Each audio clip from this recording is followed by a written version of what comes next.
Christopherson, who is here to present item 1, an update on WSDOT, Washington State Department of Transportation, Fish Passage and Roundabout project at State Route 3 and Sam Christopherson Road intersection. Please take it away, Gunnar. Yes. Hello, good evening, council and audience. Thank you for the time. What we have tonight is a presentation from DOT. As you know, we've got a future fish passage project that's going to include a roundabout at the intersection of Sam Christopherson and SR3. We do have some impacts with city utilities that we'll be discussing with you guys in the future. We do have quite a bit of utilities in that area. But right now, what I'm going to do is going to go ahead and introduce, let WSDOT introduce themselves and do the presentation.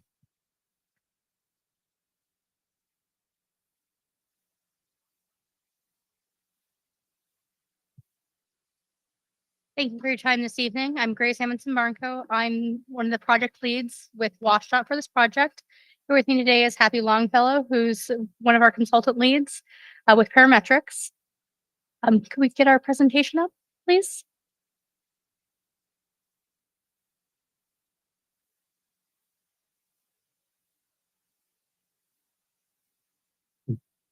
We're here today to talk to you about the Gorst Vicinity Fish Passage barrier removals. Next slide.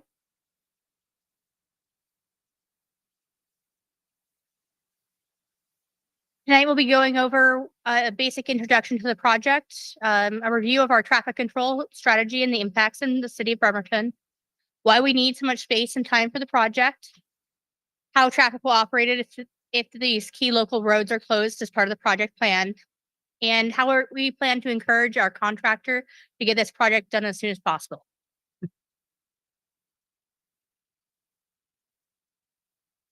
The Gorst project involves removing 5 different fish passage barriers. We'll be mostly talking today about the fish passage barrier B, which is an unnamed tributary to Gorst Creek in this jurisdiction.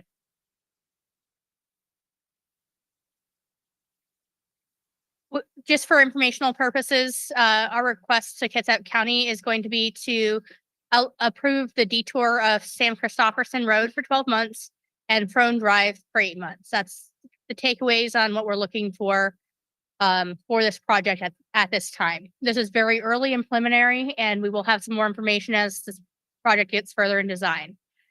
We wanted to make sure that we were doing the due diligence of talking to you at this stage to get this on your radar. Next slide, please. Hand it over to Happy here to talk a little bit more about what we will be building for this project. Sure. So this is the intersection of SR3 and the SR16 spur. There's a signal there now. It's near the Cedar Supply store, as you can see in the lower part of the screen. There's a fish passage barrier through the intersection. Sorry. Can you hear me better now? Great. It cuts diagonally across the intersection today in a culvert, and we'll be replacing that culvert with a much larger structure that will go through there. In addition to, if we can go through the next slide, please. What's proposed at this intersection is actually a roundabout. This was a late addition to the project. In order to put this new fish passage culvert in, we have to raise the road between 4 and 8 feet and reconstruct all the pavement around the intersection. There was also a project on the books to put in a roundabout, so it was better to put in one improvement at the same time rather than come back later and build a roundabout again. So the project is combined with a roundabout, and let's see, it's a multi-lane roundabout. This is the concept plan for that. If we go to the next slide, back up one slide, please. If you know how to go back. So it's a pretty big intersection and a lot of improvement, and constructing multi-lane roundabouts at this very busy intersection. There's a significant amount of maintenance of traffic that has to go on to address movement, keeping traffic moving, and dealing with several utility relocations that are impacted: water, sewer, power, gas, communications, pretty much everything. Go ahead and go to the next slide. Please, thanks. The delivery method for this project is design build. There's lots to talk about here, but we do as the state, we've done a preliminary design. We put it out to an RFP for a design builder with their engineer to put in their proposal. And then ultimately they will complete the NEPA process, right-of-way acquisition, just final design, and then construction. Next. Ed. One of the big things to know about this design to delivery method is that the designs we are showing you today are very preliminary and early in the process. As you can see, the construction of Crossing B is still several years in the future. We're still in the very beginning stages, and you will hear more about this design as we advance in further design stages, and you'll get some more details as we go along. Because it is a design build project, some elements of this design may change as we get further in design, because we are still in a competitive process and the design builders are competing with different ideas for how to accomplish this work with the least impacts and most efficient manner. The one key takeaway here is actual construction at this location will probably be in the 27, 28 years. So it's quite a ways out. Next slide. So we're doing a lot at this intersection. This is engineer fun stuff here. Basically, we've got to build soldier pile walls or CCAT pile walls across the intersection, which involves drilling shafts, and basically abutting each other fairly deep, 20 to 40 feet deep, and then capping that with a flat bridge structure and then building a roundabout on top of that. So next slide. I think Alex, who showed up just in time, will introduce yourself. Hi, thank you. I'm Alex Atchison. I'm with Parametrics. I'm a traffic engineer and help the state with the traffic analysis for the maintenance of traffic. And so this is a great segue into why we are needing to detour traffic, which we'll talk about. Is the longest stage of the construction will last about 8 months. And as you can see here, the access to Sam Christopherson will be closed, as will the access to Frone Drive. And on the right-hand part of your screen, you'll see that in order to get stage 2 constructed, the through southbound traffic on SR3 will also be closed. To the right, so the directions are a little skewed here, as you know, that will be open to local traffic to make sure that those businesses and residents have access. Next slide. Stage 3, several lanes of, I think those are the westbound, southbound lanes will be open through the roundabout.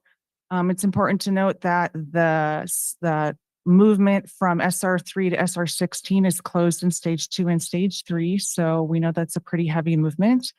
And then Sam Christopherson will still be closed here. Frone will reopen to traffic for local access, and as will SR3 southbound. And the next slide is stage 4, and that's 1 month, wrapping up the final part of construction. Our proposal has northbound Sam Christopherson open to traffic, but keeping southbound closed just to sort of reduce conflicts in traffic through the roundabout as it's finalized and construction is finalized. So next slide, what we needed to do is, with these proposed closures, how will traffic operate if the local roads are closed? And as you can see here, these are some of the proposed detour routes that we as a team evaluated. And going to the next slide, as you know, if you've gone through this area, it already is very congested on a normal day. So adding construction to that mix will likely and will make it worse. So what we looked at, we needed to look at, I think we were going to move through these quickly. Yes. So level of service, we can move forward and answer more traffic questions if you have more later. Let's move to the next slide. Here, what we propose to keep traffic moving as best as possible were several mitigation measures. Intersection 1 at West Belfair and Division, proposing a temporary traffic signal. Also proposing a temporary traffic signal down at intersection 2, which is Division and SR3. And then we're not proposing anything at intersection 4, which is where all the construction is happening. But a key thing that we are proposing, and Gunnar actually was the one that brought this up, was changing that southbound off-ramp right there at Sherman Heights to a temporary on-ramp to sort of alleviate the volumes that would be coming down Sherman Heights. We already know do that. And then we'll be using that detour to kind of get them back onto 3 and relieve the traffic volumes on the proposed detour. So next slide. I think we can move through this one to next one. Yeah, so here we just want to give you a little more detail of what this slip lane concept looks like. So as you're coming southbound and you go under the railroad bridge, it opens from 2 to 3 lanes today. And we're proposing that that 3rd lane does not add right there, but it is an add lane when the on-ramp comes on. And so we just get people onto the road that way. And then it opens up to 3 lanes south of there. Next slide. We can move through this one. Next slide, even more. So this is a good thing. Intersection just for level of service operations. Level service F is really awful. With the mitigation, you can see that we're proposing it's going to mitigate to level service A or B. And the level service that you see on intersection 2 is just the small volume of traffic waiting to turn off of Sam Christopherson. So next slide. We can go through the next couple slides. These are pretty detailed. We can get into these and if there's more questions, but keep going. Here we go. There are a number of strategies we are planning to use to encourage the contractor to finish this work sooner and to alleviate the traffic generated as a result. First of all, we're offering an incentive in our proposal scoring of $25,000 per day of completion, less than 360 days, up to a maximum of $3 million of reward for the contractor for finishing early. We also have on the other end liquidated damage requirements for missing that commitment of $6,100 per day Sam Christopherson is closed and $1,000 per day that front is closed. Next slide. Next slide, please. Next. Sure. In summary, the Sherman Heights slip lane change will reduce some traffic on the detour route. The additional traffic on Division will be mitigated with temporary signals and striping. We will, throughout this project, maintain local access to businesses and residences. The golf course access off of West Belfair Valley Road is also not expected to be affected by this construction. Next slide, please. Do you have any questions? Yeah, Jeff, please go ahead. First of all, thank you so much for the presentation and the heads up on this project and all the thoroughness. My only question is, I assume it's a yes, but I have to ask it is, are you coordinating with the Gorst Coalition on this project and how it might tie into future traffic around the bend there? Yes, we are coordinating with that coalition. Does any other member of council have a comment or a question on this proposal? Yeah, Jennifer, please go ahead. All right, let's test my audio. How are we doing? Is it still okay? Yeah, so you talked about continuous access to businesses. I know we're not doing this till 27-28, right? Yes. Okay, how will you mitigate the difference between access to business and people trying? I mean, is there a cut through option if they were to continue on? Or is there a stop? I was looking at the different phases, but it was so fast I wasn't able to really kind of take a look. For instance, if somebody's going to, I think, Jimmy D's, which is right over there, will they, is there a stop at the end? Does that make sense? Do you guys know where Jimmy D's is? Jimmy D's is a restaurant over there, and I believe it's off of, is it off of Front or is it near Front?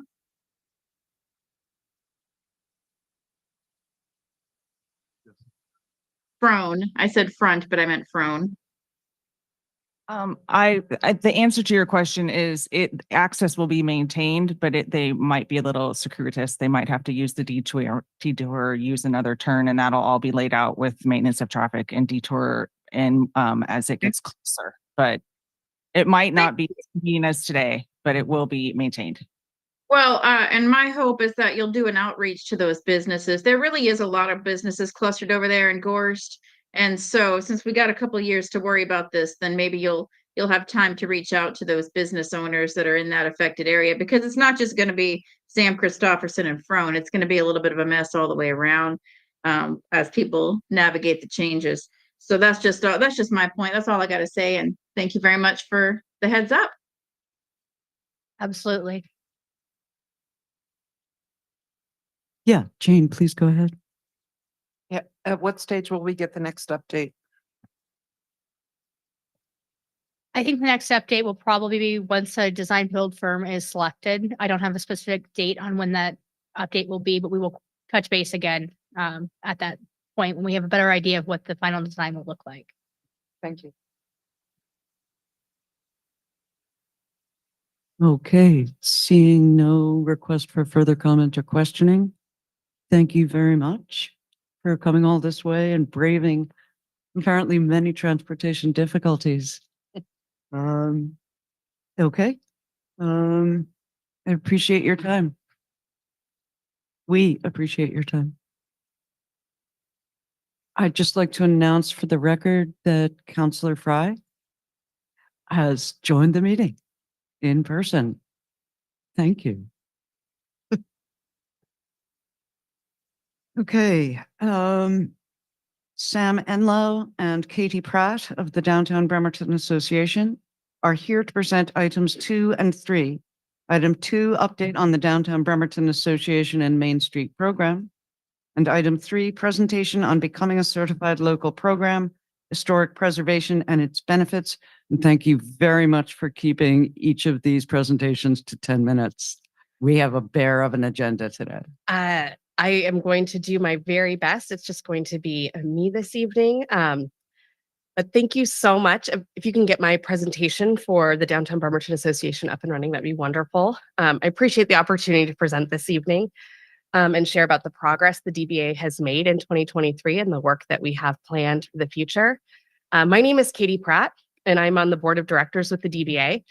Outside of my volunteer work with the DBA, I'm an architectural historian and historic preservation consultant, which basically means that in addition to research and documentation of the historic built environment, I do preservation planning, historic resource regulatory review for following local, state, and federal law, and I help historic property owners utilize the financial incentives so that they can sensitively rehabilitate their historic properties. So I kind of have a catch-all career, and it's why the DBA is a really perfect fit for my professional expertise for me to be able to volunteer in the city that I love and chose to move to because I like Bremerton so much.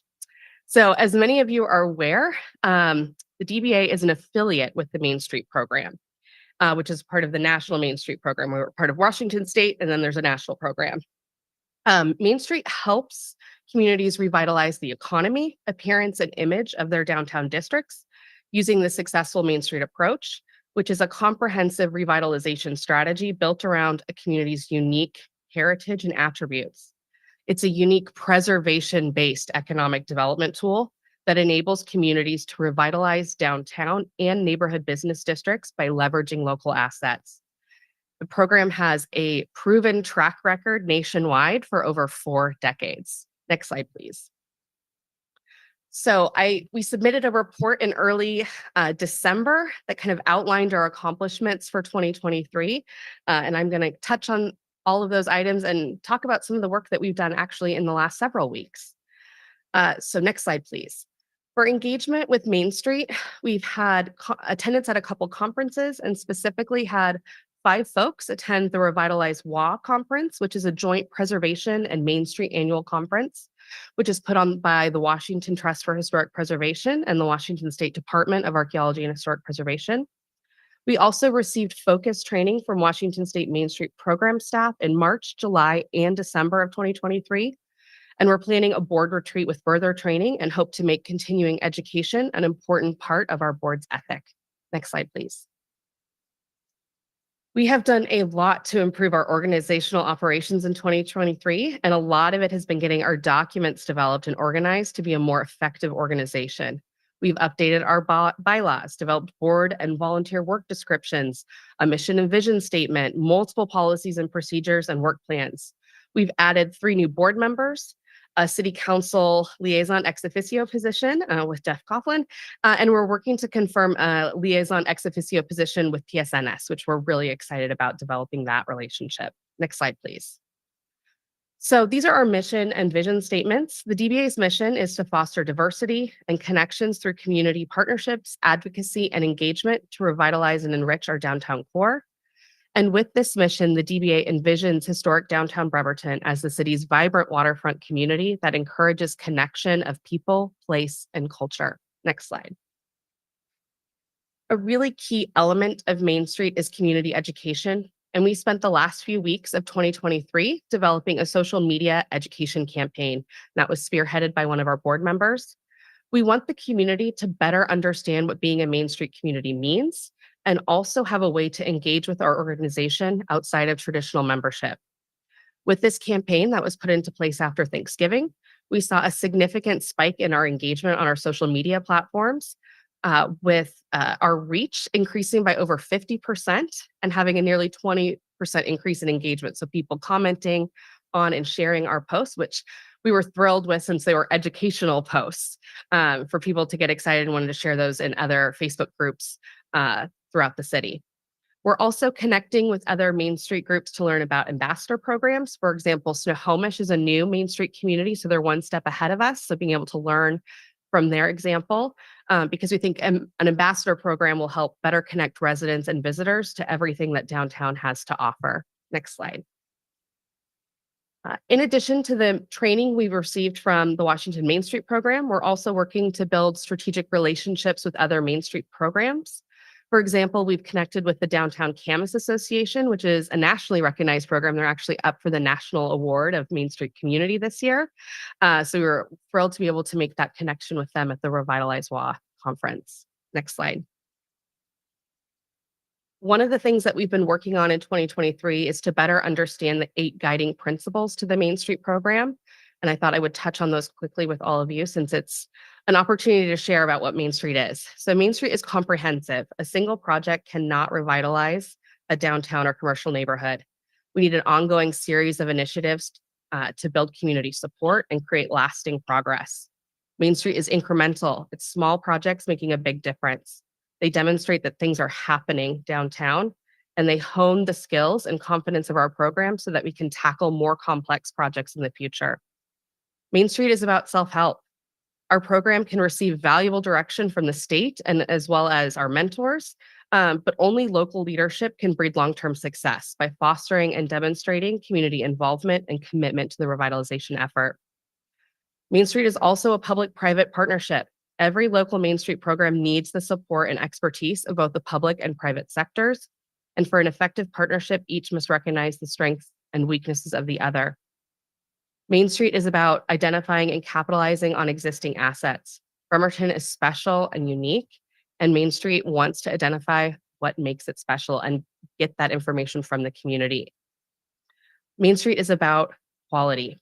From storefront design to promotional campaigns to special events, quality must be instilled within a Main Street program. Main Street is also about change. Changing community attitudes and habits is essential to bring about a commercial district renaissance. A carefully planned Main Street program will help shift public perceptions and practices to support and sustain the revitalization process. And finally, Main Street is action-oriented. Frequent visible change in the look and activities of the commercial district will reinforce the perception of positive change. Small but dramatic improvements early in the process will remind the community that revitalization is occurring. Next slide, please. So we've been working hard in 2023 to diversify our revenue streams. One way we've done that is we were a successful applicant with L&I to provide small business outreach and support. That provides us with $50,000 over an 18-month period, and we're currently working on finalizing that contract. I'm trying to do that tomorrow. We also are trying to update our approach to sponsorship, so supporters feel connected to the entirety of our program, not just individual events, and so they can better understand our mission and vision as an organization. Next slide, please. Volunteers are a critical part of Main Street because to be successful, we need community investment. We have more than doubled the number of volunteers that have signed up for the DBA in the last 6 weeks through consistent outreach through social media and email. We now have a roster of nearly 50 people interested in volunteering. We're working to launch our 4 committees, which are really the lifeblood of Main Street, and where that small incremental change we talked about will start to happen. Next slide. So we've done all this work in 2023, and we'll continue to build on that in 2024. And here's kind of the key points for our 2024 work plan. Next slide, please. One of the big initiatives we're launching in 2024 is our 4 committees. Those committees are used by all Main Street programs across the country, and they are economic vitality, promotion, design, and organization. And organization is often called outreach here in Washington State. With our slate of annual and monthly events as the DBA, we're already doing well in promotion, but we're looking to make really lasting and significant change in the other areas. And we are actually launching a big volunteer committee starting meeting at the end of the month on January 30th, and that'll be at Marina Square. We'll be able to introduce the Main Street program, what the committees are, and get volunteers excited about what they want to be doing as committee members. Next slide, please. We're also on the search for a new executive director. We completed an in-depth review of the job description and made changes to better reflect where our organization is currently. We're in the midst of recruiting currently, and we launched our search in late December. We've had a number of applicants already submit their resumes and letters, and we hope to start interviews later this month. Next slide. So as Main Street is a preservation-based revitalization program, we think it's really important for historic preservation to be better understood and utilized in our community. Luckily, I personally have expertise in this area and have been happy to provide it, but we just want there to be more information out there so the community can know how preservation can just be one more tool in the toolkit for property owners. Next slide, please.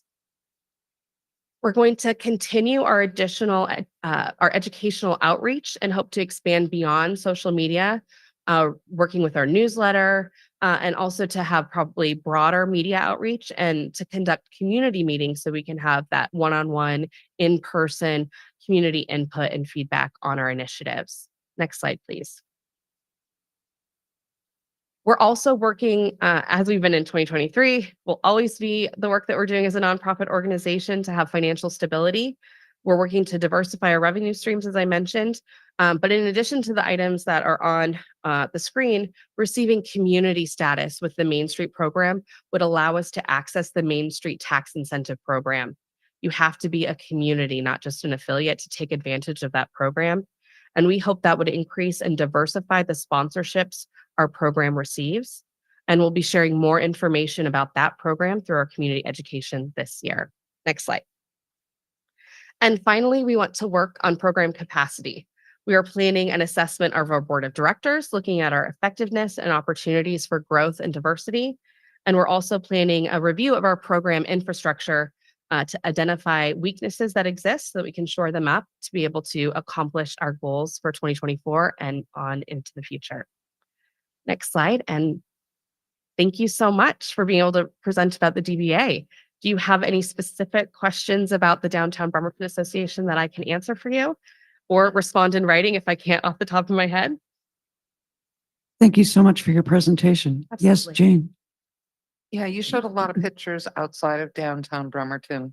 Are you going to be assisting the other commercial districts in town? Yes, that is the wonderful thing about Main Street is obviously the DBA is downtown focused, but the Main Street work can be replicated in other communities. We have Jim Klein, who's a part of the Charleston Business District, is a recent new board member for us. We want to strengthen that partnership. Also, we want to connect more with the Manette Business Association and the Lebo neighborhood because all of the work of Main Street can better Bremerton. Welcome. Thanks. Anybody else? All right then. Thank you. And please feel free to move on to your next presentation. Wonderful. So my next presentation, as it comes up, I can start talking while that first slide is up there. So thank you for being willing to listen to a second presentation for me this evening. The DBA, because Main Street is a historic preservation-based revitalization program, would like the city to look into and consider codifying historic preservation policies and ultimately become what is called a certified local government, or CLG. And as to your previous question about other neighborhoods, a CLG program would be a way to better provide incentives and resources to other neighborhoods outside of downtown. So while it's not a requirement to achieve community status to have a CLG, we do need to demonstrate in our application that our city has a historic preservation ethic. And as the city is updating its comprehensive plan right now, it is the perfect time to be thinking about historic preservation, particularly as historic preservation is one of the 15 goals within RCW 36.70A.20 that our legislature has established as the priority goals for communities to use to guide development when drafting their comp plan. That goal states, quote, identify and encourage the preservation of lands, sites, and structures that have historical or archaeological significance, end quote. The legislature did not prioritize any of the 15 goals over each other. So in a review of the 2016 comp plan and the current draft of the land use element, there is one land use policy currently suggested as connected to historic preservation. It's carried through from the 2016 plan with some minor changes for the current draft, and it states, preserve regional historic, visual, and cultural resources, including public views, landmarks, archaeological sites, historic and cultural landscapes, culturally significant sites, tribal treaty fishing, hunting, and gathering grounds, and areas of special culture character within Bremerton, end quote. And this is a great policy, but there needs to be local legislation to actually ensure that preservation occurs. And becoming a certified local government would allow the city to better implement this policy. Next slide, please. So, what is a certified local government? Certified local governments, it's okay, I can keep talking while you're getting that set up. It's okay. The pictures are just for background anyway. CLGs are municipalities that have demonstrated through a certification process a commitment to local preservation and saving the past for future generations. The CLG program helps local governments towards preserving their irreplaceable historic and cultural resources as assets for the future. This unique nationwide program of financial and technical assistance was established through an amendment in 1980 to the 1966 National Historic Preservation Act. In Washington, the CLG program is implemented and administered by the Department of Archaeology and Historic Preservation, also known as DAP. A significant purpose in becoming a CLG is to integrate local government and historic preservation, making preservation threaded through land use policy. And it also allows CLGs to access pass-through grant funds that are appropriated annually by Congress and distributed to state historic preservation offices, and here in Washington, that's DAP, through the Historic Preservation Fund. Next slide. Before I get into the requirements and benefits of CLG status, I wanted to let you know what other communities of Bremerton size participate in that CLG program currently. So I pulled up the list of Washington cities that have populations between 40 and 60,000, since that's the range within Bremerton falls in. And those cities are Lakewood, Shoreline, Lacey, Olympia, Burien, Bothell, Edmonds, Linwood, and Bremerton. And of the cities in that population range, Bremerton and Linwood are the only ones without a certified local government program. And then of those cities that have that population range of 40 to 60,000, 4 participate in the Main Street program, Bremerton, as well as Olympia, Burien, and Edmonds. So I just thought that was important for you guys to realize that other communities of Bremerton size are utilizing this program and have been for a significant amount of time. And some communities like Shoreline, Burien, and Bothell have what are called interlocal agreements with their county. So for example, King County has its preservation program, and then they provide the technical expertise to support the program. So that's one thing to consider. Perhaps if Kitsap County is looking into this, that you guys could reach out and connect with them. That's a great way sometimes if you don't have The staffing experience, the pro of that is you kind of have the county managing that. But then the hard part is that CLG grant funding, they only get one bite at the funding. So you have to have a really compelling project for them to want to go after it. Next slide, please. So what are the requirements in order to become a CLG? City Council would need to pass a historic preservation ordinance, which would establish a local register of historic places and the criteria for designation, create a historic preservation commission, establish the mechanism for accessing our state special tax valuation incentive for historic properties, and establish how design review of locally designated properties will occur. After you pass that ordinance, then you need people to want to join the commission. You need at least 5 members, and 2 need to have professional expertise. So that would be folks like me who are historians or historic preservationists or archaeologists, real estate developers, engineers, architects, real estate agents. The commission would then have to have bylaws and then a staff member to administer the program and staff the commission. Only a handful of CLGs in the state have full-time dedicated historic preservation staff. That would be Seattle, who has multiple, Tacoma, Spokane County and City, and then King County. Most of the communities that are Bremerton size, it's a planner, and a small portion of their hours would be dedicated to staffing the commission and reviewing anything that comes in application-wise. So once a city has all of those elements, they can then apply for certification through DAP. Next slide. So what are some benefits to the city becoming a CLG? I've got some listed on your screen, but really the big one that always comes up is the funding, right? Because of that annual appropriation from the Federal Historic Preservation Fund, states are required to give at least 10% of that funding that they receive to CLGs as subgrants. And they can fund a variety of projects, including survey and inventory of historic buildings, which is great for planning purposes, so you know what's out there, national or local register nominations, so then people can get listed and honored, but also take advantage of financial incentives, rehabilitation work, so actual bricks and mortar work, design guidelines, education programs and interpretation, training, structural assessments, which we know is an issue since we're in a seismically sensitive area here, as well as feasibility studies. Another perk is the technical assistance. As a CLG, communities have direct access to DAP, staff for their assistance. So they have folks like me that work there. They have historic architects that provide assistance. They can help with building assessments, surveys and nominations, and general preservation assistance, and that is free of charge. That is their job, and when you need help, you ask them and they respond. It's really wonderful. State staff as well as National Park Service staff offer regular training for CLGs, which is an added benefit.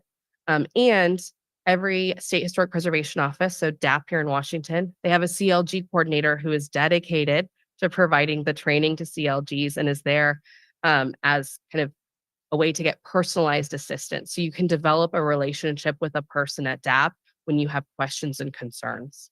Next slide. There's a lot of benefits to the greater community and property owners. I wanted to highlight one in particular, which is a significant benefit because a lot of times it comes down to money, right? So there's access to Washington's Historic Preservation Incentive, which is the special tax valuation program. Not every state has an additional historic preservation incentive, so it's incredible that we have one. In 1985, our state legislature recognized the value of preserving our state's historic resources and passed a law that allows a, quote, special valuation for certain historic properties within the state. The primary benefit of the law is that during the 10-year special valuation period, property taxes will not reflect substantial improvements made to properties that are eligible for special valuation, and they designate a local review board or historic preservation commission to review the applications.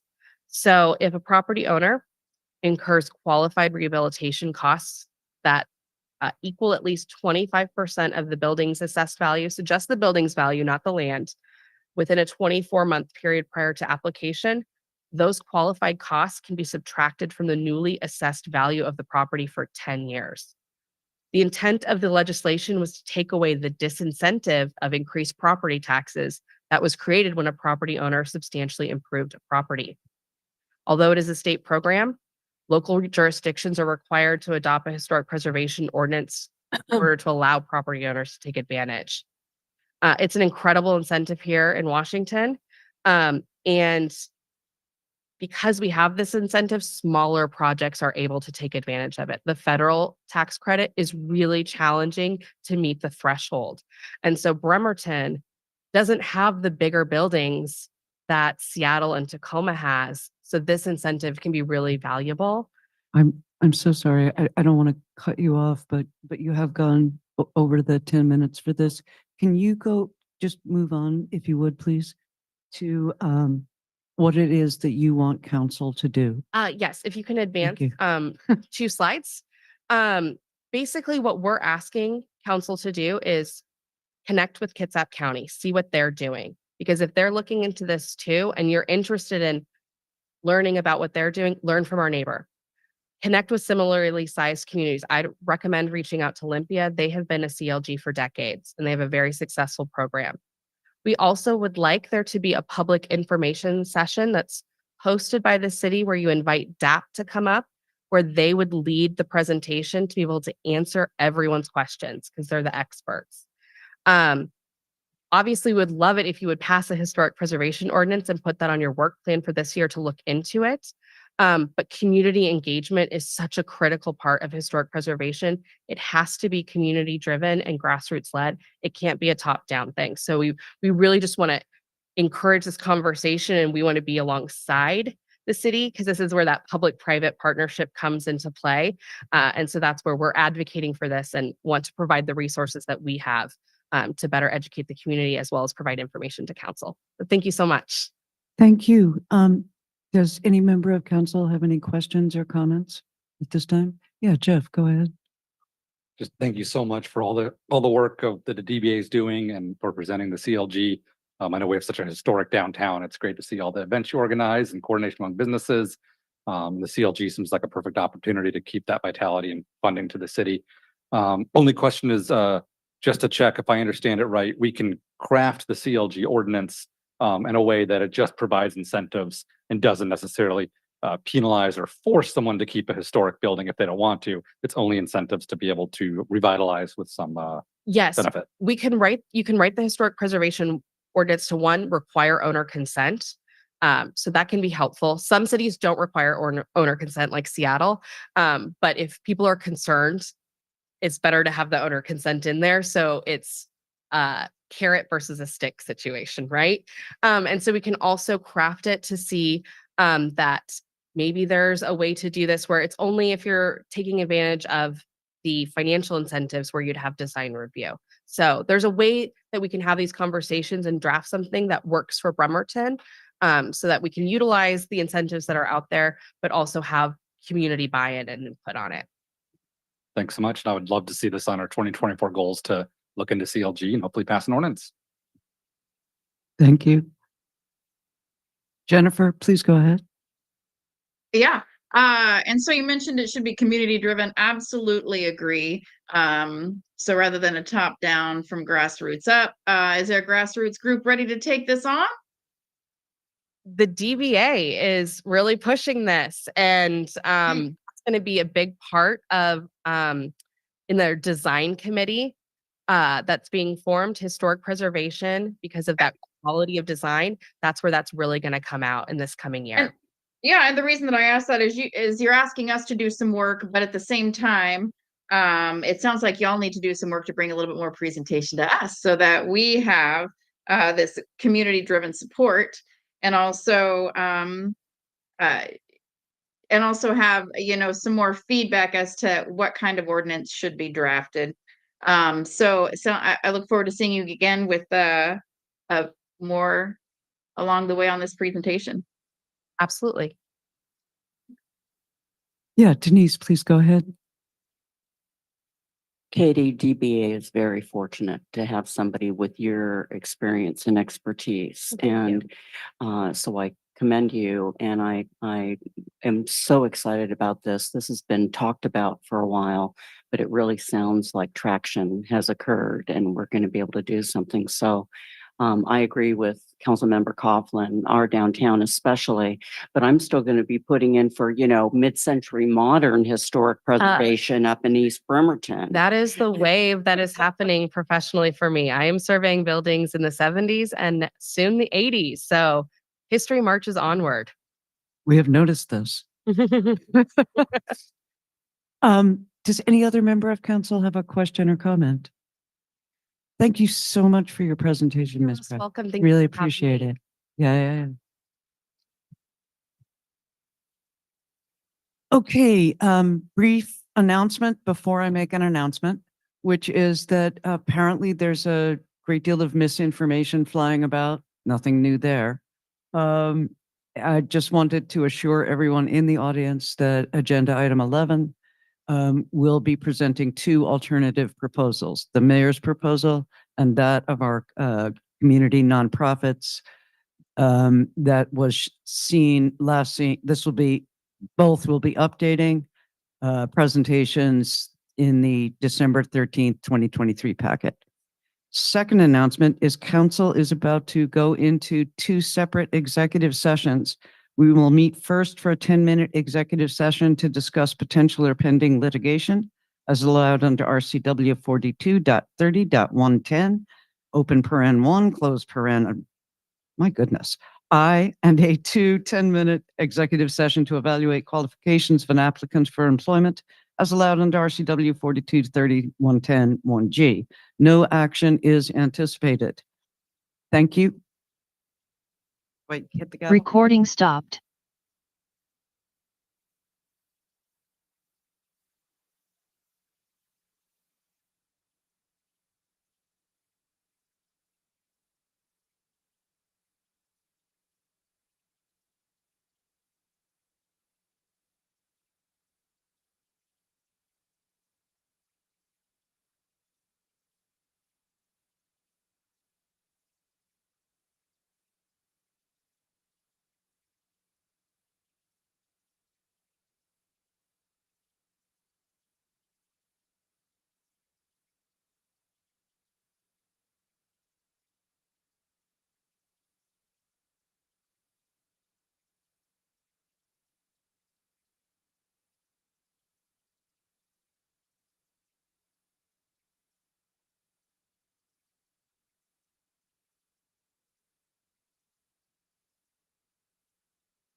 Ladies and gentlemen, may I have your attention, please?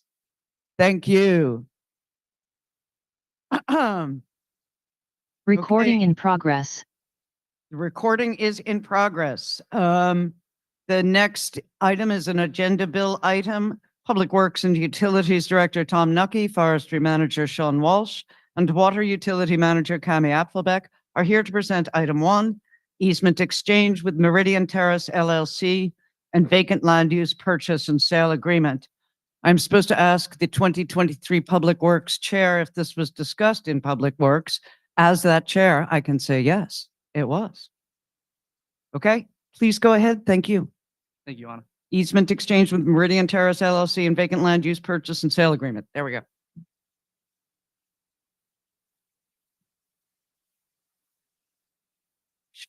Good evening, council. As Anna indicated, I'm here to discuss the land easement exchange with Meridian Terrace. So Meridian Terrace is an adjacent landowner to city utility land.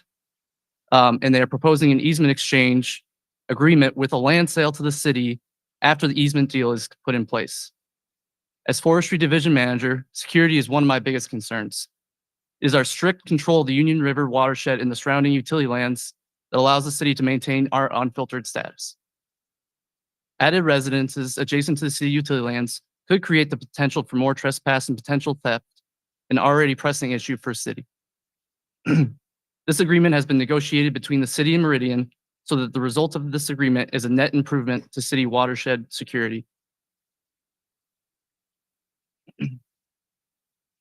As a quick refresher, the Union River watershed property owned by the city is surrounded by utility land that has been acquired in the past to operate as an additional buffer.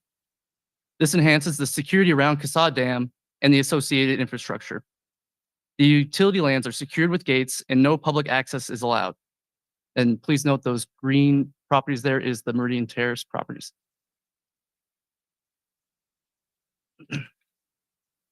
As I stated, Meridian Terrace is a landowner adjacent to city utility land that will be developing their own property for housing.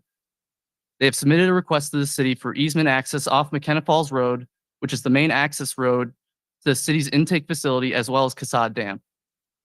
Meridian's property is downstream of the watershed tributary area for the intake facility. So the main concern would be the increased presence of people. So as you can see there, there's the intake facility and then the green parcels is indicating Meridian's property.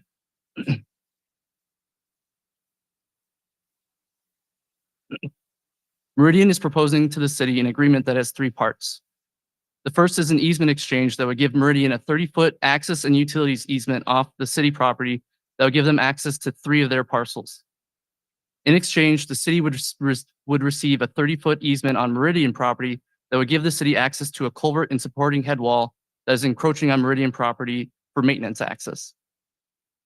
Meridian would also sell a portion of their property to the city that would act as a buffer between their new development and city property.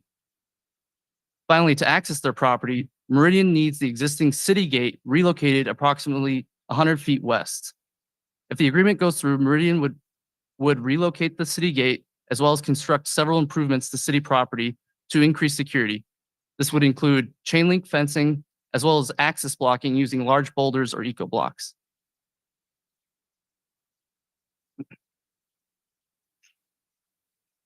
Pictured here is the proposed easement exchange.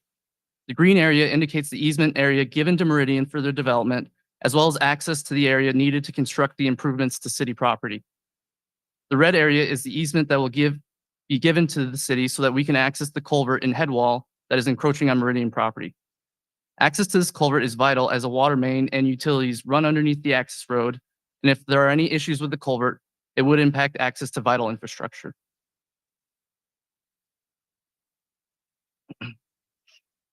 Once Meridian has completed their single-family residence and issued an occupancy permit, or 2 years have passed, whichever occurs first, Meridian will complete a boundary line adjustment and sell the pictured parcel in yellow to the city. Exact acreage at this time is unknown until the boundary line adjustment is completed, but it is estimated to be approximately 4 acres. Price is based upon Kitsap County 2024 assessed value. They will also give the city easement to access this property on their newly constructed road, which is indicated in the red shape there.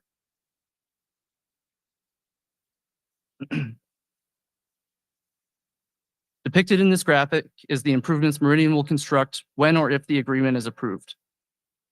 They will relocate the existing gate approximately 100 feet west to allow for the construction of their access road. They will also construct approximately 300 feet of 6-foot-high chain link fencing to reinforce city property security, as well as strategically place large boulders and eco blocks to impede vehicle access around the fencing. This work will be paid for by Meridian and will meet the specifications that have been agreed upon between the city and Meridian. And with that, I'll go ahead and open it up to council for questions. Thank you. Does any member of this council have a question or a comment?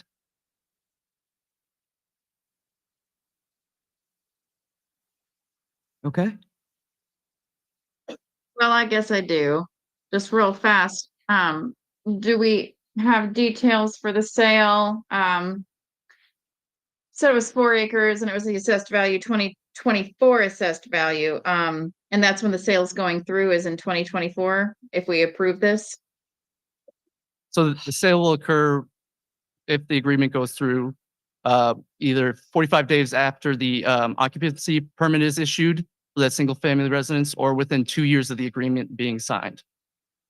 Okay, so this locks in the 24 assessed value, and if it's 2 years from now, it wouldn't be 26. Am I understanding that correct? Yes, from my understanding, that would be the price. Thank you. Yeah, Denise, please go ahead. So we know that there's a single family residence planned.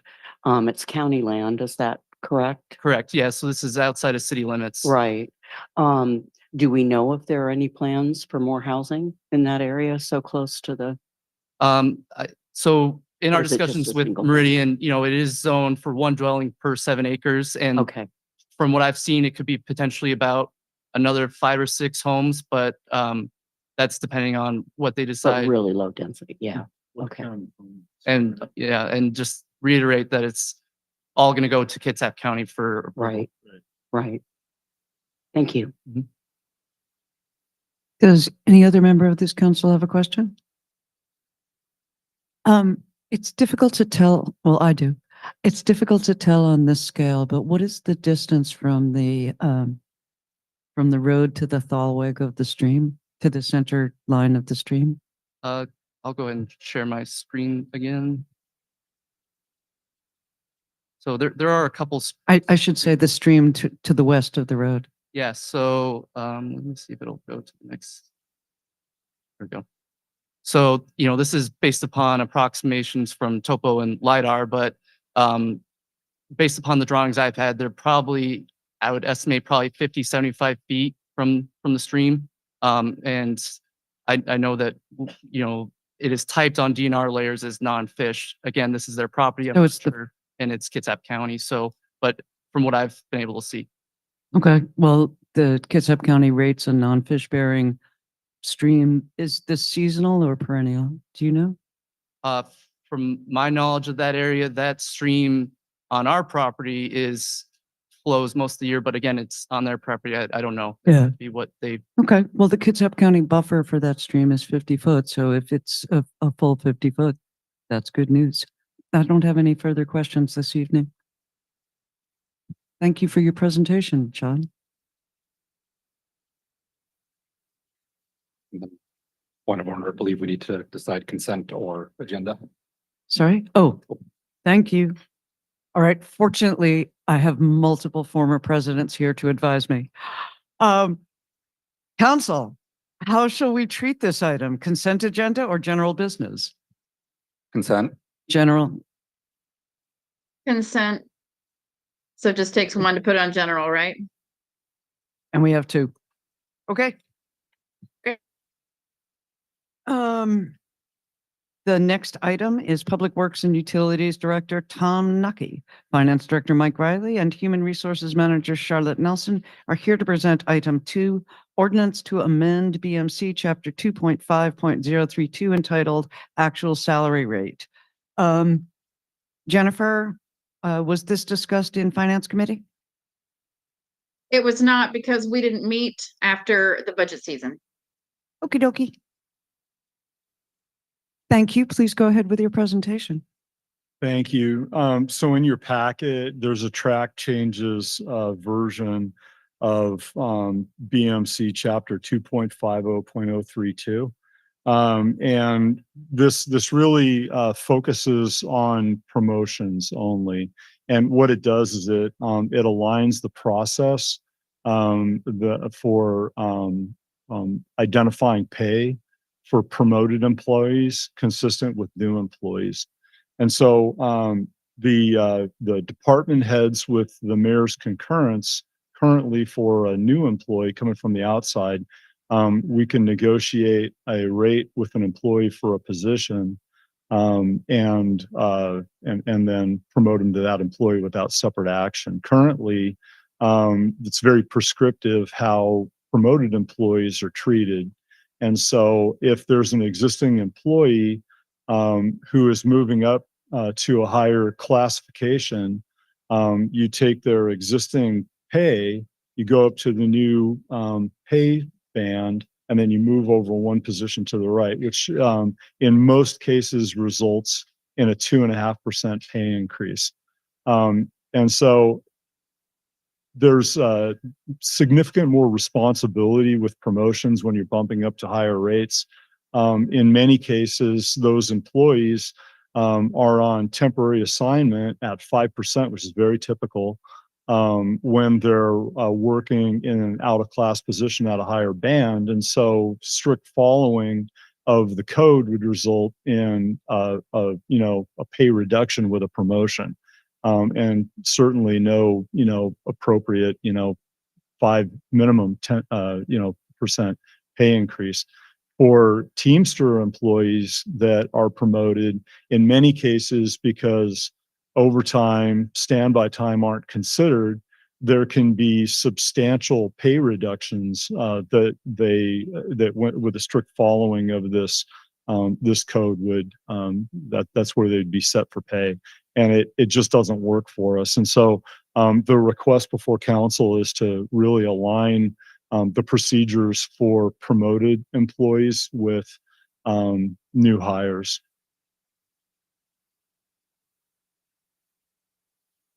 Thank you. Thank you for the presentation. Does any member of the council have a question or comment? Yeah, Jeff, go ahead, please. Just to restate it, to make sure I got it right, it essentially makes it so that when there is an open position, whether that position is filled internally or externally, that person is able to be paid at the same rate. Internally or externally, we're able to look at the person's individual qualifications and how they best align with the position, and then identify an offer for them that we believe is in the best interest of the city. That's how I'd say that. Much better stated than myself. So excellent. No, it seems like a great way to make sure we're getting the best person no matter where they're coming from. Yeah, Eric. So Tom, I understand the rationale, and you said the track changes are only the items that are hyperlinked or underlined, right? Yeah, it's Under promotions number 3. It's it's on page 2 of 3, Yeah. A, B, and then there's a little bit in C Okay, as well. so I understand, I'm on board with what you said. Mhm. I'm struggling with the actual language there. It says promoted employees shall be eligible for a salary rate advancement upon completion of 12 full months of regular as opposed to interim service at each rate in the new salary band, which shall be the employee's new salary rate advancement date. What does that mean? So I don't understand I that. think Charlotte can answer that. And really the language that I was speaking to is in the next paragraph, but Charlotte. It's just saying that before you can get a step increase, you have to spend, or you have to be in that step for 12 months. And then you get a step increase. The scenario was you have someone that's being promoted, and the promotion's not lucrative enough. if you will, for them to actually be interested in the position. So my understanding was you'd want the city to be able to offer a little bit more to entice them to take it. That's not what this says here. This is upon completion of, I don't get that. And I'm sorry, am I the only dense person in this room? Are there more? So unlikely. Okay, well, I'm trying to, please explain to me in layman's terms, and why can't we write it in layman's terms? So help me out. Plain language. So this was just moved down here to make it consistent with what it says about outside hires. Right. Yeah, and it's, that was for consistency, and I guess I should have explained that in my presentation, but that's kind of a not a significant modification of the text. It's just for consistency, and it's consistent with language on the first page under B1, right? The language that I was referring to I got it. is in the second paragraph. Yeah, it's where it starts with, when it is in the best interest of the city, the department heads with the mayor's approval may authorize a rate of a promoted person at a rate which is higher than described above. That's the key Yeah, change. yes, that's the key change. Yes. This other stuff sounds like this is HR lingo. You know what it means, so I should be comfortable with it means. And it doesn't mean that all of a sudden department heads can go willy-nilly and get everybody a raise. No, the only time you can do more than one step is to come to council. So you can actually give an employee a double step if they're exceeding expectations. Right, and that hasn't changed. That's that has always not been the changed. case. Yeah. So if they have an outstanding and then a department, we've talked about that process. Okay. Yeah. So you're assuring me that's all it's, so this is all good. Cross my heart. Well, all right. Maybe our city attorney can explain it to me before Wednesday why I can't understand that language, but I don't want to belabor the point. Perhaps we could get Google Translate on it. Are there any other questions or comments on this agenda item? I do. Oh, shoot. I am so sorry. Jennifer, please go ahead. Okay, we're all good. And so basically this gives you greater negotiating power for current union employees. That's the only change, right? And I'm gonna ask this again with the next agenda item, but what does what do the Teamsters say about it? The local, our union, what do they say? So to answer the first question, yeah, that's all it does. It just allows us to be consistent in how we in our ability to negotiate with employees upon appointment to a new position. And this is related to management employees, so it wasn't run past the union. Okay. All right. Yeah, Thank you. I'm sorry, Jennifer, had you finished? Nope. I mean, yes, I'm done. I have no other questions. Okay. Jane, please go ahead. I'm sure that, you go out of your way to pick the best employee. And I'm just curious, when we hire just internally versus advertising it to the general public, because if we do a lot of just internal, then we don't increase our diversity in our workforce. But I also want people to be able to move up the ladder in their position. So is hiring within more of a given or the exception? Every instance is evaluated independently. And it depends on whether we have internal candidates that are qualified and high performing employees that we would like to see in those positions. When you're promoting an internal candidate, there's advantages. I mean, they're a known entity. You know what you're going to get. That's very advantageous, right? And it provides opportunities also for other people below them to apply. And I think it's a healthy thing for the organization when it's appropriate. When it's not appropriate, we you know, we do go outside, and we've done that in just in the last few months for another public works candidate for a position that was vacant because it was appropriate, because we didn't have internal candidates of with the qualifications that I thought we could get from the outside. So then, the position that will now be vacant, that will be advertised to the public? I'm not sure if that's going to be an internal or an external. I'm not sure about that. The public. Okay, Could you repeat that? At some point, one of them will open to the public. I think right now he's a lead. So that one may end up being a promotional, right? It's going to be the same. It's going to be the same process. We're going to look at the other employees that we have in the department, and if we have competent, qualified employees that are ready to step into that position, then we'll probably do an internal. If we have multiple employees that that we believe it's in the best interest of the city to recruit internally, then that's probably what we do. but then to keep your FTEs eventually. Yeah, you're gonna eventually it hire will come from the outside. Absolutely. Absolutely. Yep. Thank you. Does any other member of the council have a question, comment? Thank you for touching on the diversity and equity and inclusion, because that's such a tough needle to thread, and it's an easy thing to talk about in lofty terms. But these are the kinds of moments when we really need to start figuring out how we can make sure that we are fostering a more diverse and inclusive environment. And I'm really looking forward to getting a lead from the mayor's DEI person on that, because I personally have no expertise.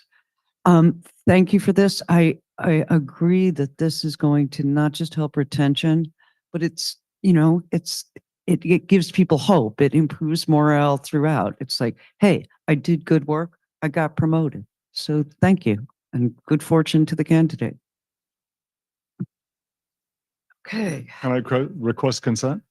Hang on. I'm getting this down now. How shall we treat this? Consent agenda or general business? Consent. Consent. Consent.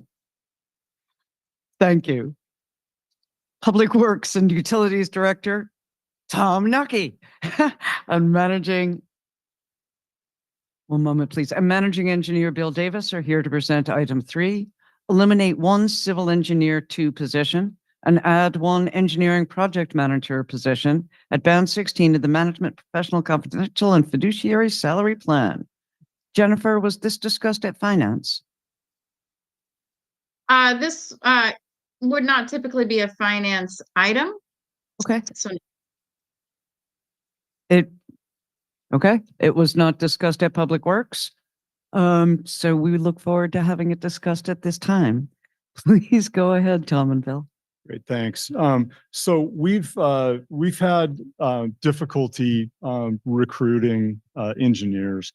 And in particular, we have for utility engineering, we've had a vacancy for a civil engineer 2 since February of last year. We've been advertising consistently. We've had a couple candidates that were interviewed, and for various reasons, we didn't offer them the position. We have a very robust work plan well into the future as far as the forecast goes. For 2024, we have for utilities, I'm really talking about water and wastewater only. So our capital plan for 2024 is a little over $20 million, I believe, for water and wastewater. Bill is the managing engineer. Bill should have 2 engineers under him. Bill has 1 engineer under him. So for 2024, we have 11 design projects, a comprehensive plan update, 5 construction projects, and we also have the emergent replacement of the Central Bremerton force main. With full staffing, Bill would be very challenged to be able to deliver that, and has no chance with the current staffing and the inability to have 2 project managers below him.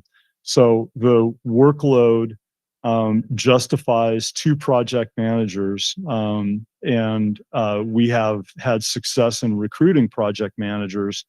There's a very modest cost increase to upgrade from a civil engineer 2 to a project manager. And on this second attachment, if you go to the bottom of that, I've got the 2 positions listed, the cost of the positions, and then a breakdown by fund. So the total cost of the increase is $35,300, mostly borne by water and wastewater at $16,000 each. The general fund component of that's $2,000. And so we feel confident that we're going to have much greater success in hiring a project manager than we've had with a civil engineer too. Bill, do you have anything you want to add to that?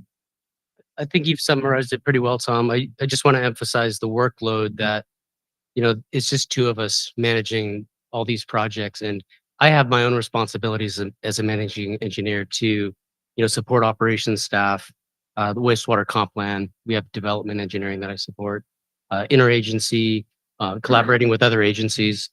So in the project manager that we did hire this past year is very experienced, and they've been able to take on a significant amount of work. But just today, he reiterated to me that he's starting to feel a little bit overwhelmed because there's been some emergent work that's arisen that's taking a lot of his time.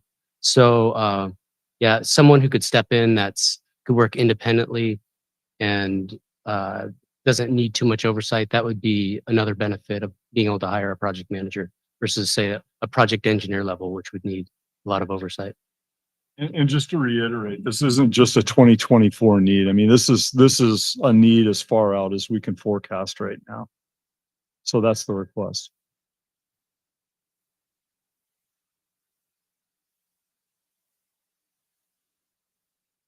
Thank you. Council President Chamberlain, please go ahead. Just call me Jennifer here at this study session, please. Jennifer, please go ahead. I really respect the need to have qualified individuals in there sharing the workload. So my next series of, I'll make them really quick, really brief, but so I don't want that to diminish my respect for what you're going through with the need and the workload. But I have, whenever we get to a situation where we're eliminating a union position in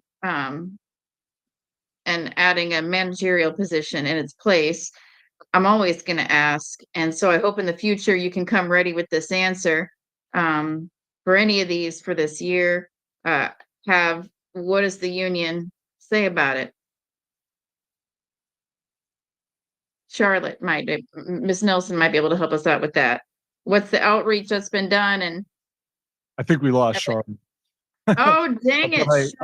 I believe there was outreach. I can't promise that, but what I can do is reach out to Charlotte tomorrow and get a response to council on that.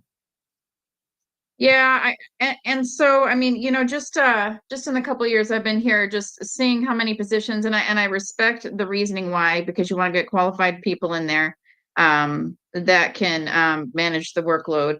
But I do get worried about the elimination of union positions. And so I'm going to want to see that information anytime we have this come up. It's not even like a new question. It's, I'm going to ask that every single time, right? Every single time you come with an FTE change, I've asked this question.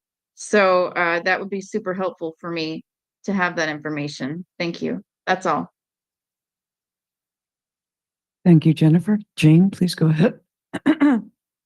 So, do I understand this correctly? You're going to go to the pool of applicants that you've had previously for project managers and hire from that pool. You're not transferring somebody or giving somebody more duties and making them. It'd be a new recruitment. It'd be a new advertisement. And there's a big difference between a transportation engineer and a utility engineer. Yeah. And so we'd be recruiting for a utility engineer, looking for different qualifications altogether. I don't think we have any other applicants from your last recruitment for utility project manager. We would have to look that up. Okay, we'll have to take a look and see if there's anybody, but I would anticipate a new recruitment. So a utility engineer might have 5 years experience where a project manager might have 10 years. Am I getting that correct? Project manager has the ability to work independently.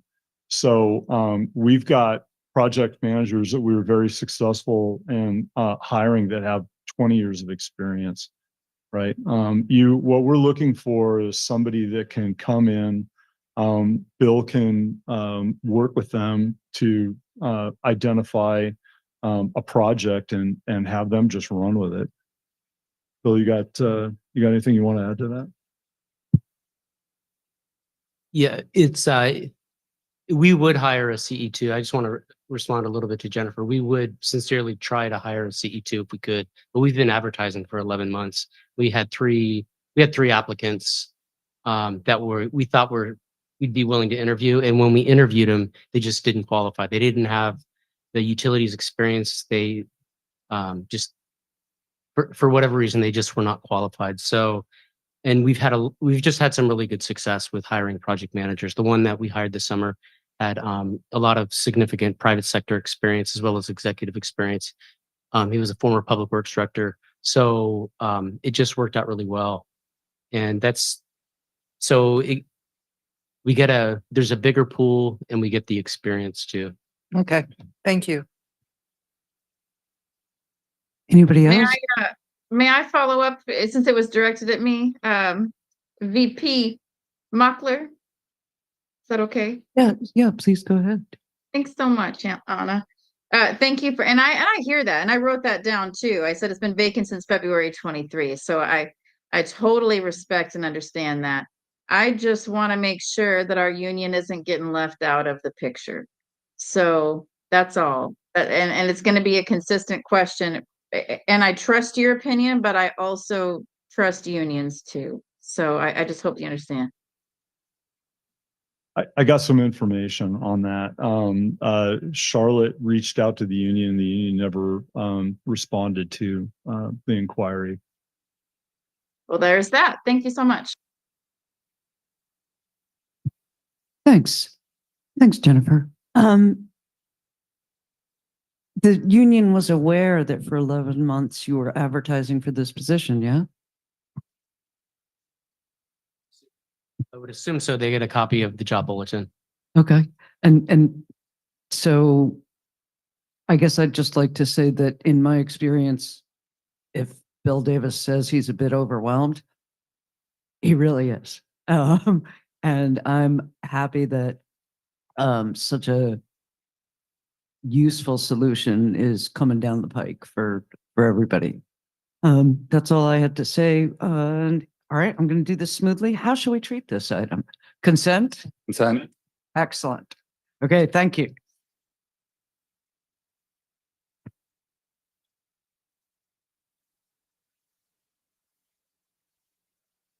Managing Engineer Gunnar Fredrickson is here to present items 4 and 5. Resolution in support of KRCC Surface Transportation Program grant application for 6th Street Active Transportation Improvements Project. And 5, resolution in support of KRCC Surface Transportation Program grant application for 11th Street Roadway Preservation Project. And this was discussed at Public Works in very, very general terms. As in, these were possible heavy lifts for 2025 or subsequent years. Please go ahead, Gunnar. Right. Correct. What you have in front of you is a resolution. We like to get these ahead of time. The application process with KRCC is not quite set yet. I reached out to them this morning just to see if we have finally any dates. We don't. What I did get from them was they're currently looking at the qualifications. They're hoping that by the end of January, they'll have a list of qualifications for these projects set up. February 6th at their usual meeting, there's going to be a call for these projects. On March 11th, the screening forms will be due. They do like to pre-screen these projects and make sure that they kind of fit within their qualifications before they'll move forward with those. And then in late March, early April, they'll actually have the applications ready for us to start filling out. So it's kind of a short fuse. And then May 6th is when the applications right now are tentatively due. They do not have firm dates on this. All these dates were right now kind of tentative with them. So we are coming to you a little bit early, but we want to get this done so that we have these in our pocket, because one of the things that helps us when we go in for the pre-screening interviews is to show that we've also already got council approval to move forward with these projects. So for C4, that is a continuation of the 6th Street Active Transportation Improvements projects, with which council has pre-approved last year, the $700,000 in design money. This is the actual going after some construction money for it. Typically with KRCC, they will award anywhere between $1.5 to $2 million. So this is not going to be a total budget to be able to complete the project. It'll be a partial. We'll still have to probably go after TIB or some additional funding for it, but this is going to be kind of a start on construction to be able to start moving that project forward. And these funds will become available in 2027 and 2028, and they usually split it between the 2 years. And it's the same with C5. That is for 11th Street. As you know, that is a preservation project. This is one of the few funding sources, or about the only funding source we have for preservation projects. With 11th Street, what we're looking to do with this one, there was a recent ruling. The feds no longer require you to complete, once you have federal money, you don't have a 10-year clock anymore. It doesn't count towards design or right of way or anything. There is no more 10-year clock. So our thought was to go ahead and ask for the entire budget to design the entire 11th Street corridor from Kitsap Way all the way to Pacific Avenue. And then what we would do is we would concentrate the preservation portion of it between Naval and Chester, which is a portion of the roadway where we're really not looking at any significant roadway changes or improvements. It will be a typical, what we call a mill and fill project. We basically go out there, repair the asphalt or overlay, grind and overlay the asphalt, and then make the needed ADA and ramp improvements and call it good. So that's the two that you've got ahead of you right now, is construction funding for 6th Street to be able to continue that design effort, and then for design effort for 11th Street. And with that, I'm happy to take any questions. Thank you, Gunnar. I'm just standing up for my back. Jane, please go ahead. I gotta say, I was pretty shocked when I saw that 6th Street bike lanes are budgeted at $4.3 million. Some of the thing, I think it's really important that before you send in a grant application, you listen to the public about what things they think are necessary on it, because it sounds like a Cadillac project and we're more of a Volkswagen kind of budget here. I heard that, I mean, I read the proposal on the project site, and it's talking about turn pockets, which are not recommended at all on low volume streets with bike lanes. It's very dangerous. Kids and other bike riders have to get out into traffic to allow a car to turn simpler. Redoing all the signals for the whole corridor.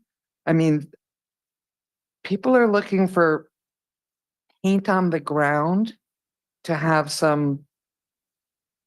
a way to get to east to west in Bremerton. And if we're talking about a project that's going to be $4 to $5 million, this will be the last bike project that the community is going to be in support of.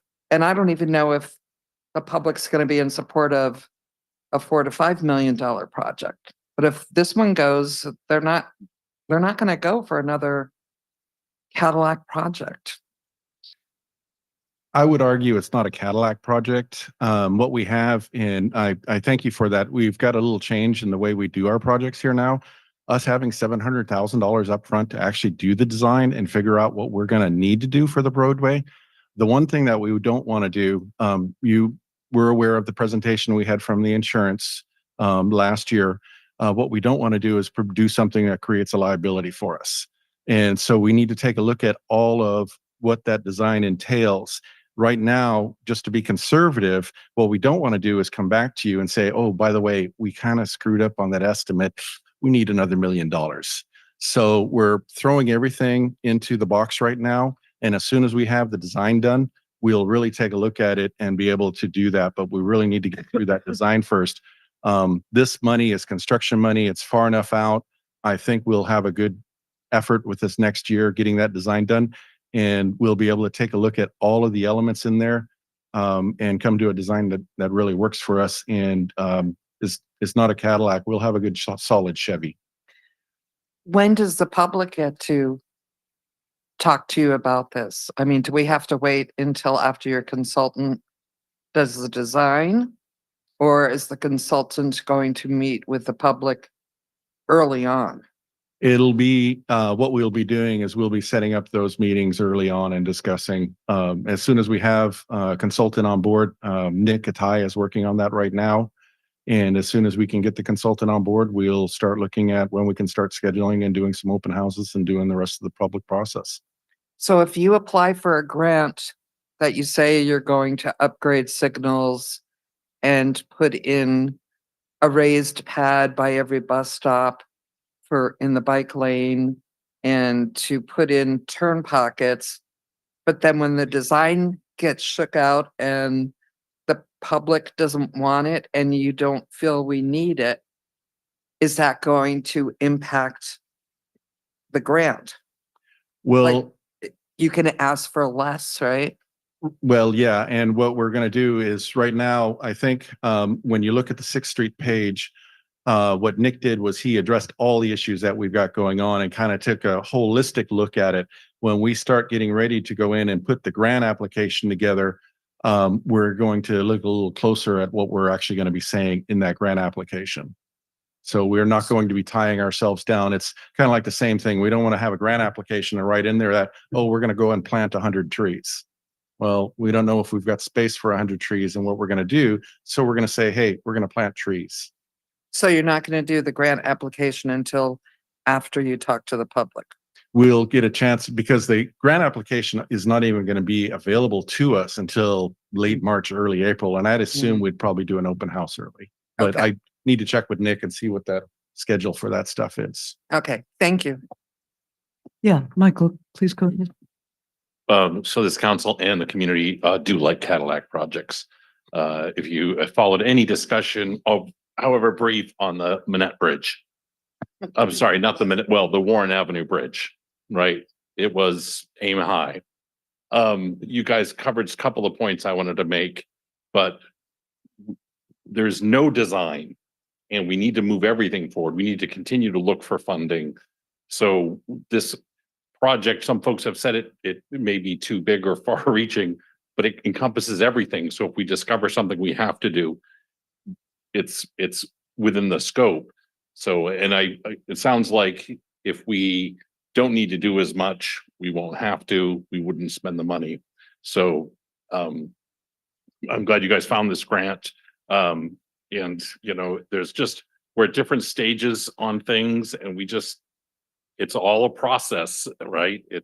We're moving in that direction. So we've already green-lighted design.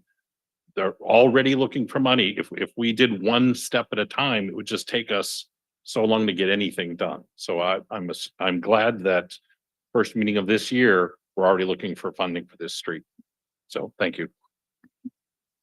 Thank you, Michael. Denise, please go ahead, then Jeff. I'd like to recommend that we just take that language out of the resolution.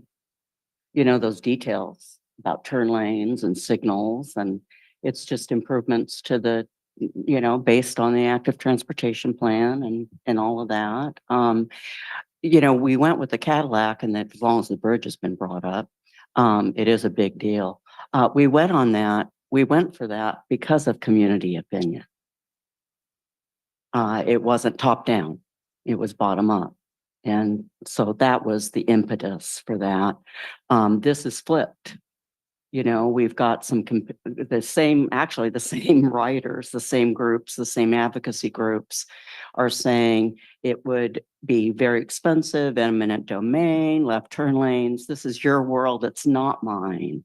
And I trust you completely. I just think that the resolution, this is from City Council, and we haven't said there's going to be turn lanes. We haven't said so if we just, can we take that language out and just say, we're backing this project and go forth and raise all this money, but without specifying the items that are going to be in the menu.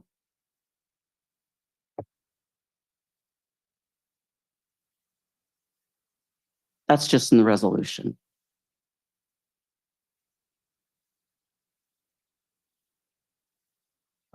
We have center left turn pockets, which we've got out there existing right now. I don't see anything right turn pockets or anything of the nature in the actual resolution. Am I missing?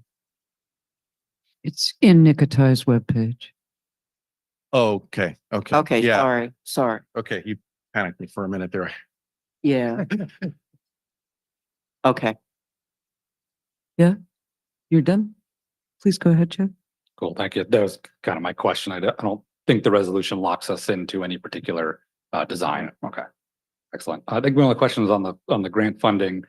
Does applying for this KRCC funding source limit us from applying from any others? Are there any other grants coming up that you're aware of? Any grants that might get us the money even quicker?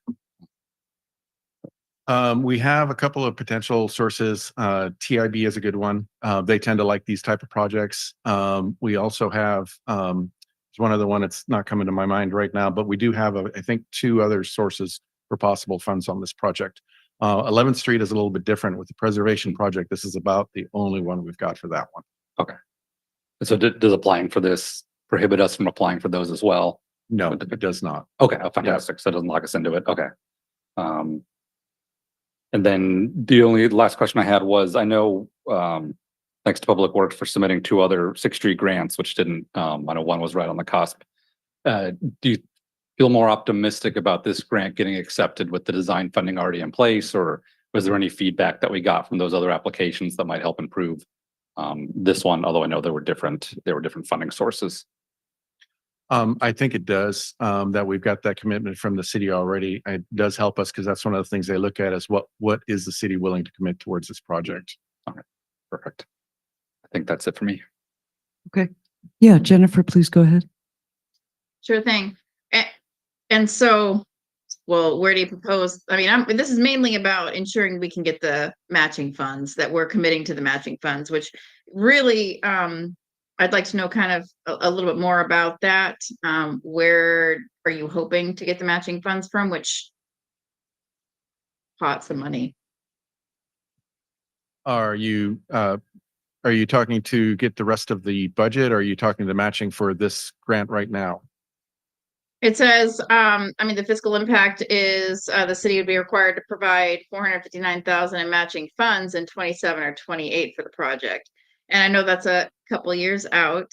But are you going to bring this to us again for approval before we approve where the matching funds are coming from? I think what we're looking at on this is potential future REIT match for to be able to do that. And then as far as we will be bringing this back forth because of course we have to get your approval if we do get it to accept that grant. Okay, that's a lot to come from REIT. We all know that it's projected to decline. And at least that's the estimations, right? And I just wanted to find out about our capacity because I know a lot of that projected REIT has already been allocated. So I'm just wondering if Mr. Riley can weigh in on this. I just want to hash this all out before we get to City Council. I don't want to beleaguer our meeting here, which is heavily meaty, I know. But is Mr. Riley available to comment on this? So yes, your specific question, can you repeat that for me, please? Sure thing. So you have projected REIT, which we know is in a decline right now, and it possibly will be in the future. where do we have capacity in REIT for this? Because a lot of the projected REIT has been allocated for other projects. Yeah, so short answer is yes. There are projects in our 6-year outlook that are not obligated that have dollars available. So if we were to pivot off some future plans, there's capacity at this time to move forward with this grant. Okay, are there any other funding sources that these matching funds could qualify for? Is this directly relevant to the grant application? I'm truly asking because you're better at finance than I. So you're asking if this is germane? I am. Well, what we're doing is we're committing to these matching funds. I'd love for somebody else on finance. If I'm not germane at this point, Michael or Eric, you want to, I'll back down. But these are relevant questions for me at this point in time because we're committing to $500,000 in matching funds. And yeah. It's relevant. Okay, thank you. So are there any other pots of money that these matching funds could qualify from? Short answer, I'd say no. It's a pretty significant amount of match. We'd have to go back and look at, transportation capital fund balance, but really, as we know that those dollars get utilized for our ongoing maintenance programs, our chip seal program. So again, REIT is our primary source of match for our federal projects for transportation at this time. Okay. I mean, that's just for us to consider, council. Mr. Riley's saying that there is capacity in REIT, but $500,000 coming from REIT is a lot. That's all I just want to clarify. Thank you very much. Thank you for making me smarter at least. And if I can clarify too, is we're not expecting to get the entire ask on this because this is typically much more than what KRCC will provide to us. So we're probably only looking at between $1.5 and $2 million. So okay, so this is a shoot high kind of situation. Exactly. Aim for the stars, hope what we get. I still am nervous about committing $500,000 from REIT. And I respect our finance director and his analysis. I just want to express my hesitation. Doesn't mean I'm going to hold y'all back. I'm just hesitant to it. Okay. Eric, please go ahead. Oh, Jennifer, you were done? Okay. Eric, please go ahead. Sure. So I understand Jennifer's concern, but historically, our transportation projects are paid with REIT when we have to go for big projects. And always keep in mind that usually it's 10 and in this case 13.5% match. I mean, the leveraging that we get for our dollars is incredible versus using REIT for something else. You want to take money from some other area to pay for those different projects.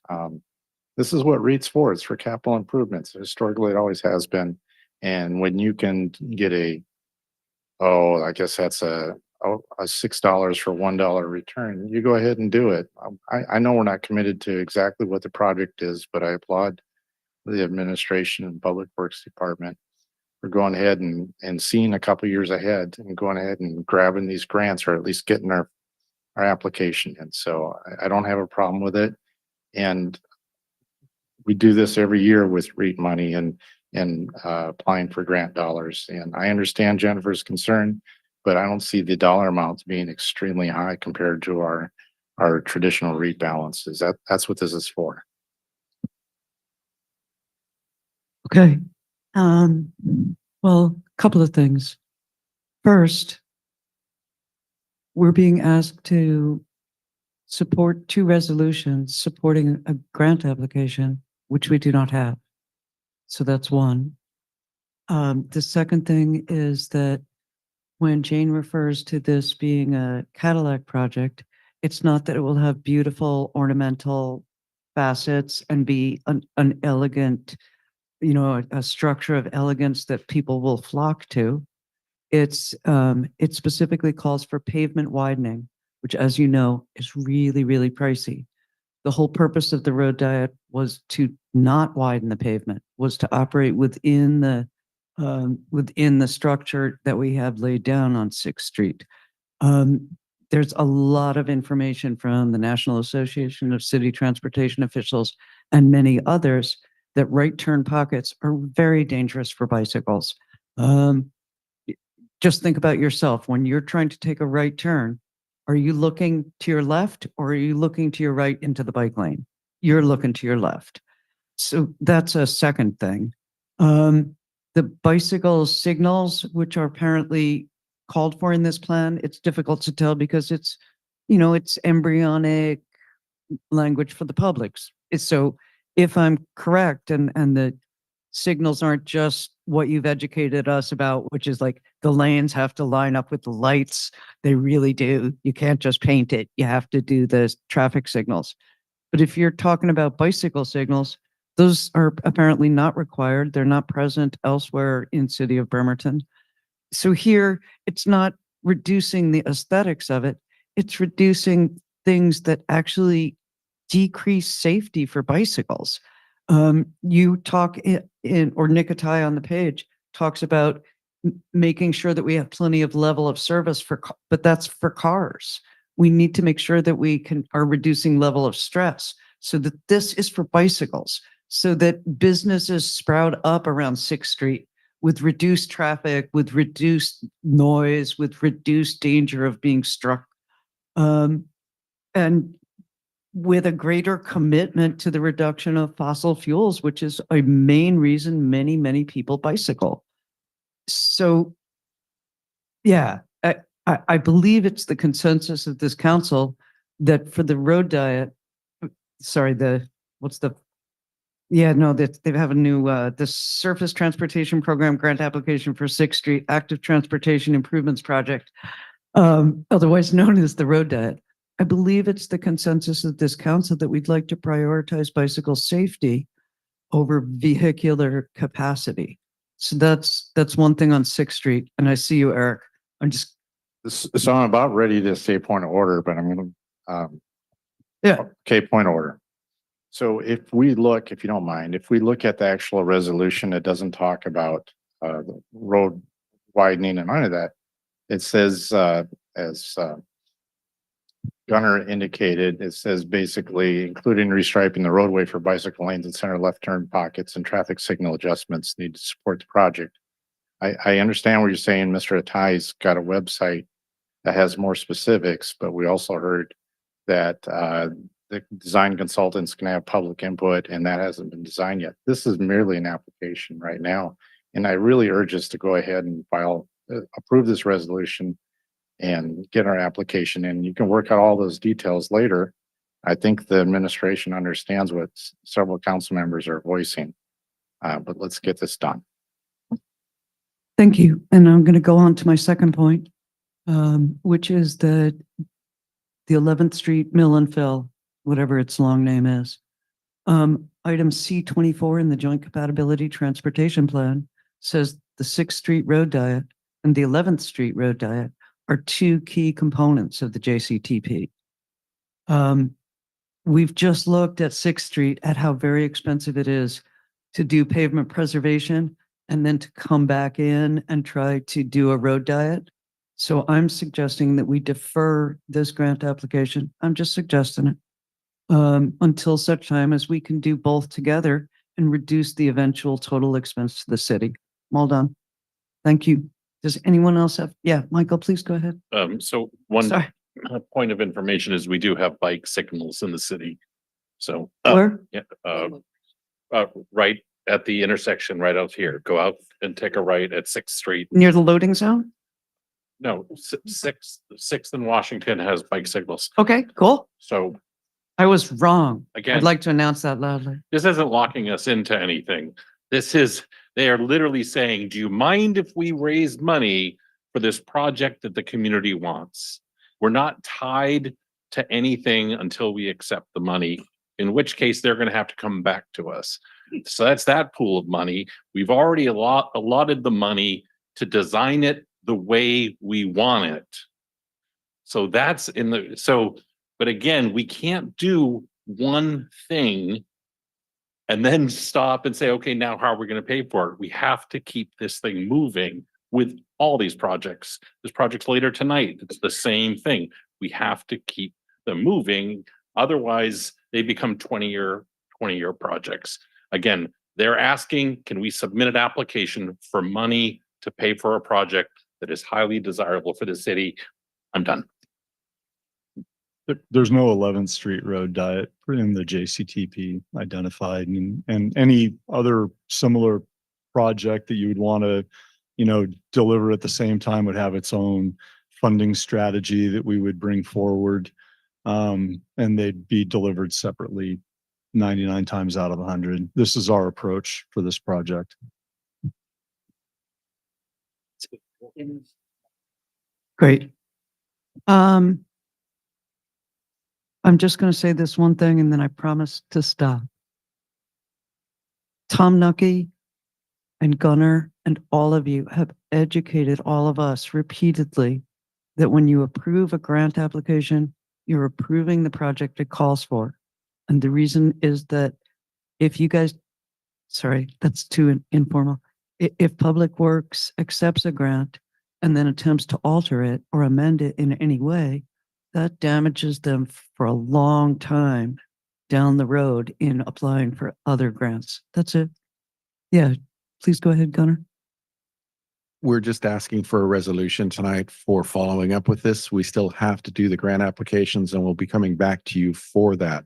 So right now, all we're looking for is just permission to get the resolution together so we can do the pre-screening, qualify if we do, and then we'll be putting those applications together and we'll be coming back to talk with you folks in March, April timeframe. Okay, thank you. Anybody else have further comment on this? Yeah, Jeff, please So go sorry, ahead. last due diligence. Were there any other projects that were eligible for this funding besides 11th Street in terms of priority? Just forgot to ask that one. We talked about it at Public Works Committee in November. What we came up with was there were two other projects that we had looked at, but these two really fit the criteria the best. So we went ahead and said, yep, this is the two we want to go with. Okay, perfect. And submitting for the 11th as well doesn't hurt the chances of the 6th Street.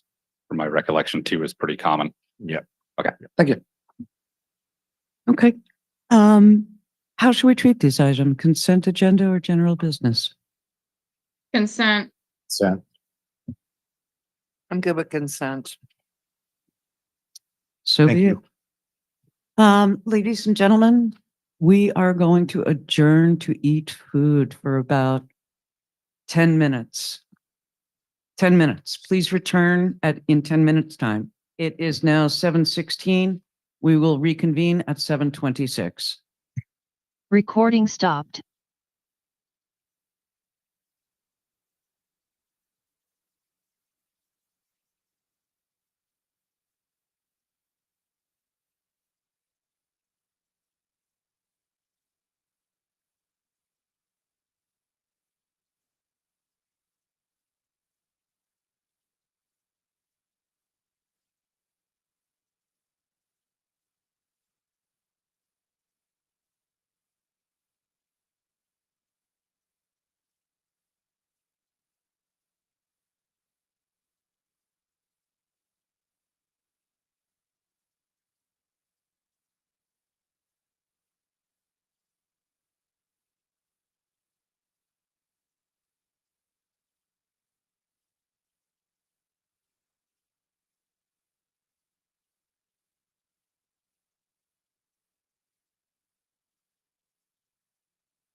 or study session.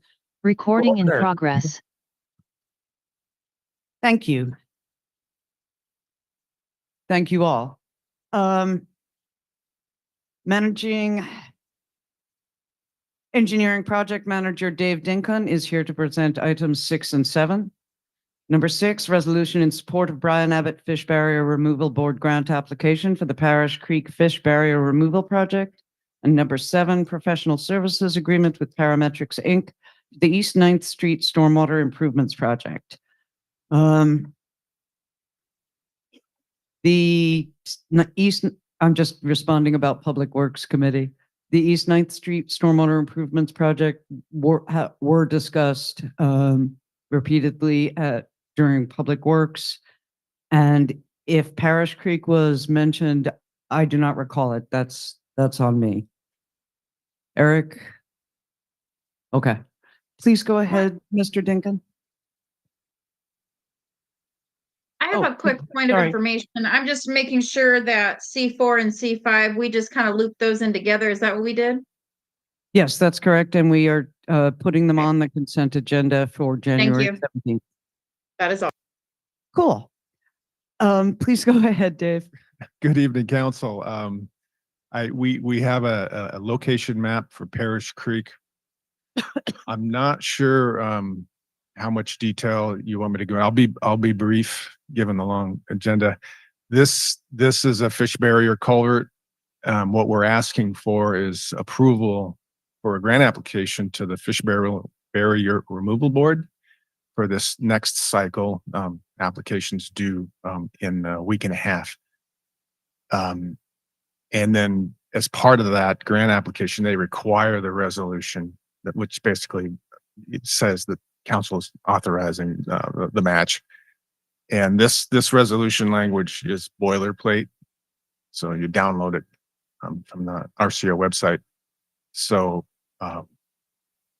the culvert is number 1 in the stormwater comp plan. So number 1 priority for fish barrier removal and replacement. And I was really happy to take this on. It's a beautiful creek. Interestingly, it's a tributary to Gorst Creek. It's just to the west of the WSDOT crossing that was talked about at first. And it's in the CIP. The match is 15%. It's funded with stormwater utility. I'm 95% sure of that. And I guess leave it at that. I'm open to any questions. Thank you.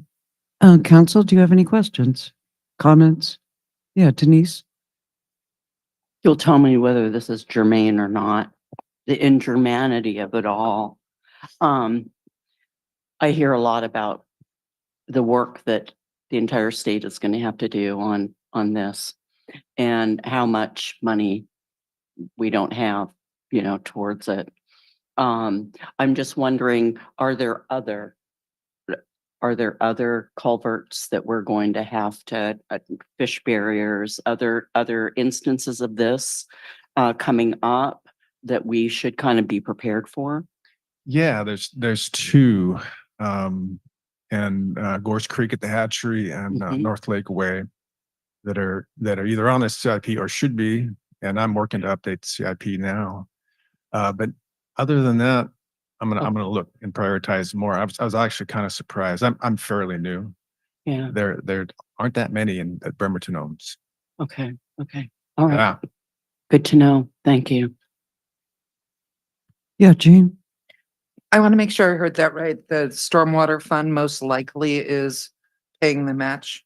Okay, thank you. And I just qualify or clarify if I could. I'm still learning the budgeting process. Okay. So.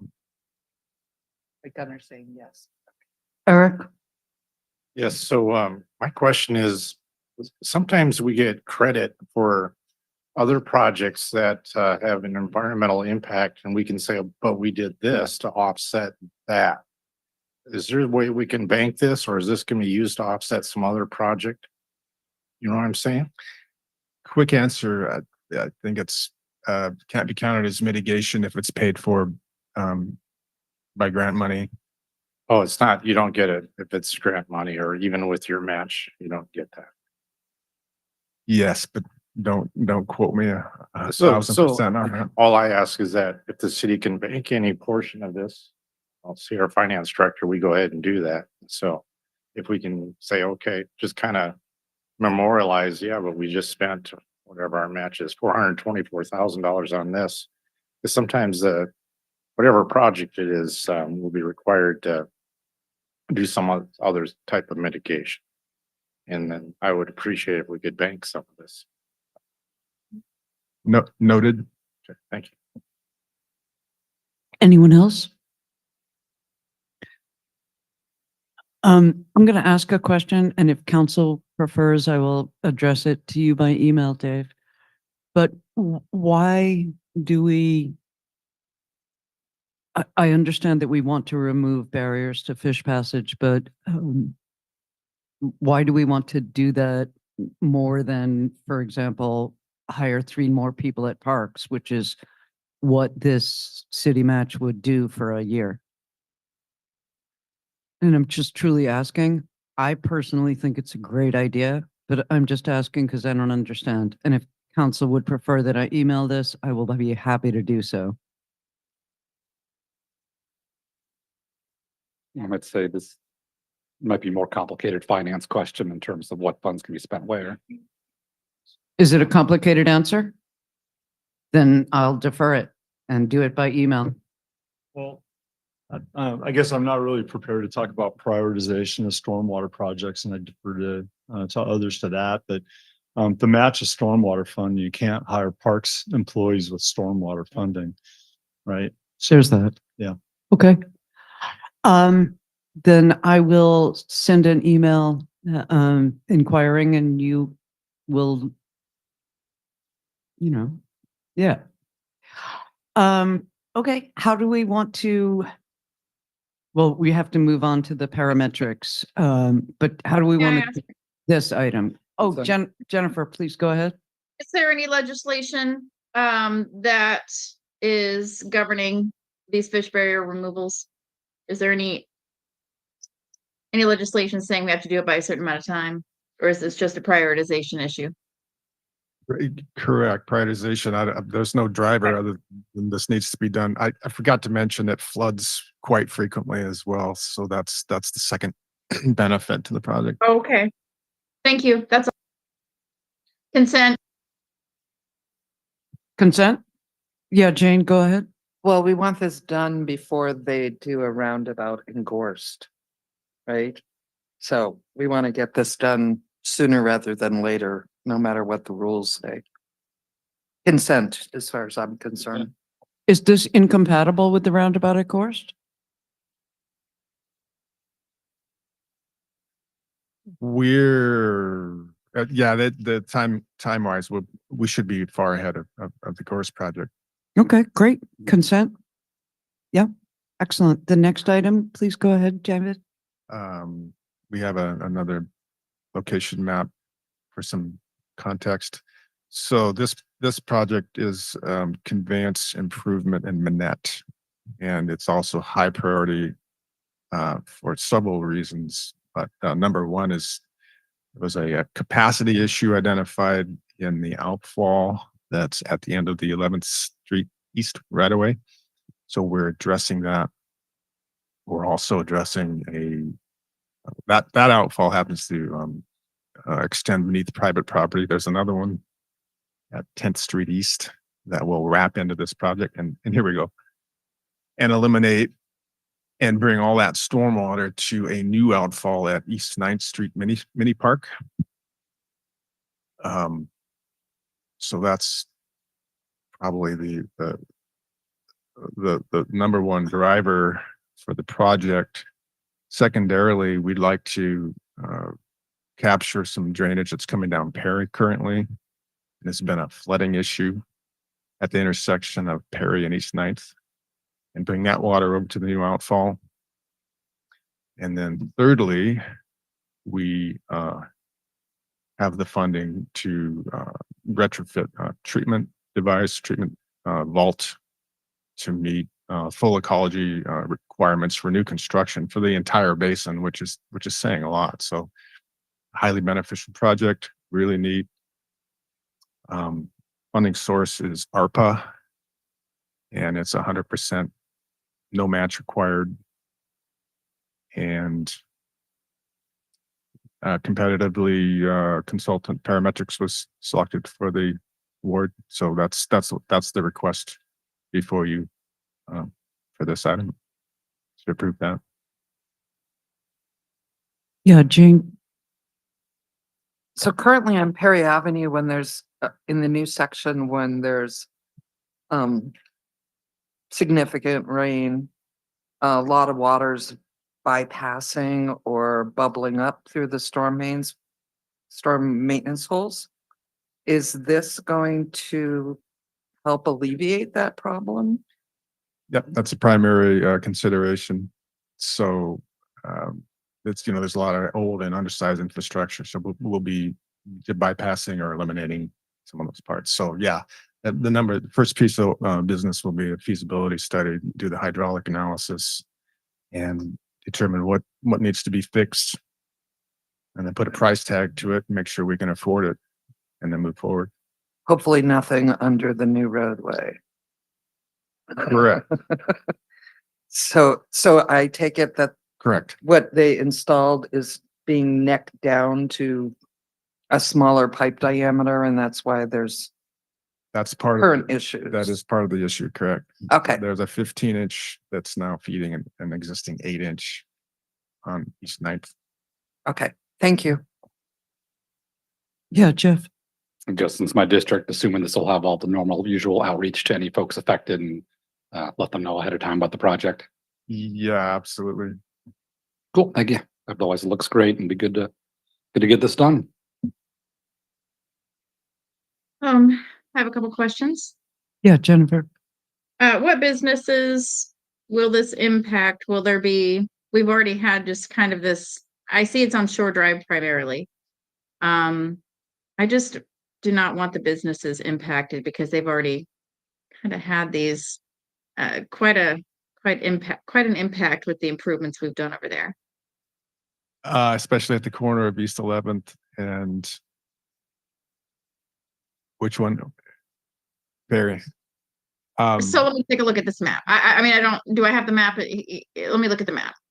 I'm just questioning, are there any, I see the plan. An intense plan. There we go. I got oh, hey, there's a map there. Okay. So Shore Drive, we have East 11th and Shore Drive. There's a business there, correct? Thai We restaurant. have, go ahead. Sorry. I'm sorry, the Thai restaurant, and I should probably keep quiet. No, you shouldn't. You should absolutely speak up. Whatever, yeah, but you probably are familiarizing yourself with the businesses in this area. I think I get the impression that this is what you do. You research, it's your, how the community is impacted. So I just want to know how the businesses in particular are going to be impacted. Well, fortunately, we're in the, I think Shore is kind of an alley to the businesses that front pit, but I bring up the one on the corner is the restaurant, and that's obviously been impacted recently with the roadway project. So we'll just have to pay special consideration to that. With a complete. Thank you for saying that publicly. Please pay special consideration to our businesses down there. It's been a struggle with the road changes that have happened there, and I know that the residents probably need a little bit of extra reassurance too. So I see that you do have a very comprehensive outreach plan.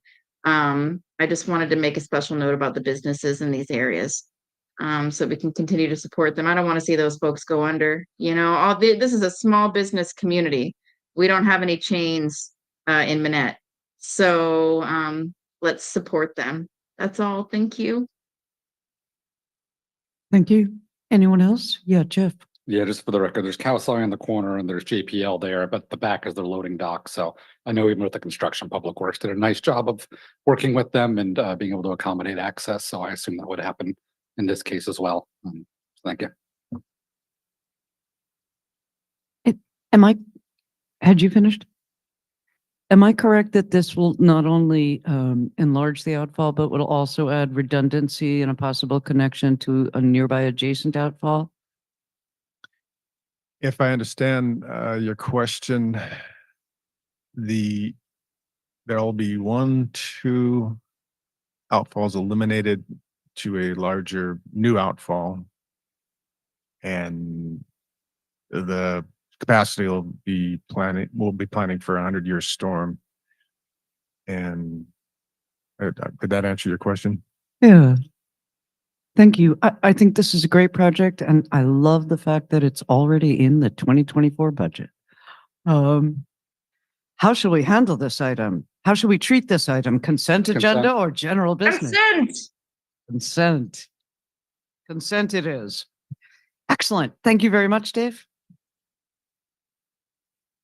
All right, moving right along. Soon we will reach double digits. Assistant City Attorney Michael Raya is here to present item 8, resolution to establish a water franchise agreement with the City of Port Orchard.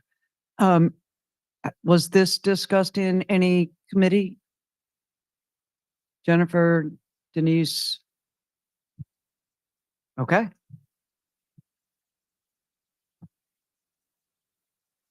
Denise, did we discuss this in public safety? Maybe not. I apologize. No. Thank you. Right. So what you have before you this evening is a resolution that would adopt and accept the terms and conditions of the attached water franchise agreement with the City of Port Orchard. The City of Bremerton's water utility serves areas within the City of Port Orchard, which includes water mains and lines within Port Orchard right-of-way.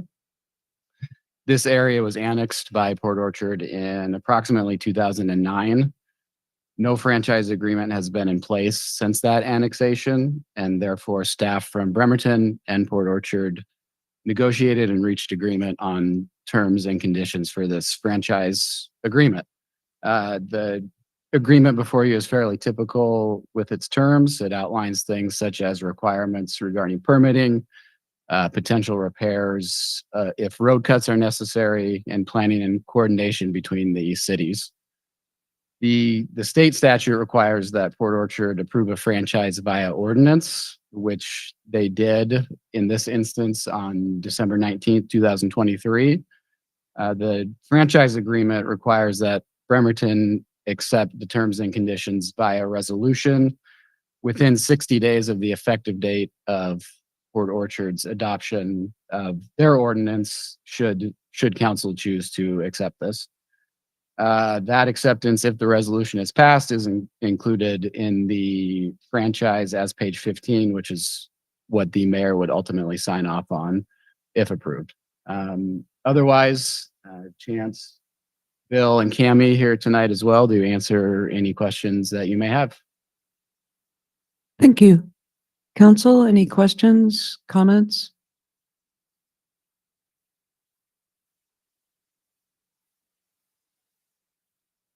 Consent. Consent it is. Now we know how we shall treat this item. We shall place it upon the consent agenda. Thank you. Thank you, Cammie, Michael, Chance, Bill. That was great.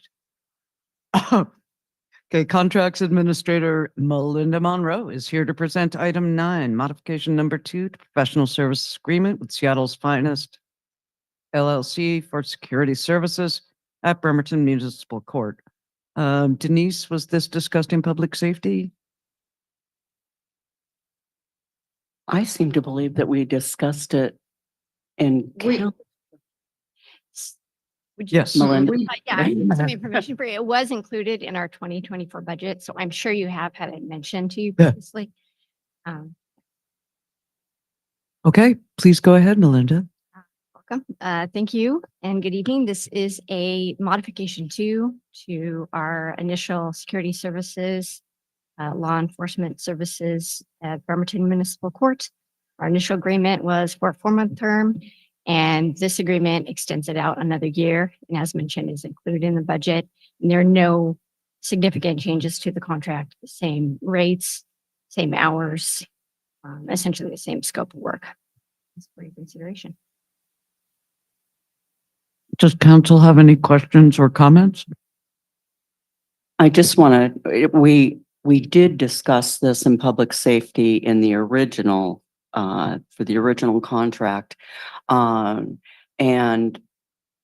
my memory is that we all felt that security was vitally important, at the court.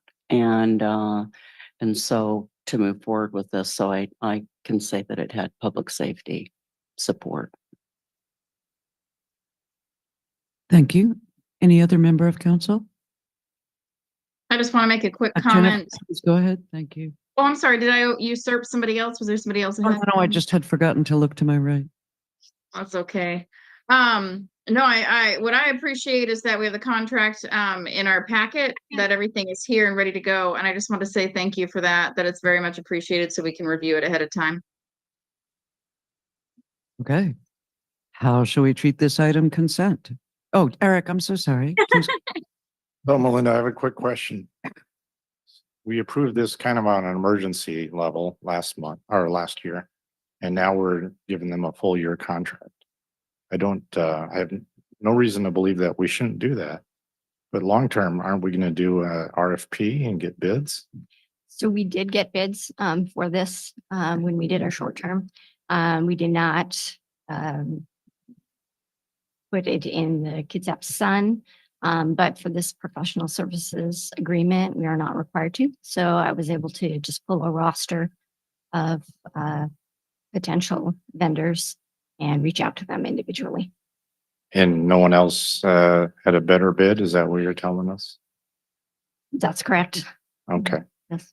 Just real quick, Kitsap County Courthouse, are those county employees? I believe they're all former law enforcement officers. Are they county employees? They're our employees. Yeah. All right.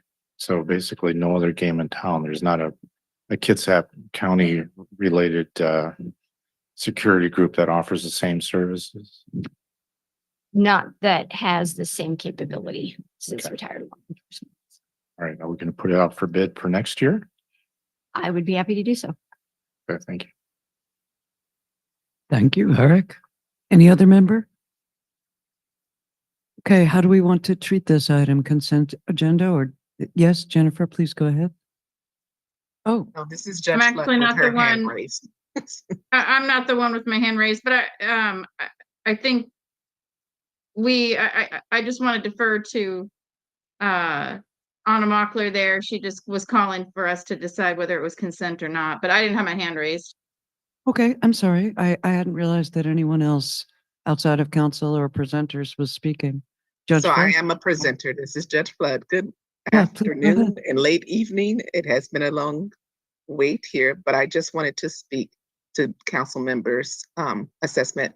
Seattle's Finest does have officers that are retired that reside in the Kitsap County area that is servicing our court. So I just wanted to make sure that the officers who have been servicing our court are individuals who are retired and live within the Kitsap County area and have extensive court experience. Thank you, Judge. Okay. Anyone else care to speak? All right. How should we treat this item? Consent agenda or general business? Consent. Consent. All right, then. Please move it to the consent agenda. Thank you, Melinda. All right. We are in double digits. Captain Aaron Elton is here to present item 10, the Homelessness Response Property Management Program Agreement. Was this discussed at any committee? It was not discussed in public safety, but Chief Wolf did call me as chair of the Public Safety Committee and educated me about this program. And I believe that this was at the time when we had President Coughlin. I believe that Chief Wolf also spoke with President Coughlin. I just wanted to, former President Coughlin, I just wanted to say that when I spoke to the chief, one of the things that I'd heard the chief talk about in his report of how the enforcement of the anti-camping ordinance was going was that the need for better documentation was noted. And I picked up on that. And so when he called me about this program and was explaining it to me over the phone, it seemed to me that this program helps a lot with that documentation. And so I just wanted to, even though it didn't come through committee, it was aired with the committee chair and also with the council president. Both seemed to think that it filled a void. And just for transparency, Chief Wolf also briefed me. So I just wanted to make sure that that was known as well. He also briefed me. So, and just to, and so now I'm a little worried. I just want to make sure we don't have any kind of issue with all of us being briefed. I don't think so. Okay. Kylie, are we all good?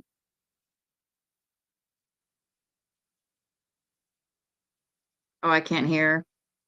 As long as it was information being shared and not a discussion. Absolutely. Just individually. Cool. Thank you so much. So again, thank you for having us here to make this presentation. It's a long time coming. Not just the city of Bremerton, but I need to be right in the mic. Okay.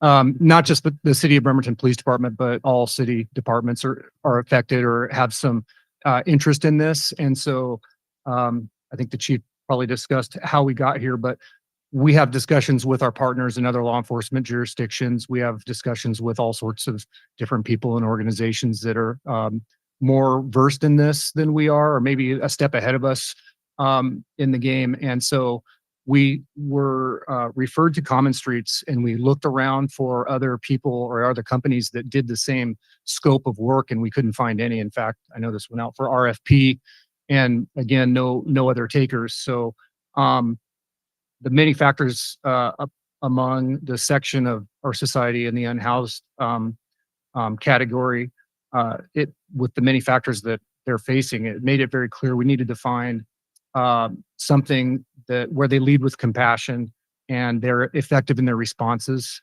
and also kind of put them before law enforcement in any sort of enforcement or of our unauthorized camping ordinance. So that's kind of how we landed here. Now the police department found this group and engaged in some conversations and tried to do our best to vet them and what they do, what they could do for our city before coming here today. So this is Brennan Perko. He works with Common Streets, and he's going to help me present today. Thank you. So this is about the homeless response property management program that we'd like to discuss with you today and how it would work. Again, I've introduced you to Brendan. He'll cover this slide and then I'll take it from there. Yeah, so I mean, it's just as it reads here. So first of all, thank you so much. I'm honored and appreciate the opportunity to be here. So thank you, Mayor. Current city challenges, there's no one better to speak to that, at least between you and I, than Captain Elton here. So we'll go through the current city challenges. Oh, yes, absolutely. Much more. There we go. Take me back to my singing days. Here we go. Okay, so current city challenges. Captain Elton will be speaking to the challenges and really some of the issues that have currently been taking place in Bremerton and really for quite a while now, and some of the solutions that have been beneficial and maybe kind of roads forward. And then we'll talk about homelessness at a glance. We're not going to do a deep dive into any one of these bullet points, but just kind of set the table for maybe some questions. I'm sure there'll be plenty. Impact on right-of-way and private property. Talk about what encampments can look like. We all know what encampments look like, but what they can look like, what they can grow into, and the different dynamics and challenges that can be present. Strategic partnerships, which is huge. Assembling a task force. People-centered approach, which is always what we lead with. We are 100% a people-centric approach. leading with compassion, and then following up with accountability as well. So personal property and vehicle storage, which is, I'm sure there's been a lot of headaches and discussion around, what do we do with the items that need to be stored? What items need to be stored? Where do we store them? How long do we store them for? And then real outcomes. We'll talk about some of our outcomes and our team's success, not just at Common Street, but with our partners in different agencies across Washington. Key takeaways, and then we'll get into questions. So I'm going to kick it back to you. So the next few slides are some things that people might recognize, but this was photos from our encampments at MLK, Broadway, and 8th Street. These were pretty significant, especially for the city of Bremerton. I would call them large in scope for us. And they were there for a long, long time. You want to go ahead? Next. Again, more photos of what an encampment can look like Brendan spoke about. At one point, this particular street, was obviously clean. And then at a point several years ago, I'd say 2 or 3 years ago, we began to see, tents pop up, and then it grew from there. And it got progressively worse up until we cleaned it a month or 2 ago. Go ahead. Again, more photos. And again, these are photos from all 3 locations that we cleaned, which were very large, MLK, Broadway, and 8th Street. And this was the end of that, endeavor to clean that area and restore it to post or pre-encampment conditions. A lot of work went into it. A lot of people worked together to get it to this point. And I think what we're trying to do here is maintain this while also addressing the people. There are still encampments, and there are still people, here and there. And we need to get to those people, provide that outreach that Common Street's so good at doing, and try to mitigate it and stop it from getting to this point again. Again, more photos of post cleaning. Next. So some of the challenges that we've faced here in the city of Bremerton, and again, I would say it's not just the city of Bremerton Police Department. I'd like to think about it from every department who had a hand in kind of dealing with and managing this circumstance. City streets, public works, parks. It wasn't just the police department, but some of the challenges we face as a city is trying to figure out how to serve the housed and the unhoused, our citizens who reside here in homes, and our businesses, while also serving the unhoused portion of our population. Outreach is an important piece of this. We do a great job. Others in the city do a great job, but our capacity is limited. And some of the reasons why that is, there's many, but a couple of them that are pretty obvious to us is the uniform and the badge can sometimes be an obstacle. We have great navigators working on our building, but sometimes our policies about what they can respond to and how they can respond to limits them. So that's a challenge for us. I don't want to speak for other city departments, but other departments, if you're working for parks or streets or public works, you may not be well versed with dealing with encampments or people at encampments who need resources. They may be foreign to other city departments. Common Streets does have this experience. They do it well. Again, like Brendan said, they lead with compassion, knowledge, and the resources. And one thing that I don't want to forget to say is they have resources outside of Kitsap County too. I know our ordinance is really specific to shelter within Bremerton or the county, but if you can get a person resources outside the county, why wouldn't we do that? I think Brendan will talk about that a little bit more later. Also, as was already stated, their documentation is really good. When I was kind of looking into this and beginning to talk to Brendan, that's one of the things I wanted to see is their documentation, and it was incredible. Another thing that it's a challenge is private property owners and private property impacts. Sometimes encampments and the symptoms of them can kind of spread and encroach on the peace and safety of your housed residents and the businesses, as we know. And Common Streets can help by identifying what's private property and what's not. In some instances, it's not very clear. They have ways of determining those things. And then on occasion, private property owners need advice themselves on how to handle things, and they can do that. Code enforcement, we often, most times you deal with an encampment, you're talking about a code enforcement issue too. And so they can help coordinate any actions that need to be taken by code enforcement. And they work with other departments too. It doesn't need to be common streets and the police department. It can be common streets and code enforcement, common streets and whoever, public works. Some code enforcement issues are environmental issues, and something that comes with encampments is impacts on the environment. Some of the things that we've had to mitigate in the encampments we've dealt with are motor oil, antifreeze, drugs and drug paraphernalia, human waste, etc. They can also help with leading and coordinating efforts to clean up those places. Encampment cleanup. So one thing that I was interested in as I started to talk to Brendan is they go out to these places again without us, and they do their outreach first. And so we're not there. And some of the successes that they've had without involving any city department, whether it's police department or anybody, were impressive. They get out there, they begin to do outreach, see what the people need. Maybe they don't even ever have to post an encampment for cleanup. And so I thought, boy, wouldn't that be great? Have a real proactive approach with some really positive outcomes without having to involve the city. Common Streets, as I said, has resolved some of those situations like that. But they, again, will also coordinate with other city departments if needed, or if there's a complex cleaning that needs to be done. And a term we'll talk about is site reclamation, and that just includes pretty much everything I just described. It starts with outreach.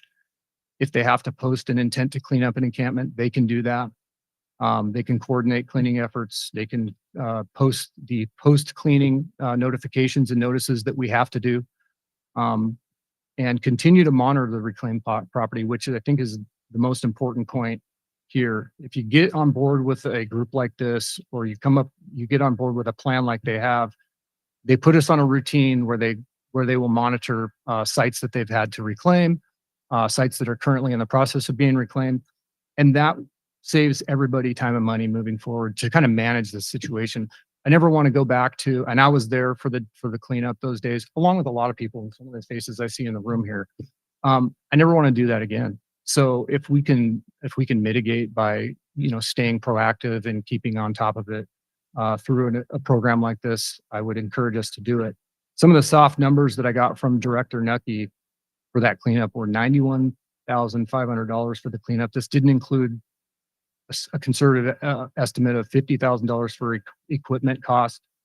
And then for the police department, we spent 117 hours between several employees down there. And I don't even know what the monetary cost of that was, but I'll let Brendan take it away from here. You're doing such a good job. I don't think you need to do anything. We can go to the next slide. So we'll kind of breeze through again some more of these photos. We've all seen encampment photos, or at least I assume we have. Just so this is substation, critical infrastructure. This is a substation, highly volatile. What individuals don't understand is if they're taking shelter outside of the fence, even if they're not inside the fence where the substation is, we know that there's a 5-foot ground that's only 2 feet deep. And when we see people driving tent stakes in, it makes us pretty nervous. And that's a big whoopsie daisy that doesn't end well for anybody. So even if people are not in the critical area of a property, whether it's public or private, we want to make sure that they can be in a safer spot. So we can go to the next. This is a transmission corridor. They are everywhere, of course, in this region. This particular one is a Puget Sound Energy and is shared by a few other entities, but you can't really see it in this photo because of the light here, but small little fires that start turn into big fires that go up and cause massive amounts of damage, and also just a huge potential for danger for the other homes that are across the field and on behind the camera here. So just infrastructure itself can be an incredibly tricky thing to manage, especially when people are on site starting fires and using propane heaters. You can go to the next one. So I think it's important to kind of talk about first steps, talk about a plan. So it's really easy again to talk about creating a plan, but what does that look like? Well, we identify other stakeholders and their properties, or and their priorities, excuse me. And in some cases on other properties as well, whether they're private or public, adjoining or adjacent properties. So identifying those stakeholders, listening and understanding their lens by which they're looking at the challenge through, defining our problem to solve. What is the ultimate goal here? I think, if we say, do we want to link people up with services and get people the help they need? I feel like anyone who's reasonable in the room always says yes to that. Do we want there to be public health and safety risks? People usually say no to that, but the disagreements and the friction lies somewhere in between on how to get to that point. So that's something that we can help with as well. We can go to the next slide here.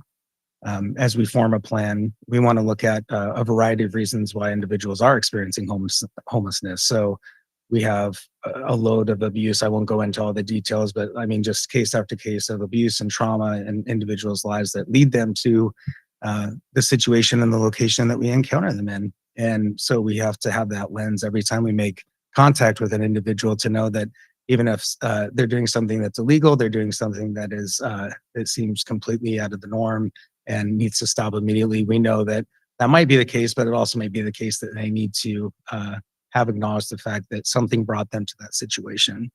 Substance use and addiction, of course, is rampant. It's not every single person who's living unhoused. Of course, we would never say that or assume that, and we push against that notion. But there's a wide variety and a wide range of drug use and addiction, and I think we all know that. Mental health issues and concerns as well. We are privy and aware and well-versed in navigating those waters. And then, of course, something that's a little lighter to talk about, not any easier financially, but gentrification and urbanization, the cost of living in this region has gone up exponentially. So just a lot of those reasons and many more. We can go to the next slide. So then the impact on right-of-way and private property, to dig a little bit deeper, it's incredibly unsafe for individuals camping and the broader community. So it's a lot of what you'll hear us talk about is it's not one or the other, it's both and. So we talk about compassion and accountability, we talk about private, and we talk about public, we talk about individuals who are living unhoused and also the broader community of people who are not living unhoused or unsheltered. Unable to properly maintain and manage property. So that's a huge concern because if we can't manage property, it's hard to maintain health and safety in a city. Damaged infrastructure, we all know the costs associated with that and the headaches. Project delays, projects in the queue or projects that have just been complete. How many times have we driven by something and said, they just put that in? How much money did the city spend on that? So project delays and then budget concerns with an ever increasing budget in response to these types of issues. We can go to the next. I'm going to kind of speed through these, but this is in terms of scale of camps that we've dealt with. This is on WSDOT property throughout the city of Fife. This is SR 167 Gateway. Over the last 2 years, hundreds of people just at this one location, multiple city blocks by multiple city blocks. There's an old mobile home park that turned into a RV camping spot.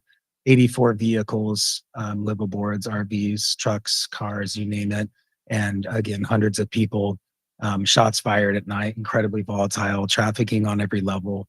So we have experience dealing with that, and I don't say that as I say that as a qualification, but also as we've walked through these types of situations. We know where encampments can go. Fife never thought they would have an encampment like this in the city, and then they all of a sudden had an encampment like that in the city. So we can go to the next. This is boots on the ground level. I know a lot of concern is through RVs. Campers, liveaboards. This will give you an example of just a small section of that 84 total count vehicles. We can go to the next. Wild ingenuity and hard work goes into individuals building shelters and maintaining really their homes. And so we try to engage with individuals, figure out what's motivating, what things are inhibiting them from taking a next step, and try to get them to actually live into something like this, which is 16 on center studs, sloped roof. It's built nicer than areas of my house, to be honest. And so it's really working with individuals up front and developing a needs assessment before we even start talking about posting and reclaiming the property. You can go to the next. Again, infrastructure, many RVs and vehicles throughout the region here. We can go to the next. An example of scale of garbage, that's its fourth iteration of a burn pile. So you can see the truck next to it that's about 20 feet away, and you can get a sense of the size of garbage that can be on site. This is on a critical area wetland, obviously incredibly volatile, as you talked about earlier with environmental ends. We can go to the next. And just an idea of the concentration, we can go to the next. And here as well, we can pop to the next slide, and I think that should take us to bullet points here. So one of the things that we do is, again, we've worked with the state of Washington. We've worked on the SR 167, SR 509 extension projects. We've worked with Olympic Region Maintenance as well, in addition to multiple municipalities in Washington. We have great connections there, and it's always about creating those strategic partnerships and making sure we get everyone at the table that would like to be at the table, also who offers a unique perspective. Program leadership, we love being strategic with getting the right people in the room from a leadership perspective, with cities, with county, with local tribes, and then obviously with outreach service provider teams and law enforcement from neighboring cities and counties, not only the cities that we're in. Go to the next. So a large part of what we do, and why, when I say we've been successful, I mean teams that we've been on, not necessarily Common Street, but we've been able to assemble task forces of all those stakeholders that have a view and have a perspective and have an avenue that they feel like is very effective forward. One of the things that I valued about interacting with Captain Elton and Chief Wolf and everybody at Bremerton is this idea of, there seems to be this need for a hub and somebody who's kind of coordinating all these efforts. And I wouldn't imply that people are just running into each other, but these ideas get crossed, and then agendas get moved. And then maybe one group thinks that we're too heavy on compassion. Another group thinks we're too swift and final with a posting or a law action. So, but really, I think the balance in this is what's critical. And I think a task force really helps to uncover what everybody's agenda is. And we realize that we all want the same things. We want people to get help, and we want to alleviate public health and safety concerns. And that can look like anything but State Patrol, Police Department, point persons, tribal and council members that we've worked with, and of course, mental health team coordinators and field medics and every other outreach service you can imagine. We can go to the next. People-centered approach. We do surveys, needs assessments, and engagement right up front, as Captain Elton was saying earlier. Everything we do is humane and respectful. That is the nature of what we do. It's not something that we try to do or that we suggest that we do. It's something that we will do. It's in the very nature of who we are. This next bullet point, number 3 here, is important. Tailored services to each individual. It is absolutely impossible for us to sit here and say that and try to figure out a one-size-fits-all approach to homelessness. It just doesn't exist. And so a lot of times we get questions, well, what do you do in this situation? What do you do in that situation? What if there's an RV over here, but this individual doesn't own the RV, and then the tow company doesn't want to come out and get it, but it's on private property and public property? Every situation is different. Every individual is different, and we treat people accordingly. An abundance of communication before, during, and after site reclamations. And again, reclamation is the term we use from everything from that first engagement all the way through until the site's reclaimed and individuals are in a better spot or a different plan, or even in an aftercare plan. You can go to the next. Personal property and vehicle storage. Again, going through and what is valuable, what is the individual on site, what are they deeming as valuable? Photos of loved ones, photos of kids that they may or may not have seen for a very long time, or if ever. They have, what is a sensitive document? There's their medical documents. It might just look like old mail that's muddy and wet, but it might be actually sensitive information about those individuals. So when doing a site reclamation or a cleanup, it's really important to identify what's valuable, and also from a legal perspective for exposure to the city to understand, hey, we need to actually store those items, and we need to do it. Is that 30 days, 60 days, 90 days? We know how to do that, and we've done that for years across the board. So motorhomes, trailers, cars, trucks, we've talked about those as well. We can go to the next.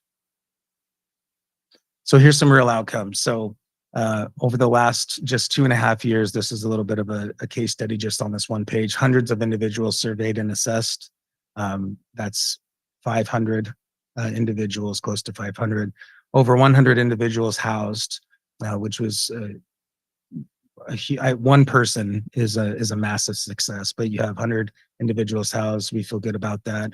Over 300 individuals receiving other types of services in addition to housing. 31 sites cleared with nearly 500 tons of garbage and debris removed. I'll be honest, it rains a lot in Washington, so some of that is soaking wet mattresses and blankets, but the fact remains the same, 500 tons plus of garbage just in this one project alone that we're referencing here. Nearly 1,000 individuals contacted, assessed, and resourced and or moved from over 200 properties. So that's some of the experience and some of the wins and outcomes that we've had that we feel good about sharing because each one of those numbers represents someone's life. We can go to the next. So here's just some quick numbers from a financial perspective. This is an 8-month kind of case study here. So we came on, you can see the trending from on the bar graph there from 2017, 2018, and 2019, just the cost was rising at the rate it's depicted there. That's when we got asked and tapped to come and develop a program. This is for a large energy company in the Puget Sound region. I bet you can figure that out from there. And we managed, they asked us to develop a program. They had all these encampments, all these individuals trespassing on private property. So even though it's a public infrastructure and public utility, they're trespassing on private property. And they said, we need a program and we need a way to deal with this. And we have no idea how to do it. So we came in and built a program from scratch. 8 months later, these were the numbers. We're able to reverse the spend from 19 to 20 in just 8 months. And I mean, we can look at the before and afters there, 64% to 40% on cleanups over $1,000. 27% of cleanups were over $10,000. That's a huge drop. I went down to, after 8 months, 5% of cleanups being over $10,000 can get expensive really quick, as you know. Perhaps the biggest one I think is at the bottom, the $7,800, almost $8,000 in average cleanup cost dropped to $2,360 in just 8 months. And now that after 4 months of the program, it sits between $400 and $500 average cleanup cost. And that's because of our ongoing monitoring and maintenance that Elton was talking about earlier. We gotta go to the next. So lessons learned and what we hope to partner with Bremerton to continue on here is clear direction and full support from leadership and decision makers. That is key. It's vital. Another thing, a non-negotiable for us, is flexible strategy and proactive approach in an ever-changing environment. There's nothing static and stand still about homelessness response. A focus on a combination of compassion and accountability. Again, I've hit that 3 or 4 times, but it's what we say often because it really is what it boils down to. A commitment to consistent engagement with local partners and community. I already had great conversations out in the lobby area, and I'm excited to further those partnerships and further those conversations with multiple agencies and multiple groups in the area. Collaboration and alignment between law enforcement and outreach service providers. Imagine a world where you have alignment with law enforcement and outreach service providers instead of those two groups being at odds, as oftentimes they are. But I think if there's clear communication, there's a spot at the table. We're in a listening environment. We understand what the goals and objectives are for everybody and where funding is coming from and so on and so forth. We can really get far in this. You can go to the next slide. After 27 days in Bremerton, over the last 27 days here, we've visited nearly 100 unique site visits and evaluations. Many of those were the same sites going back to some hot spots where people like to repopulate. Over 20 individuals we've contacted, 13 meaningful connections and conversations over those 27 days, which is big because it takes a long time for people to develop trust, especially after an encampment was reclaimed and a site was removed. 5 individuals are actively engaged, working a plan and follow-up scheduled. That's a huge win. It's, you look at 5 up to 20 there, and that's 25% of individuals who are in a plan actively right now that we've engaged with in Bremerton. And then 8 individuals who are keeping in touch. They're not quite sure about us yet. They don't quite know when the other foot's going to drop, but they're developing trust and building rapport. So we can go to the next. Try to get that through that as quick as possible. So thanks for your patience there, and we can take some questions. Thank you for your very comprehensive presentation. Yes, please go ahead, Jennifer. And I'll defer to Denise if you'd like to start off with some questions. I know we don't have a public safety chair, but you were the last public safety chair, so I'd love to defer to you if you'd like to start us off. No, go ahead, Jennifer. I'll take it from you. And I'm going to do a second round. I just want to do due diligence. And can you remind me? It was Brendan. Is that your name? That's correct, Brendan. Yes. Brendan, I wish I could see your face. All I can see is the back of your head. I'm like on this Zoom. Hi. Okay. Hey, that's okay. We'll probably meet in person one day. And I just want to do my due diligence. And one thing, if you get to know me, you'll learn I'm kind of a crybaby, especially about these sensitive issues. So mainly just because, a lot of us, we come with our hearts on our sleeves when it comes to helping our neighbors. I just want to check on some things. So one thing I noticed was you're an LLC and not a nonprofit. So just something for us to consider, council, is that, we know the difference between a nonprofit is that there's a board of directors and an LLC is, members. And so I'm just curious how many members you have as part of your LLC. Yeah, there's 3. Okay. So there's 3 of you. So that brings me to capacity. I'm Go right ahead. Yes, I'm Brendan. not one of them. Sorry. Okay. There's 3, but I'm not. There's 3, and so there's 3 members and how many employees? I think we're at 43, but don't quote me on that. Okay. So you have a substantial amount of employees. Okay. So then how many other cities and how many other projects are you currently with right now? Because I care about Bremerton. I want to make sure you have capacity for us. Yeah, so we have a team that's designated. So let me clarify something. So we have, I think it's 43 employees right now, but we do right-of-way services. So we do acquisitions, relocations, title work. And then what I do, so that's company-wide. What I do specifically is oversee the homelessness response, property management through the lens of monitoring and maintenance, and then relocation as well. So I get to live in this world, which is wonderful. I don't do acquisitions. I help with relocations because it's still the relocation of people. And sometimes there's sensitive issues there. And we're able to help agencies understand a better way to do that when they're working with you. But then what I was going to say is the team that we have that's devoted, we have a team of 7 that's devoted, and then we have a team of 12 that are half and half on other projects as well. So okay. So you have 7 devoted to Bremerton? Correct. Yeah, we'll have, I think we've already had 1, 2, 3, 4. We've had 5 individuals working in Bremerton. We also are able to other routes with our other projects with energy companies as well out here. So it helps to. Sure. There's overlap, and that's great. This sounds like a good partnership. I'm just going to ask a couple more questions, then I'm going to wait for the second round. I wanted to find out, and these are I'll just ask Brendan the questions, and then my second round. Let's see, we have Captain Elton with us, so I'll ask my second round of questions to you when we do around the table. So you currently, Brendan, have 100 housed or have housed 100 people total? Oh, so that was just on one project. So that it's quite a bit. Okay. But yeah, that was on one project. That was on the SR 167 Gateway project, City of Fife, that we're still working, but that was over a 2-year time period. Okay. And the term recidivism comes to mind. I am curious if you keep track of how long people are housed and continue to receive services, if that's part of the data collection that you do. Correct. Yeah. So Okay. we track in that. And what community partners have you engaged with in the 27 days in Bremerton? Well, that would be a better question for Tricia, who's our outreach service coordinating lead. She's not here today. She had a family emergency. She was actually going to come up. No problem. Who she's interacted with. maybe out on site. All right. And the last question I was going to check in about was if you're aware of our continuum of care in our county and in our city.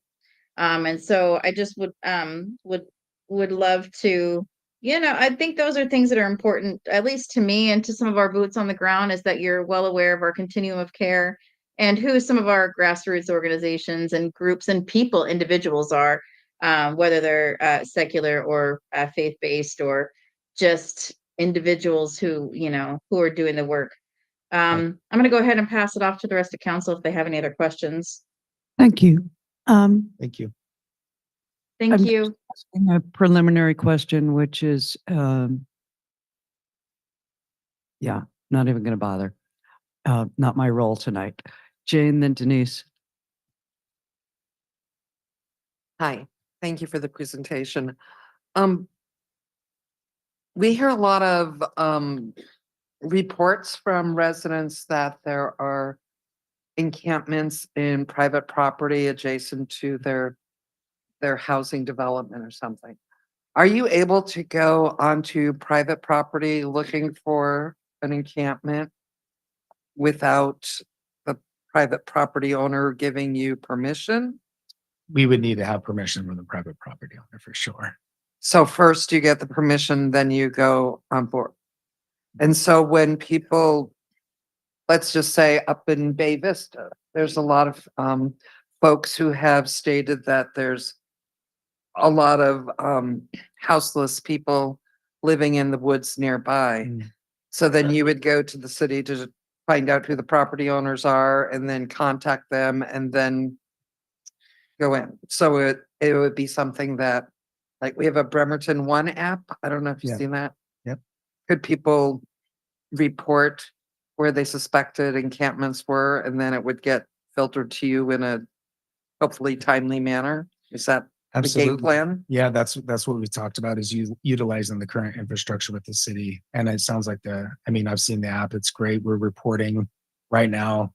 We'll be reporting to ourselves and marking it specific ways that we know for tracking. And then obviously we're doing our own tracking as well internally that would be available for the city. But to speak to the private property, yes, we would always get permission so we don't end up the trespasser. And then I don't see you in a different capacity.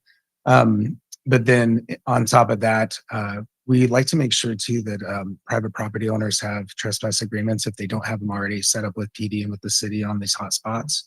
So that's something that PD can do and access on behalf of landowners as well. So we like to encourage that in those areas that are volatile. And again, you had said, do we coordinate with the city and then go get permission? Typically, we would just go try to get permission with the landowner. We have field apps to tell us who owns it. So we would chase down that information so we don't burden PD or anyone else at the city. Okay, that's great. And then my understanding is that you have a lot of outside help in, like, folks who want treatment. I know that our volunteers did a fantastic job That's what I heard. down in Rock the Block, taking care of people, getting them into treatment. So I just want to make sure that that's something that either your group specifically or perhaps you're giving it to a nonprofit to find that. Yeah, I think so.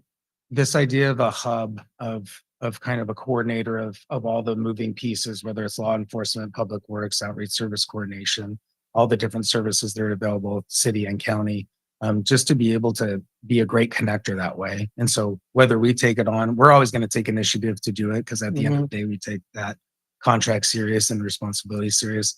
But again, as in the presentation, the task force and the people who come to the table, strategic partnerships, that's the only way we succeed, meaning all of us. So yes, we're going to be working with current groups. We're going to be looking at new groups. We're going to watch where funding goes, when funding comes from the state, from the county, and be able to follow up and make good connections there. Okay, great. Thank you. Yeah, you bet. Yeah, anyone else? Denise, please. So this is really to help manage the issue, but really through the city's lens and its departments in collaboration with the county and the other service providers. Just want to make that clear. It's not really providing direct services, other than like a navigator would. Yeah, we will coordinate, and our Yes. coordination is sometimes a funny word. It's a very general kind of ambiguous word of coordination, but he's seen our coordination thus far. We dive really deep, and we take it serious, the fact that we're contracted with a municipality that we're working on behalf of City of Bremerton, and that we want to make sure that we act as if we're the only line until we're not. And so then we can hand it off to other folks who are doing the good work that we know they're doing. Okay. As it happens, the executives of several of our housing partners are here tonight. And it would be a wonderful opportunity for you to meet them if you haven't Absolutely. already. I think you're going to find that this council is fairly insistent that you work with our community partners, and that there are good relationships established, and that there's no duplication of service. I worked in nonprofit for many years, and duplication of services really waste a lot of energy, time, and resources. And so I strongly encourage you. I like this because it helps the city, from the city's perspective, manage the issue without getting out of our lane. We don't have the expertise that our service partners do.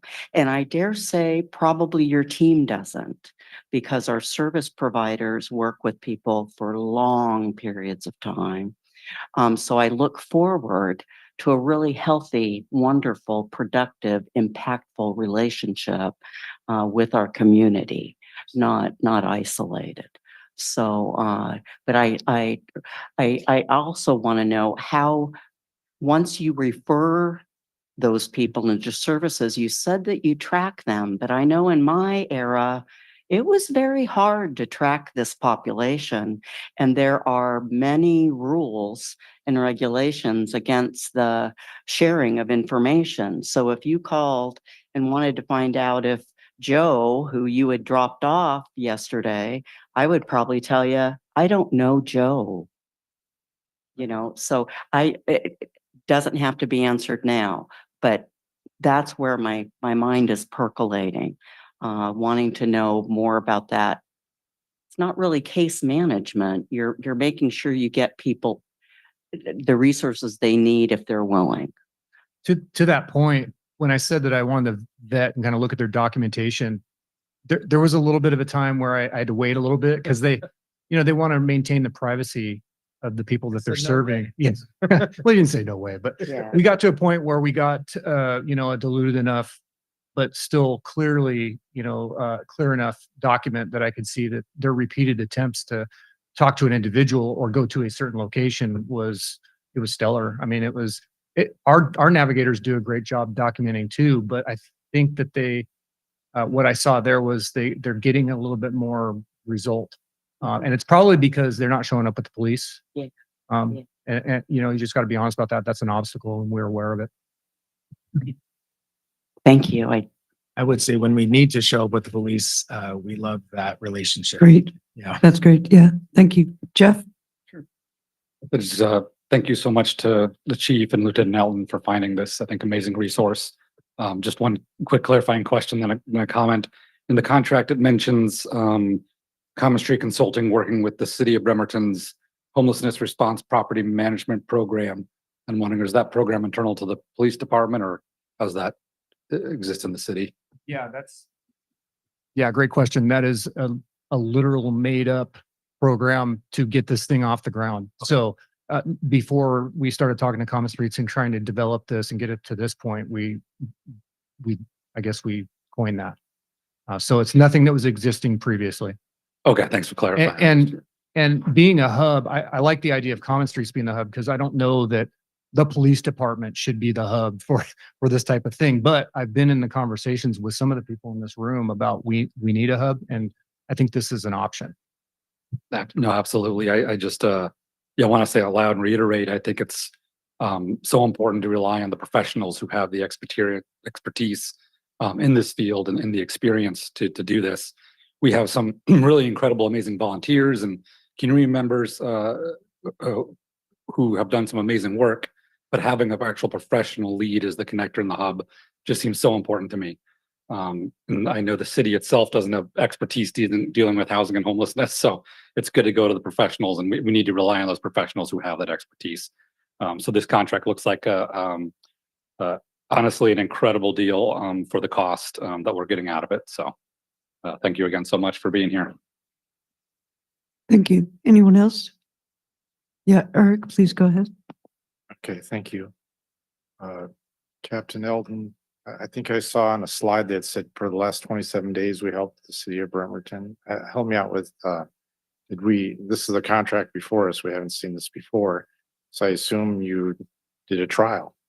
Yeah, we entered into an agreement with them that the City of Bremerton Police Department funded from their budget to try to see what this could do for us, to see it at work. We have partners at Fife, or law enforcement people that we're close to in Fife that referred them to us. I spoke to a retired officer from Tacoma who worked with the Housing First program there. And when I asked them about Common Streets, the answer was they're responsive, they're the real deal. And so I thought it'd be a good thing to put the rubber to the road and try to see what we could get out of this relationship. Okay, and you're before us tonight because you believe in this contract and you want this to happen, correct? That's correct. Okay. Help me out, give the council an idea of the last 27 days. How much has this taken the workload off your police officers before Common Street for this trial period? So Common Streets has done everything that he's described in the 27 days on their own. Except for one day. One day I went out with Trisha and Dylan, met them one day and went up to some of our RV campers outside of Winco off Bay Vista, and we knocked on some doors with them. But we spent about 15-20 minutes there with them, and that was about it. We spent some time on the phone going through the different districts in the city, giving them an overview of where we've been and where to look. I think he's got a map about some of their efforts and what some of those results were. But beyond that, it's been all them. And again, I don't know if I did a good job when I was talking about it before. If they can go out and do outreach at these places with these people who need resources prior to law enforcement being involved, we're big fans of that. And so I expect there'd be a lot of activity that they're going to be involved in that we're not going to know about. And to the concerns about their safety, we've talked about that. Oh boy, I'm really, really concerned about you guys going out there. I mean, without a police officer, you're not armed, and so it's a little bit concerning to me. That's one of our concerns with our navigators. That's why they're partnered with an officer, and that creates an obstacle. But they're willing to do it. They've been doing it for years, and I think they've figured out a way. So I think it's going to really relieve a lot of pressure from the police. But again, the police aren't the only ones that are affected by this, and I want to make that clear. I know other city departments have to, they're dealing with it too, and I think it's an answer for them too. So it begs the question then, Common Street, if they are accepted for this contract, that they'd be a contractor, but they would be an agent for the city. Then they represent the city of Bremerton. Is that how you typically work with other? We say, yes, so we're Common Street Consulting, and then we interact and we work on behalf of the city. Okay. And if someone tells you to pound sand, is that when you get the police involved? It all depends on the situation. Where safety is our number one priority. Again, some of that stuff sounds so cliche, but it really is. I have a team of individuals I'm responsible for, and I'm aware of the certain dangers that can happen. So it depends on the situation. Sometimes people are venting. We've learned when people are serious and when there's a real threat, we usually don't even engage. So we definitely, like I said, when we need to get the PD involved, that's a great partnership for us. I understand we have Melinda Monroe as our contracts coordinator, but this homelessness response property management team or whatever that you mentioned is kind of a coined phrase, Captain Elton. How are we going to know about performance if we accept this contract? Whether maybe you can shed some light. What kind of paperwork do you provide us, and how often to let us know what your accomplishments are? So we typically establish a weekly update meeting on activities that we're doing every single week. The longest I like to go at most is 2 weeks. So we'll do like a bi-weekly interdepartmental city meeting. So that would be everyone from PD to Public Works to, depending on the municipality, there's city manager there's parks. And so we just do an update. We talk about activities in the city, challenges that we're running into, different coordinated responses. And then we just provide just a general update. We have tracking deliverables are to be determined by the city. So whatever the city wants to see, obviously there's a public disclosure there. So different municipalities have different ideas of what they want to see and what they want sent every single week on record. Excuse me. And then I noticed the mileage charge. It sounds like your employees are over on the other side of the pond, if you will. Do you have any contracts here in West Sound? We do. So we have properties over here on the west side. We also have an individual that we're looking at hiring even before this conversation with Bremerton, who lives in Bremerton, another individual that lives in Kitsap County. So okay, yeah. So it's likely that they may. Yeah, it's likely. It's well needed. So and then I would say we cover ground on different projects from Bellingham to Centralia, and then from Kitsap to North Bend. So we strategically have folks placed all throughout, and we're happy to leverage those different projects. Please speak into the microphone. Sorry, we're happy to leverage those projects. So kind of all boats rise with the tide when it comes to billing or expenses for mileage. So if we're coming out for one project, we usually bill just one leg of that out and one leg of that back to another project if we're doing the same work out in the same area. Okay. Did I understand this correctly, that if a private property owner says, help, I've got a encampment on my property, if they basically call the city, that's not a gift of public services, we can actually send your team out and help clean it up? Or how does that work? You want to speak to that? Yeah, with private property encampments that you asked about earlier and we're talking about now, typically those would be the responsibility of the property owner. But what I envision is them being able to provide at least some guidance and resource to a property owner as to what they can do. Right now, I believe, you might get a police officer to come to your place and say, is this person trespassing? And we can handle it from a law enforcement standpoint. But otherwise, it could be handled by code enforcement.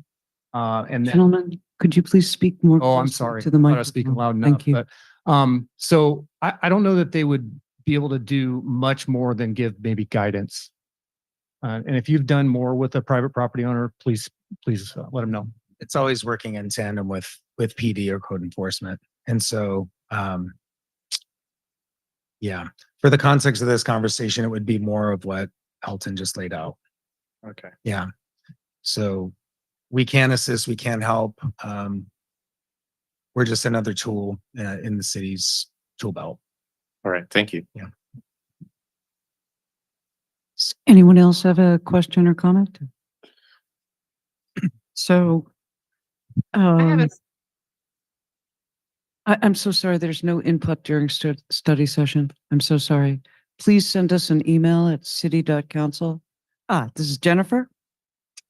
Jennifer, you're. After I your understand round, that you would like to speak, but you are reserving your comments for the second round, which I have not yet participated in the first round. Correct. I apologize for interrupting. I wasn't sure if you were calling for if it's consent or general. So my apologies for not waiting for you. No, that's okay. It's been a very long meeting and we're still going to keep doing it. So, I'm going to give a comment now and ask some questions. Okay. So you're basically doing a lot of what Public Works was doing, a lot of what the fire department was doing, and a lot of what the police department was doing, but not in a scary uniform with a gun.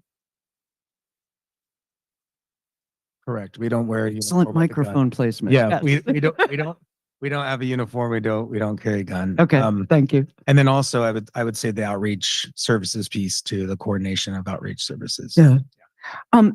I was wondering why you had not yet had an opportunity to get in touch with Kitsap Community Resources, which operates very much as a hub and is located, smack dab downtown. Like a navigation. Again, sorry. Thank you. No problem. Ramping up and just having the 27 days to kind of hit the ground running and saying what exists. We wanted to make sure that we made site visits and started working through plans about week 2 into week 3. Day 21, we start saying, okay, so what are the plans? What's the follow-up? What are we going to start linking people up with? So that's literally right in the heart of where we are right now in the process. Okay, that's great because I think that this council is very invested in the continuum of care, and cleaning up an encampment, as you showed us so many images, really has to lead to moving forward towards, I've said this before, having a door you can close, and it's your door. So I'd be really interested to hear back on how that's progressing in the future. Absolutely. Can Yeah, I make a shoot. comment on that? Or sorry, Beto. So I can appreciate what you're saying. And actually from the onset of our conversations, part of it was we're going to need to partner with people, other organizations. And I even included the volunteer groups that are not maybe an organization. So Great. that's already been discussed, and they were welcoming, and they've dealt with this before. So I was really comfortable with that. And I'm really impressed by your assumption that homeless people are people and that one can go among them and talk to them just the way you talk to other people. So that was all right.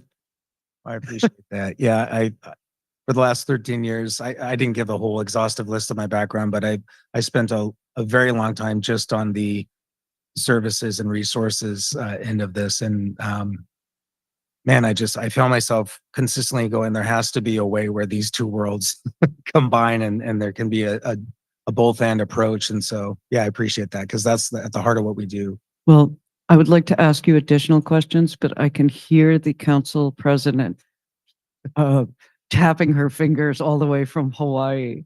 No. So Feel please make free. sure. I mean, So please make let's sure take- that please make sure that we have your email so that we can ask you further questions. Is that okay? Absolutely. Great. Council Thank you. Jennifer. Yeah, no, I mean, and I know we have a long meeting ahead, and so but I do want to honor the intent of a study session, which is to hash out some questions and give you a heads up on what we think our community is going to ask, right? And so let me just kind of run through a couple quick thoughts. What I've come to learn about what a behavioral health navigator does is that they're more administrative, and that they need extra time to do that administrative work, and that they don't have the time to be boots on the ground. So and my impression, and you can correct me if I'm wrong, Captain Elton, is that November 1st was a really difficult day. It was really difficult. Nobody wants to be the bad guy, especially the police. And so my impression is that you took from that experience that you need social service support that is aligned with other departments. And thank you for going out and finding a resource in that way. Captain Elton, do you know what deliverables you'll be asking of this organization as far as data? I mean, they provided some pretty good statistics. And so can you tell me about what deliverables you might be asking for? Well, I would probably lean on what maybe they've done for Fife, and I don't exactly know what that is, but to his point earlier and the question about how are we going to measure performance, we had talked about that in advance of this meeting too, and about how frequently we would have those meetings, and we'll probably met out what those parameters are, like what we'll be looking for to show that this is a worthwhile endeavor. I don't know exactly what that is right now today, honestly. Okay, that's fair. And so what I appreciated that I heard from Brendan is that they are looking to hire locals, because I was gonna ask, do you have any job openings? Because I'm sure some of our people who are boots on the ground would apply in a heartbeat, and they would be absolutely wonderful assets. You're learning that already, so that's fantastic. And Captain Elton, can you tell me, you just kind of got this referral, maybe you got it from Fife. Were there other organizations that you considered doing due diligence? I just wanted to ask that. Yeah, so great question. And I knew that was coming. So that that was, obviously the RFP helped with that. As soon as the RFP went out and I was given a list of, I think 4 or 5 companies that met that category, I started looking at them myself because of the scope of work and how specific what Common Streets does. I started to look at these other companies and none of them were doing anything like it. So that's why we got no responses. But that's, that's kind of what we did to vet out whether or not they were the only company that was offering the services that they do provide. And I think they are the only ones. Okay, and just to be transparent and explicit, I'd like to know exactly what you're looking for in a service like this, so that so the public knows as well. What are these things that you're looking for in this kind of service? Yeah, what I really think is beneficial. Thank you. What I really think is beneficial about the service is, well, I ask the question sometimes when I'm talking about this leading up to today. If you were to stand up a city department that did this, say like a human services division like Seattle has, or Kitsap County has a department like this, what would be the cost? I think it would be astronomical. Again, you guys talked about some of the things, where are you going to find the talent, the people who have the experience, like Denise and many people in here have talked about.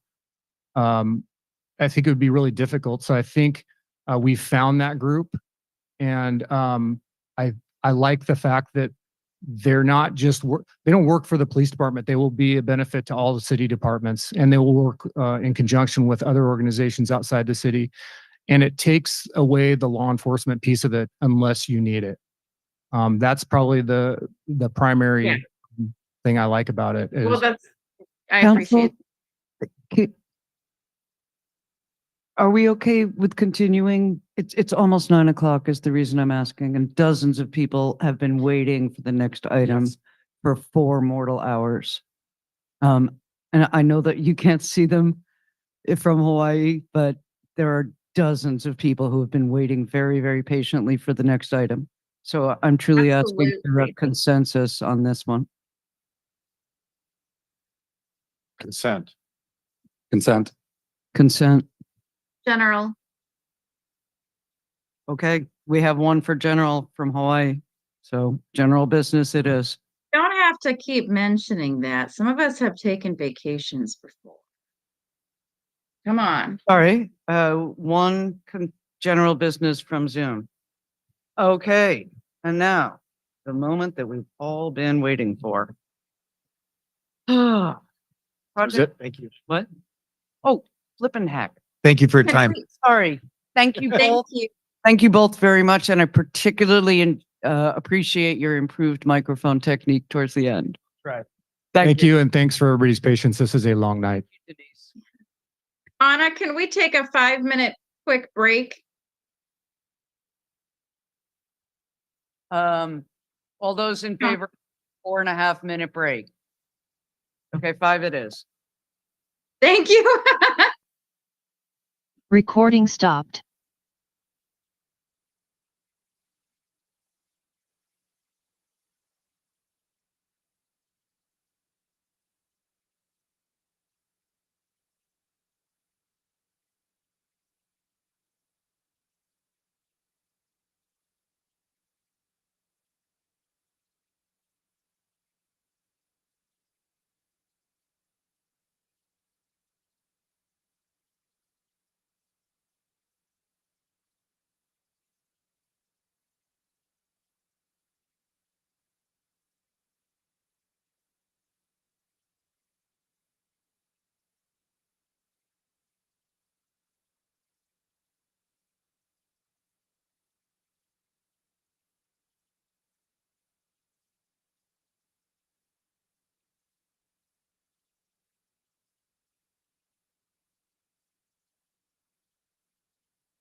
Recording in progress.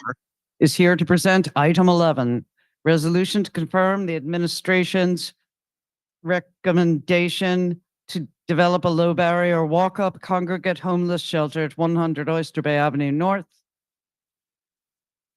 This item was continued from the December 13th study session. Please go ahead, Katie. Good evening, Council. I just want to give you a quick agenda for tonight's presentation, which will not be the full presentation from December. It's a new presentation, a little bit more compact. So, our overall goal for this project has been to find an option that provides shelter for those who will accept it and allow the city to enforce our laws and protect our neighborhoods.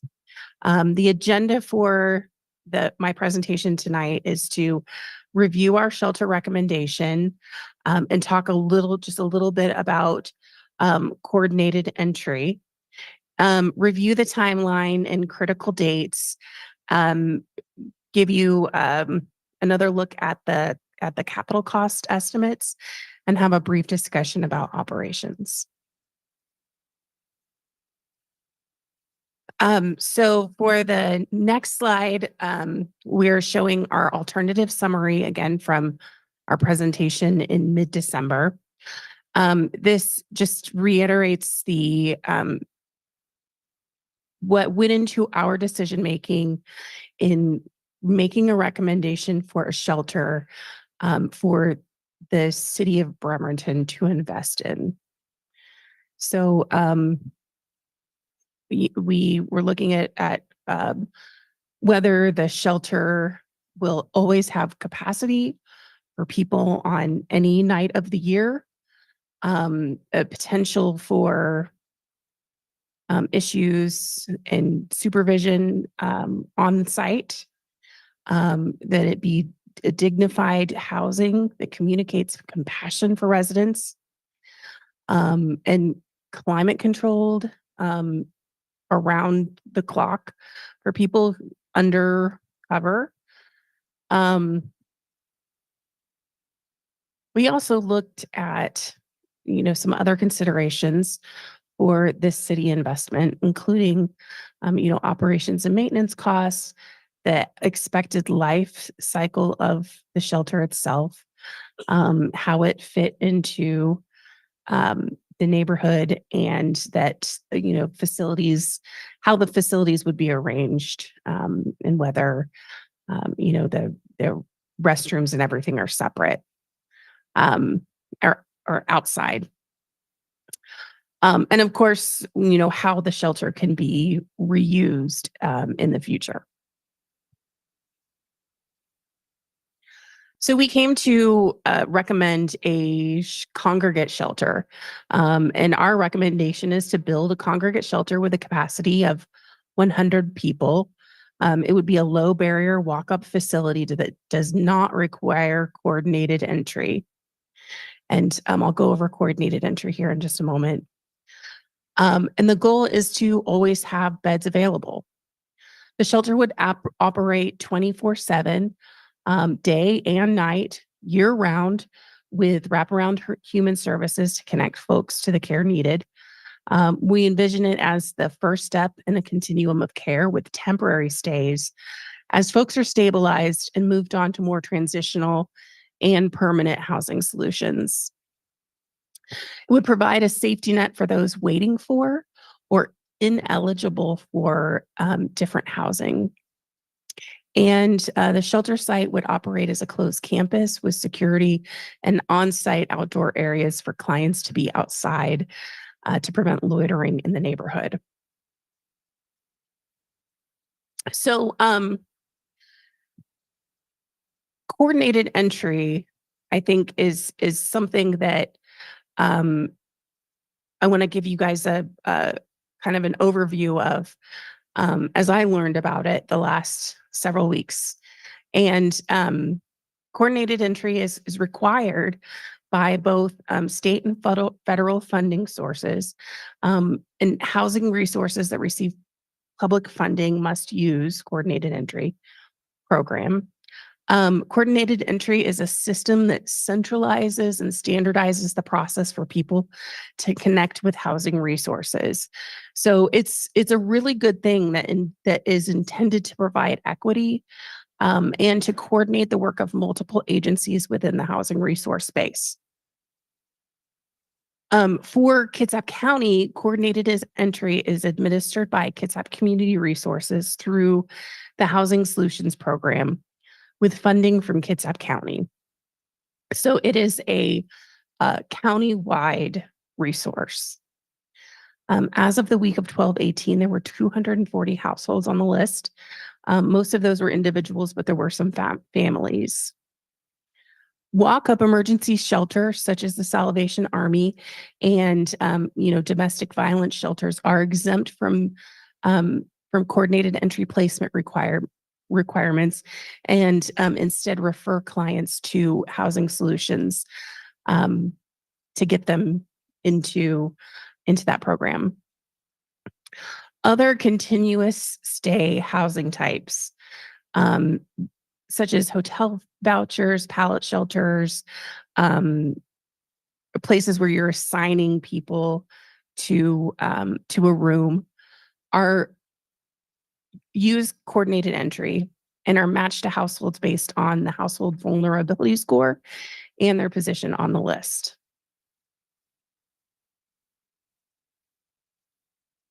This is from the Kitsap County Human Sources Housing and Homelessness Division, and it's kind of outlines the Kitsap Housing Crisis Response System and where coordinated entry fits into that, in helping to provide resources for folks who are experiencing a housing crisis. So it helps to match the resource to the person's need wherever they are on that kind of continuum of housing stability.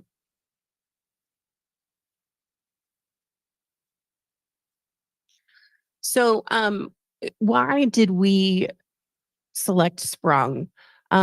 Sprung Building provides a time and cost-effective building option, has a flexible interior space that can be designed to fit the community needs, and it can be repurposed for public works purposes in the future. Some of the options and amenities that we will be looking at through the design process are parking, making an enclosed campus, trauma-informed design, outdoor recreation area. We'll consider accommodating pets. We'll consider how to accommodate families. There can be office space for on-site services, phone, computer access for clients, mail service for clients, laundry and hygiene, and security and monitoring to ensure safety of all clients.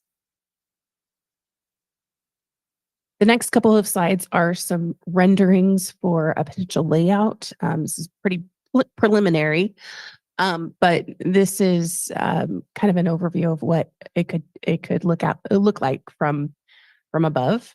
I got just a couple more. This one is a street level look at it. So you can see we would make it pretty attractive with some landscaping. And of course, you would need to provide sidewalks and an access road to the property. And this is at the back of the Sprung where we can provide some outdoor space for people to be outside, during the day.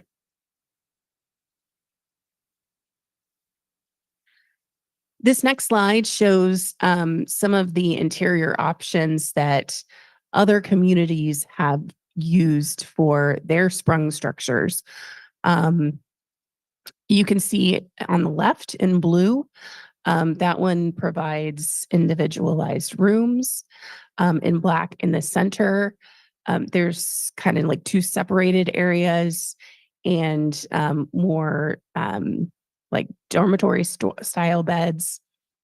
And in red on the right-hand side, and those are kind of more like individual cubicles and but there are kind of like smaller, a little hard to tell here, but there are I think there's 3 different kind of like pods of sleeping areas there. So we do have, there's quite a few options that we'll be exploring through the design portion of the project to determine what the interior should really look like.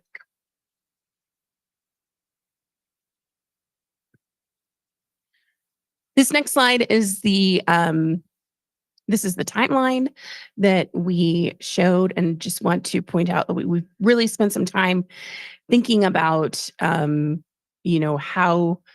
how we can get this project done on a pretty quick timeline.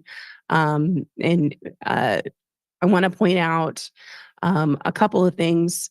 We do have public outreach and shelter operations planning shown on this timeline. Additionally, we have SEPA, the SEPA in this timeline. The resolution does not limit council from changing directions as the project develops. And there are several points along this timeline with approval requirements from council for budget, potential grant approvals, and contract approvals. Until the council provides direction for the shelter, we do not have enough information about the scope of the project to begin the SEPA process. And the contract amendment for the site development will include tasks to complete the SEPA process.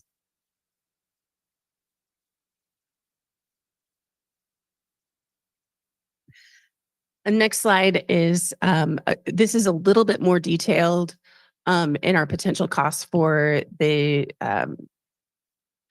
shelter. We have it split in from the site grading phase and the shelter building phase. So it's the same cost that we showed you last time, just a little bit more detail to show that we've gotten up to a certain level of detail here.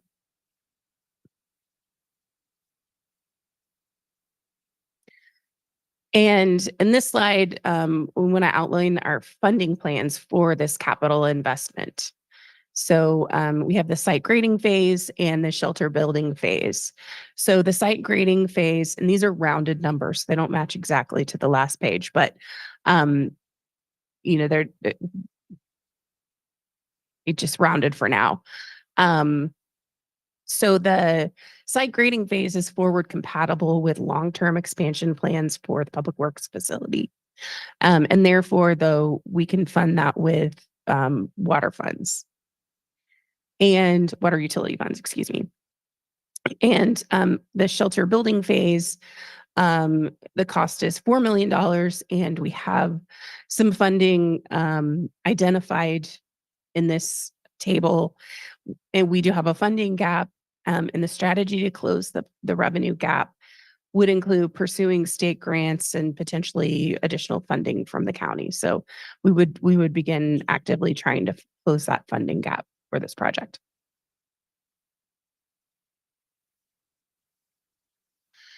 So the operations for the Oyster Bay site, we do believe that we would contract out for operations. Facility repair and general maintenance would be by city forces.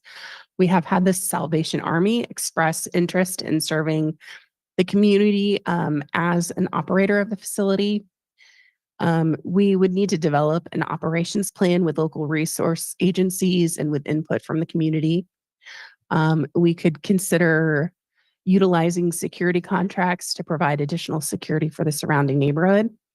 And, right now we need more information about the scope of the project for a good cost estimate, but operations plan and operations funding strategy will be developed during the shelter design.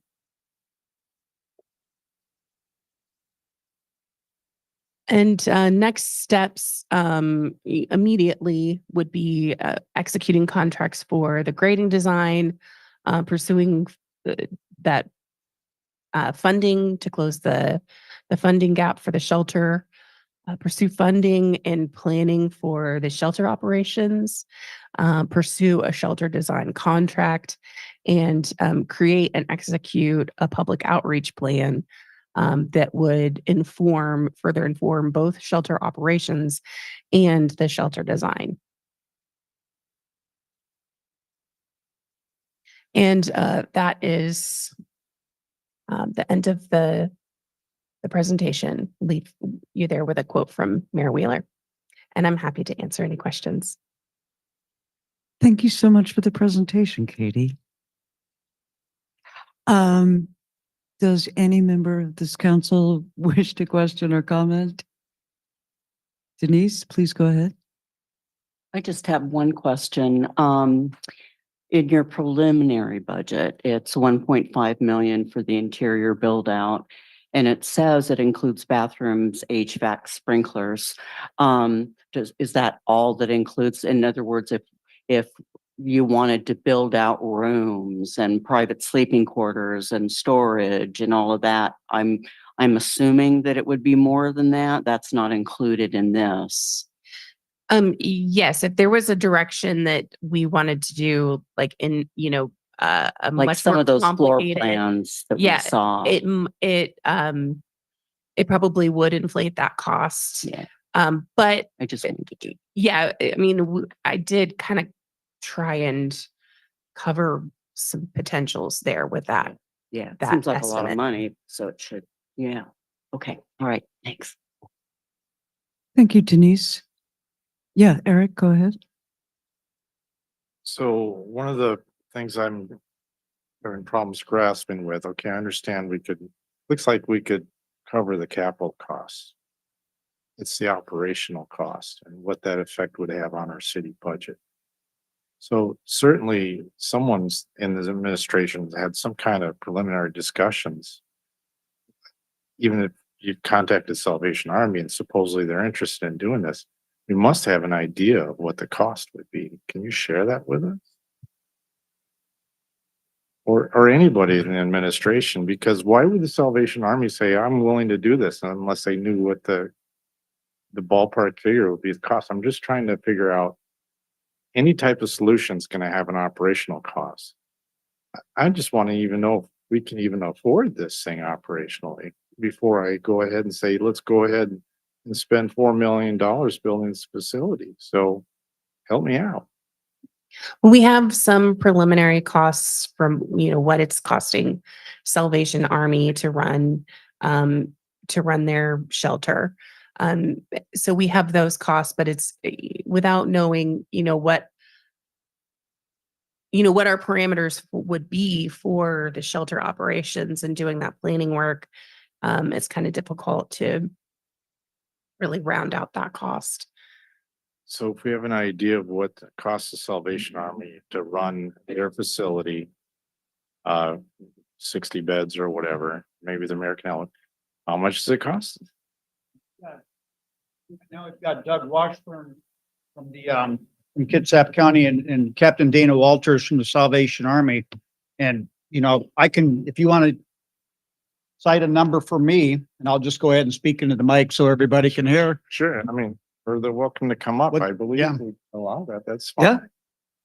Come on down. And I'm not holding to a number. I would just like a number, something that's realistic. That's a ballpark. Okay, about $1.2 million annually from a variety of sources.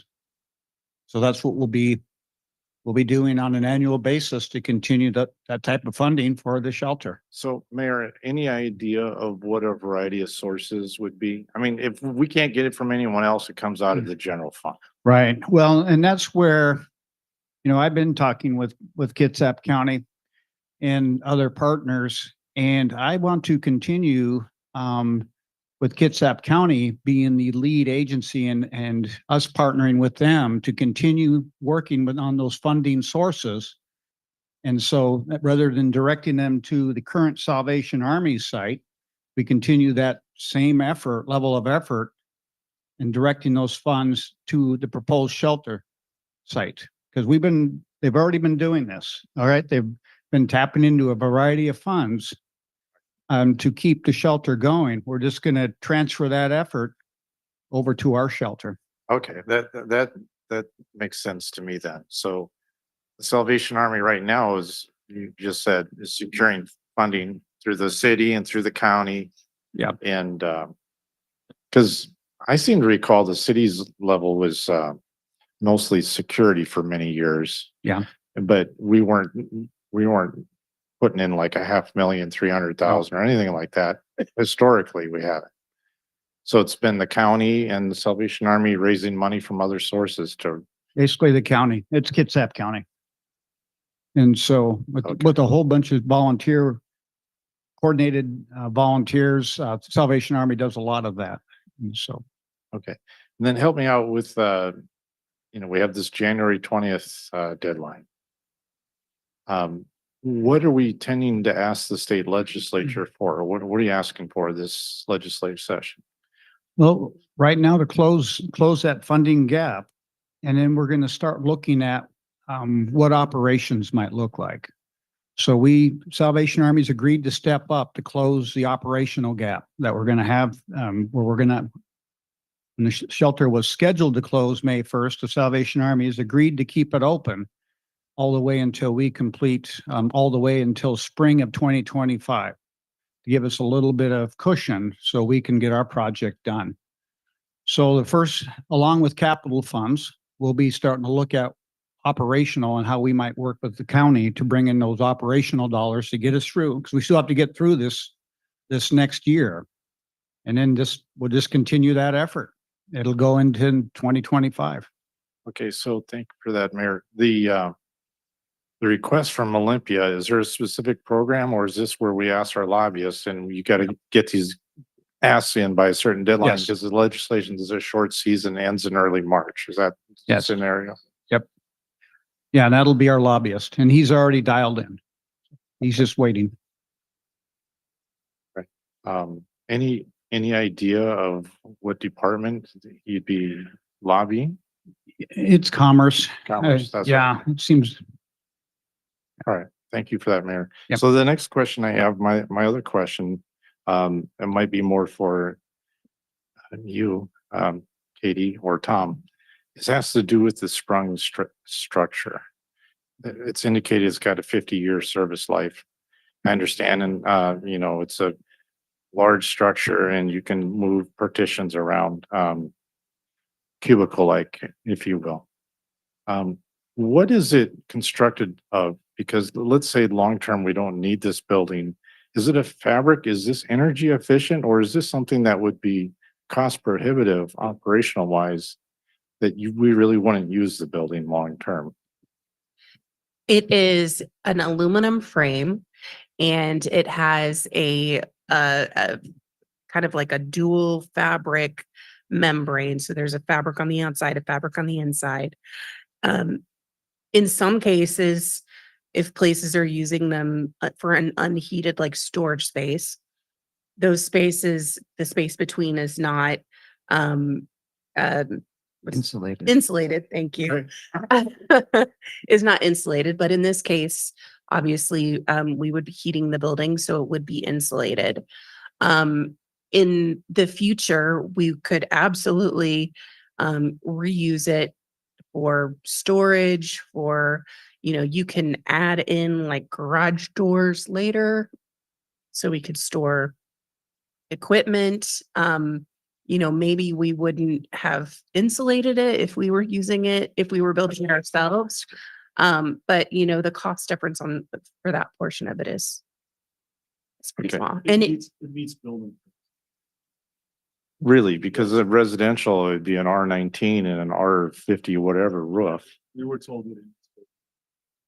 Oh, okay. When it's developed. Okay.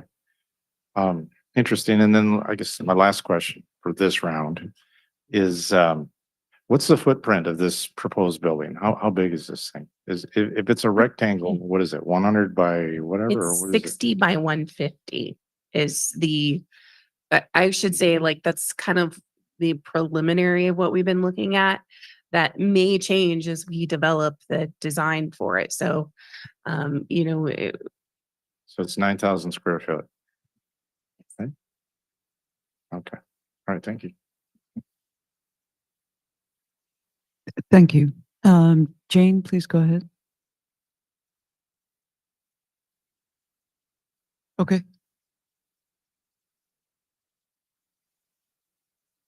Do you want, are you passing for, okay. Anybody else? Jennifer, please go ahead. Yeah, and so I know we have another presentation coming up.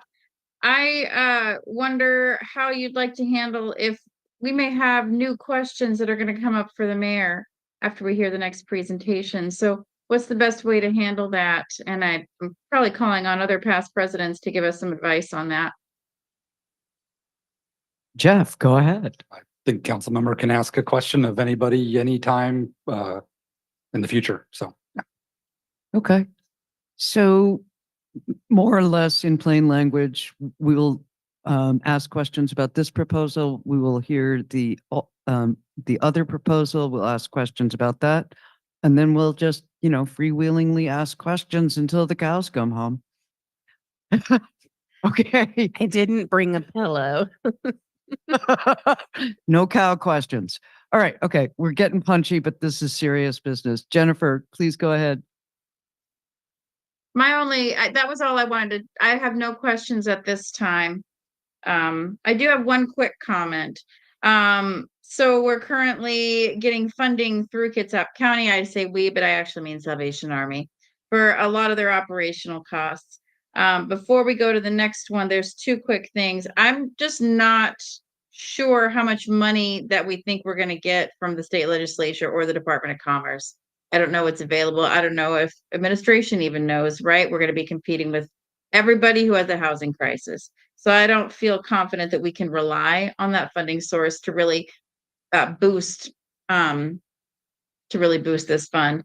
And the question for the mayor before we move on to the next presentation or next round of questions, if Eric, he said next round, but if for some reason, I mean, if we do choose option B, do you think that Salvation Army will still provide a stopgap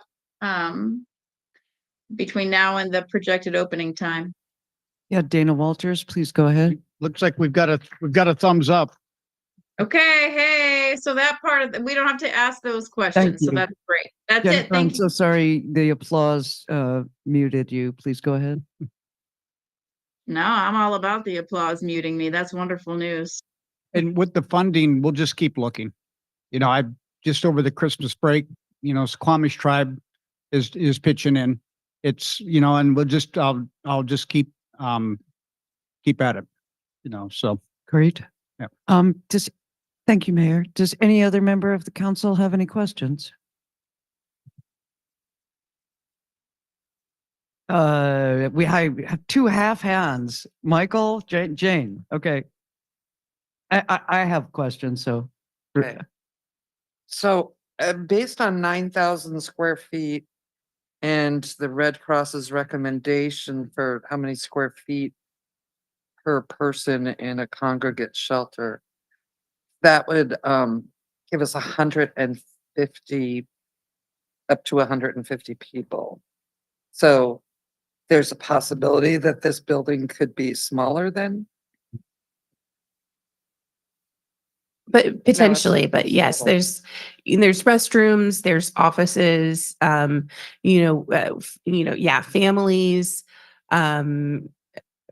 pets, there's a lot of other things. So, but there is a possibility it could be a smaller building. Yeah, because the Red Cross, it used to be 20 square feet per person. And that was overall for the shelter, the whole thing. And now they're saying 60. So that still gives you, based on 9,000 square feet, 150. So let's say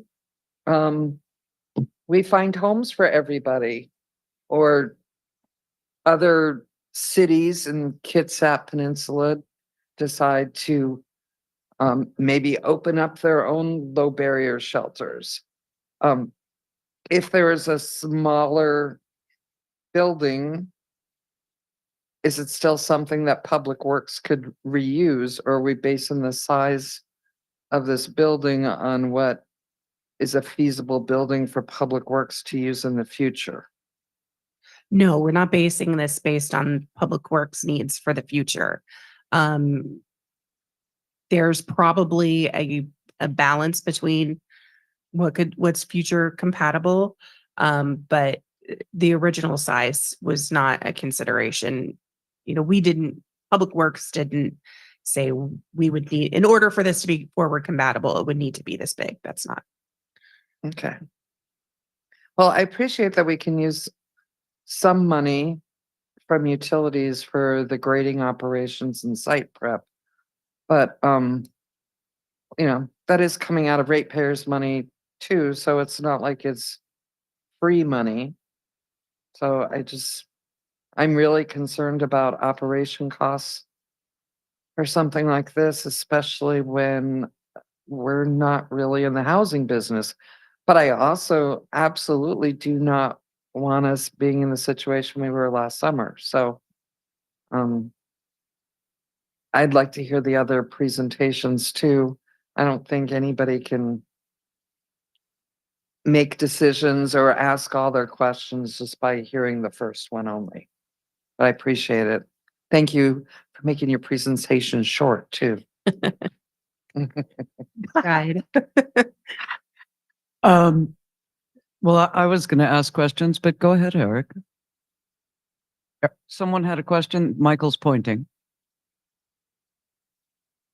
You were. It was you? Well, I've called upon him many a time. Yeah, and although technically, if you're over 55, you're a senior, right? Or is that the deal? I'm kind of having a senior moment, so go ahead. Washington State 30. All right, so for the record, on January 28th. Okay, January kids. 20th, I turned 58. Go ahead, ask the question. What? Okay. So, all right.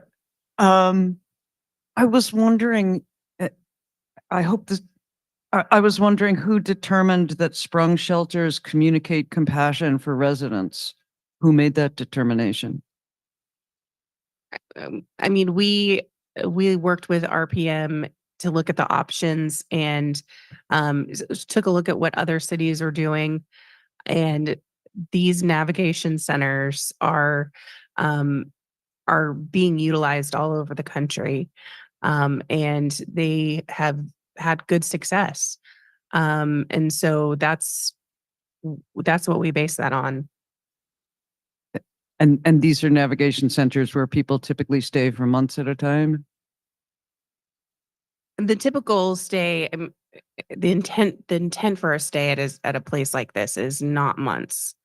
You know, it's a much shorter time frame and trying to move them along into transitional and permanent housing. Okay, thank you. Almost done. Just to maybe elaborate a little bit more, the compassionate, humane and compassionate environment that Sprung's offering is part of the larger proposal, which is essentially this is going to be a little bit better or a lot better than a tent. It An would definitely be unregulated. better than a tent. You're quite right. So then we're getting into this is, you know, obviously with our proposal, this is a compassionate approach. Okay, but yeah, my question was who had determined that, and you've answered that, so thank you so much. Just making a quick note that the price tag as of now is 5.5 mil with 2.05 mil for the grading alone. This is large. You have mentioned several times, Mayor, and others of the team, that this is a temporary structure, that this will be a temporary site. Can you tell us how long?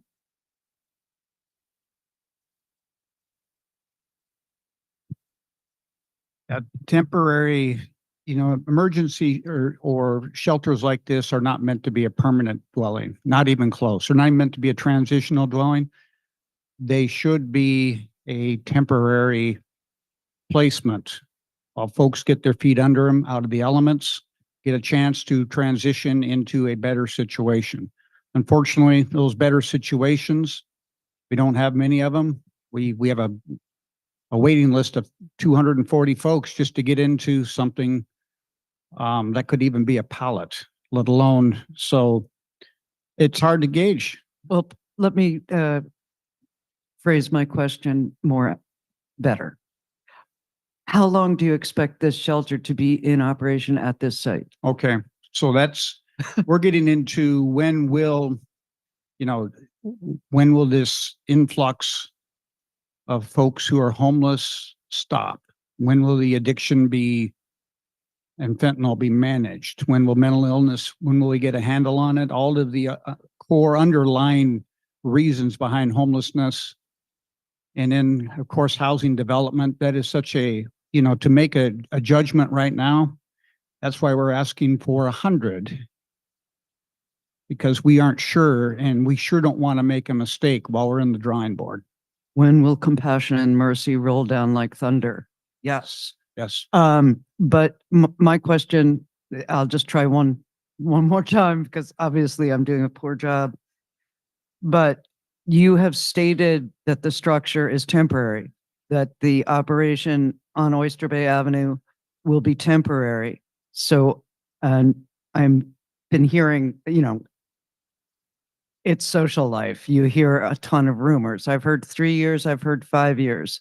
When you first published this in one of your early October, autumn presentations, there was a line at the bottom of one table that said Public Works didn't foresee a need for this site for the next 10 to 20 years, something in there. So I'm truly saying, so do you have a ballpark idea of how temporary the operation of this structure on this site might be? Given that we cannot control almost anything. Just for future expansion to based on meeting the needs of the 30,000 extra people that are coming to Bremerton. I think the Growth Management Act, all the data we have, that's a 25-year projection so when do we exceed capacity or get close to where we have to expand? That, that's Okay. crystal ball. Yeah. Okay. Then I'm going to stop asking for a specific time because there isn't one. You're grading the entire 3-acre parcel, is that correct? Or just the 1 acre that's suitable for the sprung shelter? Right. We would only, I don't know exactly the acreage that the site will be, but just for cost purposes, we will only grade as much as we absolutely need. Okay.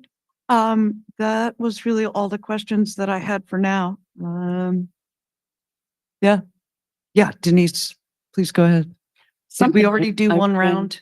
I think so. Has Okay. everybody? This has popped up into my head before, and I just want to clarify, and I'm so glad that you're here from the Salvation Army. I throw lauds out there all the time for all the community-based organizations, and I got to tell you, Salvation Army does things that nobody else is willing to do. And for that, I know where that comes from, and I want to thank you for that. However, I don't think you do case management. Oh, you do. So you move people through the Housing Solution Center. Great. Thank you for that. That's all I wanted. Okay. Yeah, Eric.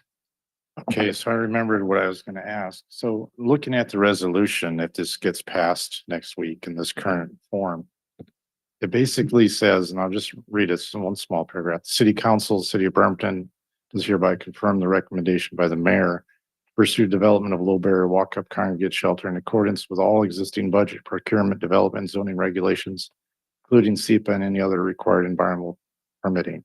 So my understanding is if this got passed next week, basically the mayor would instruct Mr. McConney, our city lobbyist, to go ahead and go down to Olympia, try to seek some kind of funding and with the resolution and saying, I got the support of the city council. What can you do for me, please? In the meantime, what would the administration be asking of the city before the end of March, the legislative session, if anything, to further this project along?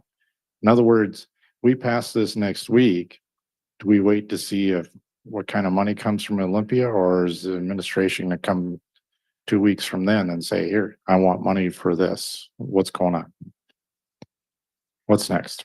What's next is we would absolutely be pursuing a contract amendment with parametrics to do full site development design and environmental permitting, site development permitting, so that we don't lose any time.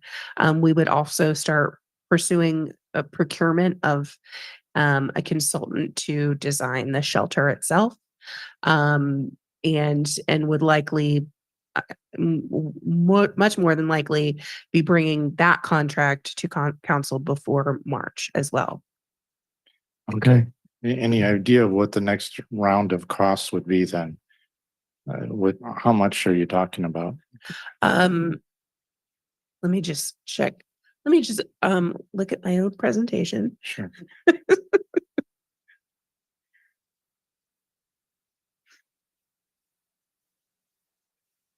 So we believe that the design for the grading is going to be somewhere in the neighborhood of $120,000 to $150,000. And then this design for the sprung shelter would probably be in the same range. So $120,000, $150,000. Okay, about $300,000 is the next ask, which would be coming up soon. All right. Then my last is not really a question, but a comment or an answer to your question, Councilor Mockler, which is, when would we no longer need this site? And I'm afraid the reality, sobering reality of this is, until another provider came up with a low barrier site, if we do not want to revert back to what we experienced last summer, this will have to exist forever until some other entity takes up the space that creates another low barrier shelter and we can get out of this business. I'm afraid that is the answer to that question. Thank you, Eric, and please call me Anna. I would like to move on to the next presentation, if I have council's consent. Mayor, Katie, Tom, you're all staying here, right? Yeah. Okay, good. Okay, I have no script for this, so I'm just, wheeling it. The recommendation to develop a different type of homeless shelter at a different location by Tony Ives of Kitsap Community Resources, Jill Stanton of Bremerton Housing Authority, Joe Crane of St. Vincent de Paul, Monica, I forget. Bernard. And I forget your organization, so, lots of forgetting. Mental health. Kitsap Mental Health. Okay. Anna, before we begin, may I just address the guests that have come, just briefly? I'd really like to move ahead with the presentation and then address the Sure. guests.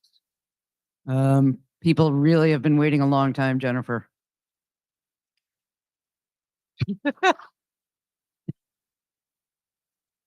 Thank you. I owe you. Okay, please go ahead. Hey, hello, everybody. It's great to be here, even after so long. So I think we want to introduce ourselves first. Jill Stanton, Executive Director of Bremerton Housing Authority. Monica Bernard, CEO of Kitsap Mental Health Services. This one up? No? All right, this is Joseph Crane from St. Vincent de Paul. And I'm Tony Ives from KCR, Kitsap Community Resources. And again, we really appreciate you guys. And you guys as well. Thanks for coming.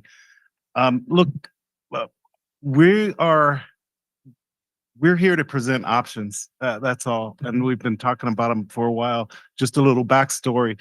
A lot of folks are involved in our Kitsap County Affordable Housing Task Force, which we started little over a year ago. And so we've had the opportunity to look at a lot of things all along the continuum of care, the continuum of housing. And this is just another example of that. So we're just here to give you options. We're trying to unify everyone and do it in a collaborative way. So can we go to the next slide, please? The first one.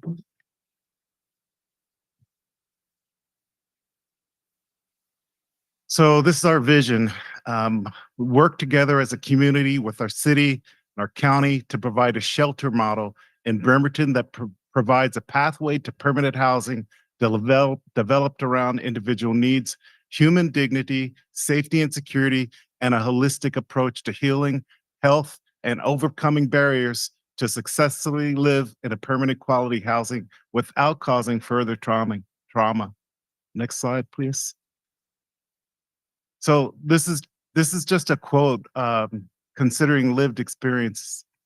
The need of those on the streets of Bremerton is broad. Our unhoused population have many different behavioral health needs and live with a wide variety of trauma. And we just can't fit them in one style shelter without creating more trauma in their lives or delaying their progress to gain stable housing.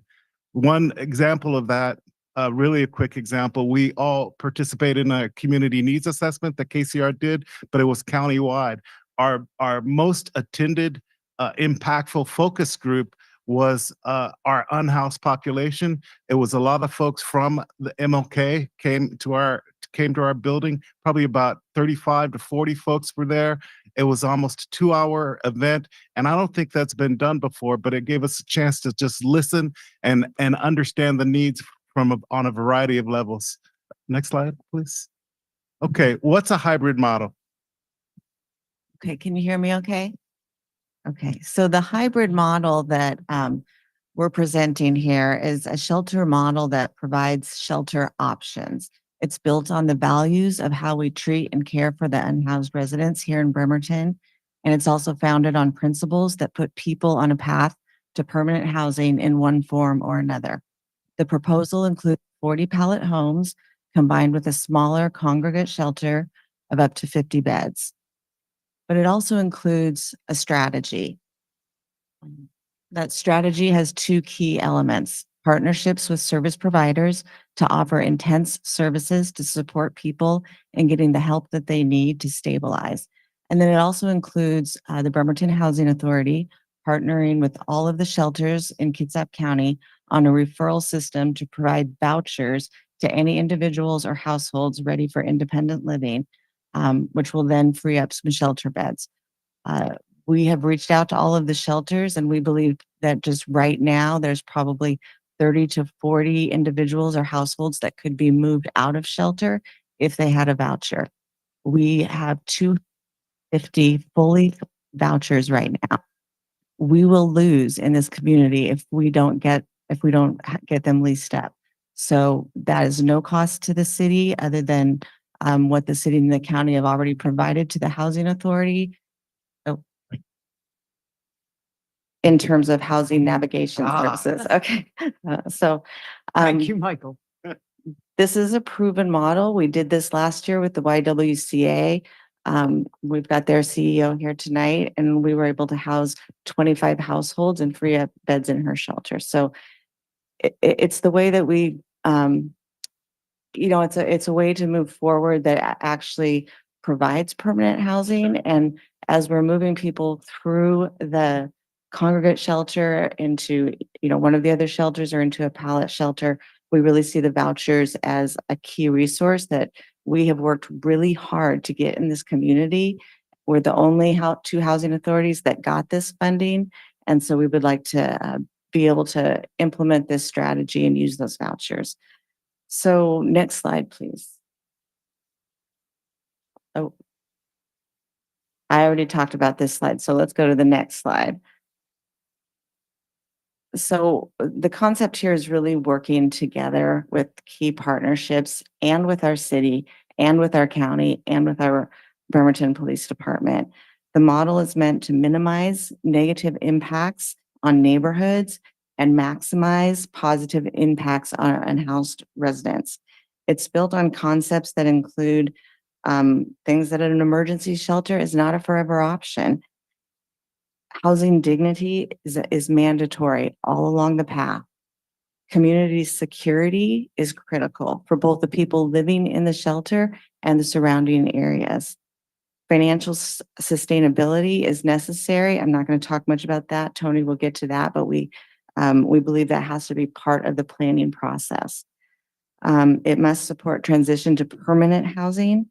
It must provide multiple housing options, and it should minimize the risk of communicable disease transmission and lower the impact on Kitsap's healthcare system. Next slide. Some of the most important benefits of a hybrid option is that it provides housing dignity options all along the continuum. So that starts with emergency shelter to permanent housing. It's a system that fully utilizes existing shelters and permanent housing options. It provides individual long-term services, and it's an inclusive approach. It provides shelter that is better managed and better secured.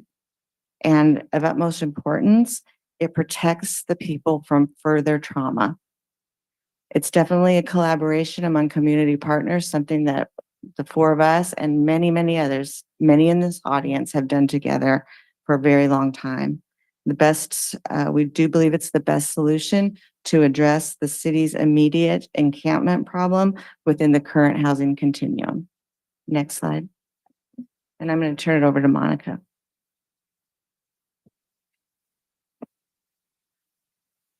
Hello, everybody. So first of all, I just want to say thank you to this council. Thank you to the mayor. Thank you to your staff. Thank you to law enforcement.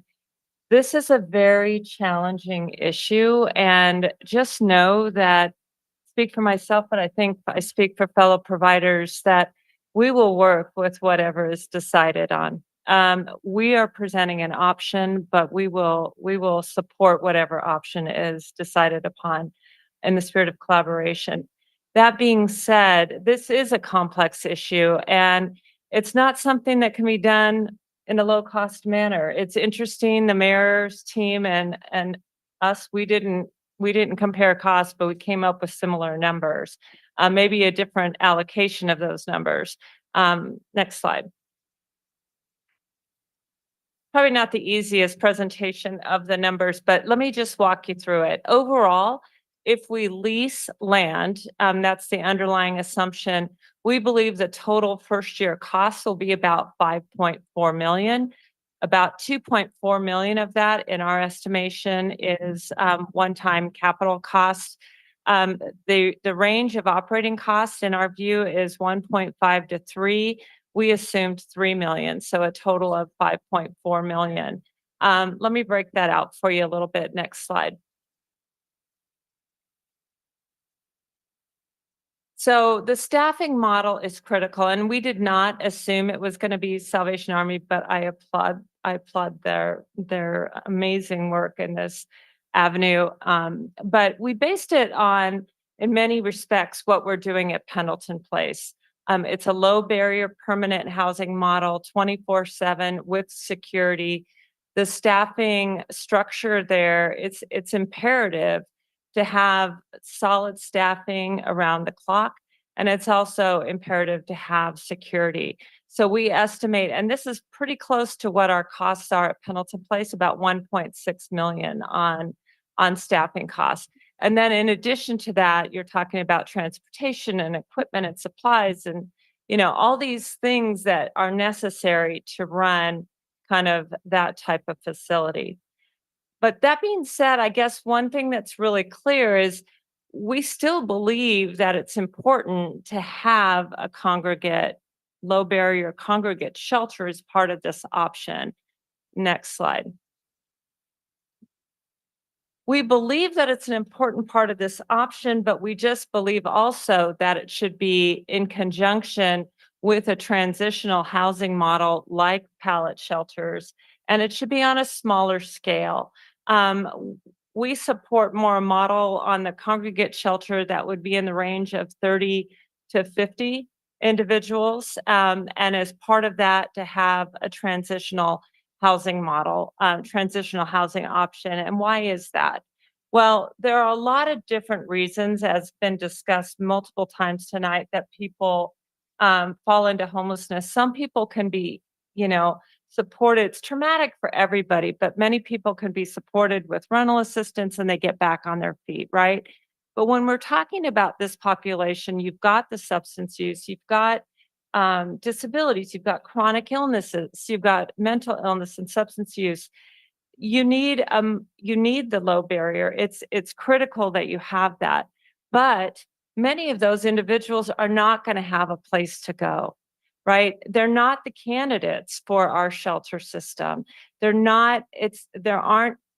don't necessarily easily transition into market rate housing or even affordable housing without those supports around them, getting them into services, et cetera. So we see it as part of a housing continuum. Next slide. So when you think about that, the ultimate goal that we're looking for as providers is permanent housing. As much as possible, we want to move people up the continuum. The only way to do that is to create capacity within the existing system. The only way to create capacity is to keep people moving through the system. So if we can get people to utilize these 250 vouchers, and that frees up people from some of the shelter systems and maybe even some on the list, that creates movement in the shelter system for people that need the shelter. But we also are going to need this low barrier shelter as well. And hopefully they're not going to stay there permanently. Many of them might move into the pallet community, which we've also would be low barrier as well, but would have the wraparound supports. So overall, we agree with the concepts, but we think we need to do this in a way that creates movement through the system and is integrated with the existing service provider system. So with that, Joe is going to give you an overview of the current system. Next slide, please. Next one, too, please. Great. So this gives you a quick map overview of the current shelter overlay. I'm going to provide some of the names to some of these. It's not all inclusive. I think Kirsten Jewell was quoted as saying that one of our superpowers here is all of the nonprofits coordinating together in the human services. So I agree with her in that. Next slide, please. So again, not completely exhaustive list but for you to see the lower barrier shelters, these are a lot of the continuous day emergency shelters that we have. That some of these names here are very well known to you. Some of them are more of our lower barriers, such as Salvation Army and Kitsap Rescue Mission are listed here. But we also have some of our continuous day emergency shelters listed here as well. Just to talk about what I like about this proposal, and the beautiful part about it is how it's well integrated with the rest of the shelter capacity that's in the continuum of housing, especially when we proposed a strategy this evening with the vouchers that are now available with the partnerships with Bremerton Housing Authority. I just signed up St. Vincent de Paul with these. We have an MOU now that we've had for a couple months with Bremerton Housing Authority. And what this does is it opens up capacity at our women's shelter. We're a 22-bed women and children's shelter, and it ebbs and flows with our capacity. But I'm here tonight going to tell you we have 26 people in our shelter tonight. I've verified this with fire and capacity and everything for our building size. So we're okay there with maximum capacity. But just to share with you the need, especially this time of year. This is it's colder and wet now. And so we see these influxes during this time of year, also with family sizes. But with having this voucher strategy, we can free up capacity in these continuous stay emergency shelters, which makes the need for a larger congregate shelter not as dire. And it integrates well with the rest of the system. Rapid intake and integration throughout the rest of the continuum of care is important. Next slide, please. And then, again, we don't represent all of these organizations, obviously, and there's not enough room to fit all of the organizations that are in our area. This just shows you the amount of collaboration that's already here. And it also shows how, I like in this one slide, our work around the continuum of care, and this intersection tonight is this conversation, this intersection between the continuum of housing and the continuum of care. I'd have come from 25 years of healthcare administrative background before coming to St. Vincent de Paul. I am intimately aware with high utilizers in our ERs, the taxation on our healthcare system, and the importance of getting in front of the social determinants of health. We have to do that, and that has to be part of the conversation.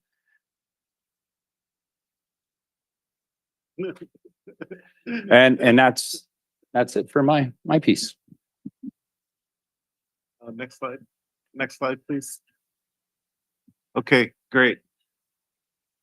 This one piece is a very important part of paying for operational costs, but it's not just paying for it, it's the integration of care and the continuation of long-term care. So foundational community supports, it's been around for a while. In fact, my COO, John Nickerson, came from Spokane, and he helped put together 3 big programs in Spokane and the states around Washington State. One with Goodwill, it's pretty impressive. We're lucky to have them. But right now, the Department of Commerce in Washington State is really supportive of this model. So through Apple Health and Home, they're pushing foundational community supports as a way not only to pay for housing and projects like this, like a shelter project, but also integrate healthcare around that, because they're not mutually exclusive projects. They're not one-off. So basically what we would try to do, you know, the initial shelter phase, meeting the basic needs, time will be short, and the space provides a sleeping space, meals, basic medical care, and hygiene facilities. Of course, we're always working together to do that, even with the city and the county. So the intermediate phase is transition to higher privacy arrangements with comprehensive service. So that's private or semi-private living space within shelter, employment assistance, which we do that as well, mental health and counseling support. There's Monica right there, substance abuse treatment and recovery support, and life skills training. Next slide, please. The next part is the advanced support phase, which is care navigators and skill development. Really, that's a central part of foundational community supports. If you think about coordinated entry and FCS together, they work hand in hand together. One goes to the other. You evaluate the assessment, the needs of each individual, and assign a case management and follow that individual as long as they need it. Those costs are billable costs to Medicaid, and that's how it works. So the operational expenses aren't picked up by the city or the state in this particular component. It's already paid for. The catch is not a lot of people know about it, but now, you know, Representative Chop is pushing it. Everybody's pushing this model, and fortunately, Commerce fully supports it, and Commerce knows what we're trying to do too. So the next stage is the final stage, step-by-step transition permitted housing, which is what we're all trying to do on the continuum, especially with the Affordable Housing Task Force. You guys, we were instrumental. Thank you, Mayor, for your support of Mills Crossing. The Mills Crossing was just the start of what we're doing. Hopefully she gets money tomorrow from Commerce. I think that was the last time I was here, was you guys gave us money. And that's where we're going. It's just one project at a time, and fund the projects, including whatever happens here. We're gonna be helping fund that project. But definitely community integration, not putting it all in one place, right? That's that we could diversify across the county and have a much smaller footprint, if you will. Okay. So yeah, what is a pallet shelter? Yeah, next slide, please. Okay, so what's a pallet shelter? Next slide. So this is mostly new to me. I mean, the last 6 months, we've learned a lot. I know Joe's went over to Tacoma to see Tacoma Rescue Mission and their project. I know Vancouver has pallet shelters down there. They just opened up their 6th, actually. And we went up to Everett. A few folks in this room went up to Everett along with Kai from the Kitsap Sun. And it was Doug Washburn. I think he was with us. I think we were all in the car together with the mayor as well.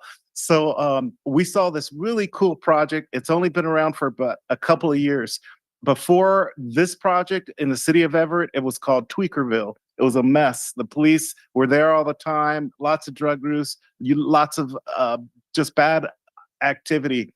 It took them a second to develop the model. But basically what this shelter, and you guys jump in if you want to, okay? It was sat on about 1 acre. It's about 40 pallet shelters. It had, well, the next slide, we can see that. But during this tour, a lot of community leaders came up and we talked about the idea, and the next slides will show you more. Next slide, please. You can keep going.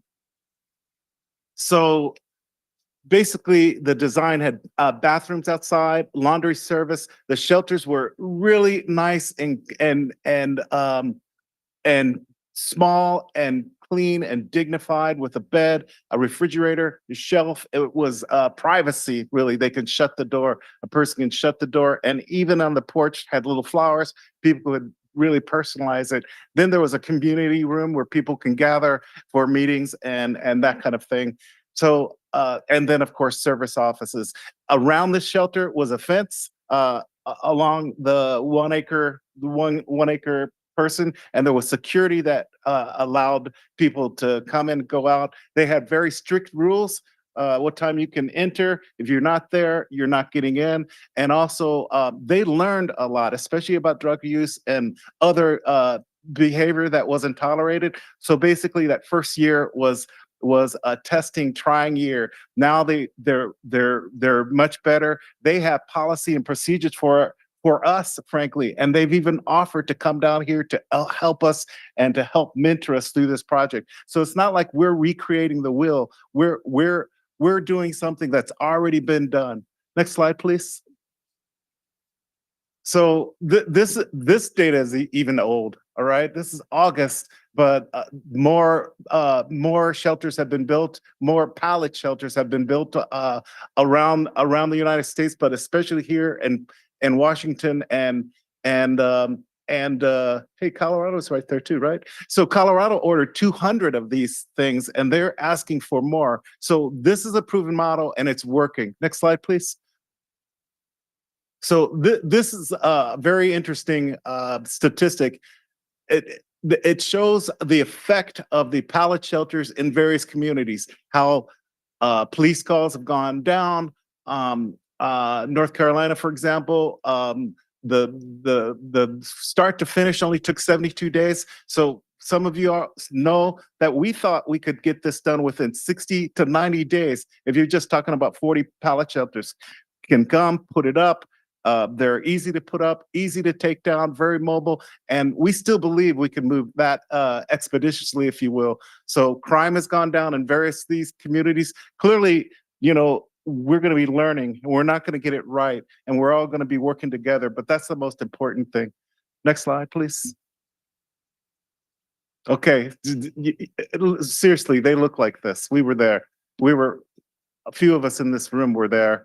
And they were nice. They were very dignified and respectful and private and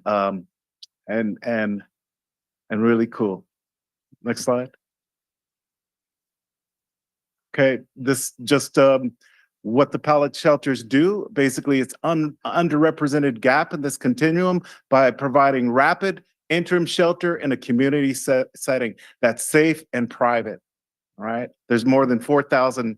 Yeah, go. Oh, I just wanted to add that we put the Everett story up here. So if you're interested in going to their city link, they talk in depth about the pallet shelter. Okay, cool. Next slide, please. Yeah, how do we start? So I'll start. Yeah, you start. Okay. So we really see this as a simultaneous process. I'm going to talk about the Housing Authority and the partnership.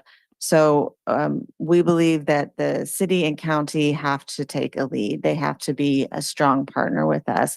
And we would suggest that the city and the county along with us, that we start an affordable housing, or that we work with the Affordable Housing Task Force to bring together a group of people to really work on this, to meet regularly and to start coming up with our plan. Bremerton Housing Authority is already going to contract with all of the Kitsap shelters who want to work with us, which so far we don't get anybody to say no. They're all excited. And so, as I said earlier, our goal is that we would free up 30 to 40 beds in our current shelter system. We hope it's more over the next 9 months. The process is already underway. We want to build a centralized system to provide daily availability of shelter beds. We do have that already, but it's not working as smoothly as it could. And so we're very committed to making that process be what it should be for our county and for our city. We would also have an outreach to all of the service providers, Kitsap Mental Health Services, Peninsula Community Health Services, asking them to commit through a MOU or contractually to provide services where these shelters are being offered. Again, they just volunteer to do things at Mills Crossing and our projects. They never send us a bill. They're just like, what do you need? So that's how we're trying to work together. And then, of course, all of the other nonprofits, the food banks, agencies that supply essential supplies. So it would have to be a whole group of people working together. And then at the same time, we want to start looking at how we build this shelter and where we build this shelter. And before I turn it over to Tony, I just want to say that we have looked at several sites. People that work and live and operate in Bremerton have brought us sites to look at, and they've said, can put a pallet shelter here. We've got a building here. We'll do it for you. Yeah. Oh, we've already learned how to do it. We'll build it. But we strongly believe that the impact on the surrounding community has to be considered before a site location is chosen. And we believe that if you do that community impact analysis and you do that community outreach, that you will then have a community that will welcome this shelter instead of coming here and taking up 2 hours of your time to say why it won't work. And they're not saying not in my backyard. They're saying there are genuine reasons that it will not work here, that it is not the right place. And so, again, as Monica said, we're going to work with the mayor. We always have. We're going to work with you no matter what. But we want our neighborhoods to be secure. And so community impact needs to be an upfront piece. That being said, it's not a piece that is going to delay this. Like, it can be done very quickly.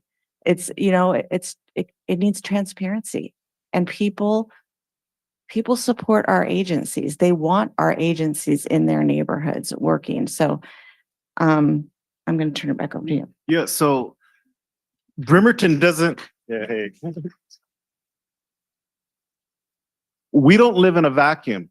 And what I mean by that is working around Kitsap County and all the other cities are important. And we're already doing that, not just in housing in general. Like, I don't know more about property tax exemptions than I ever had, right?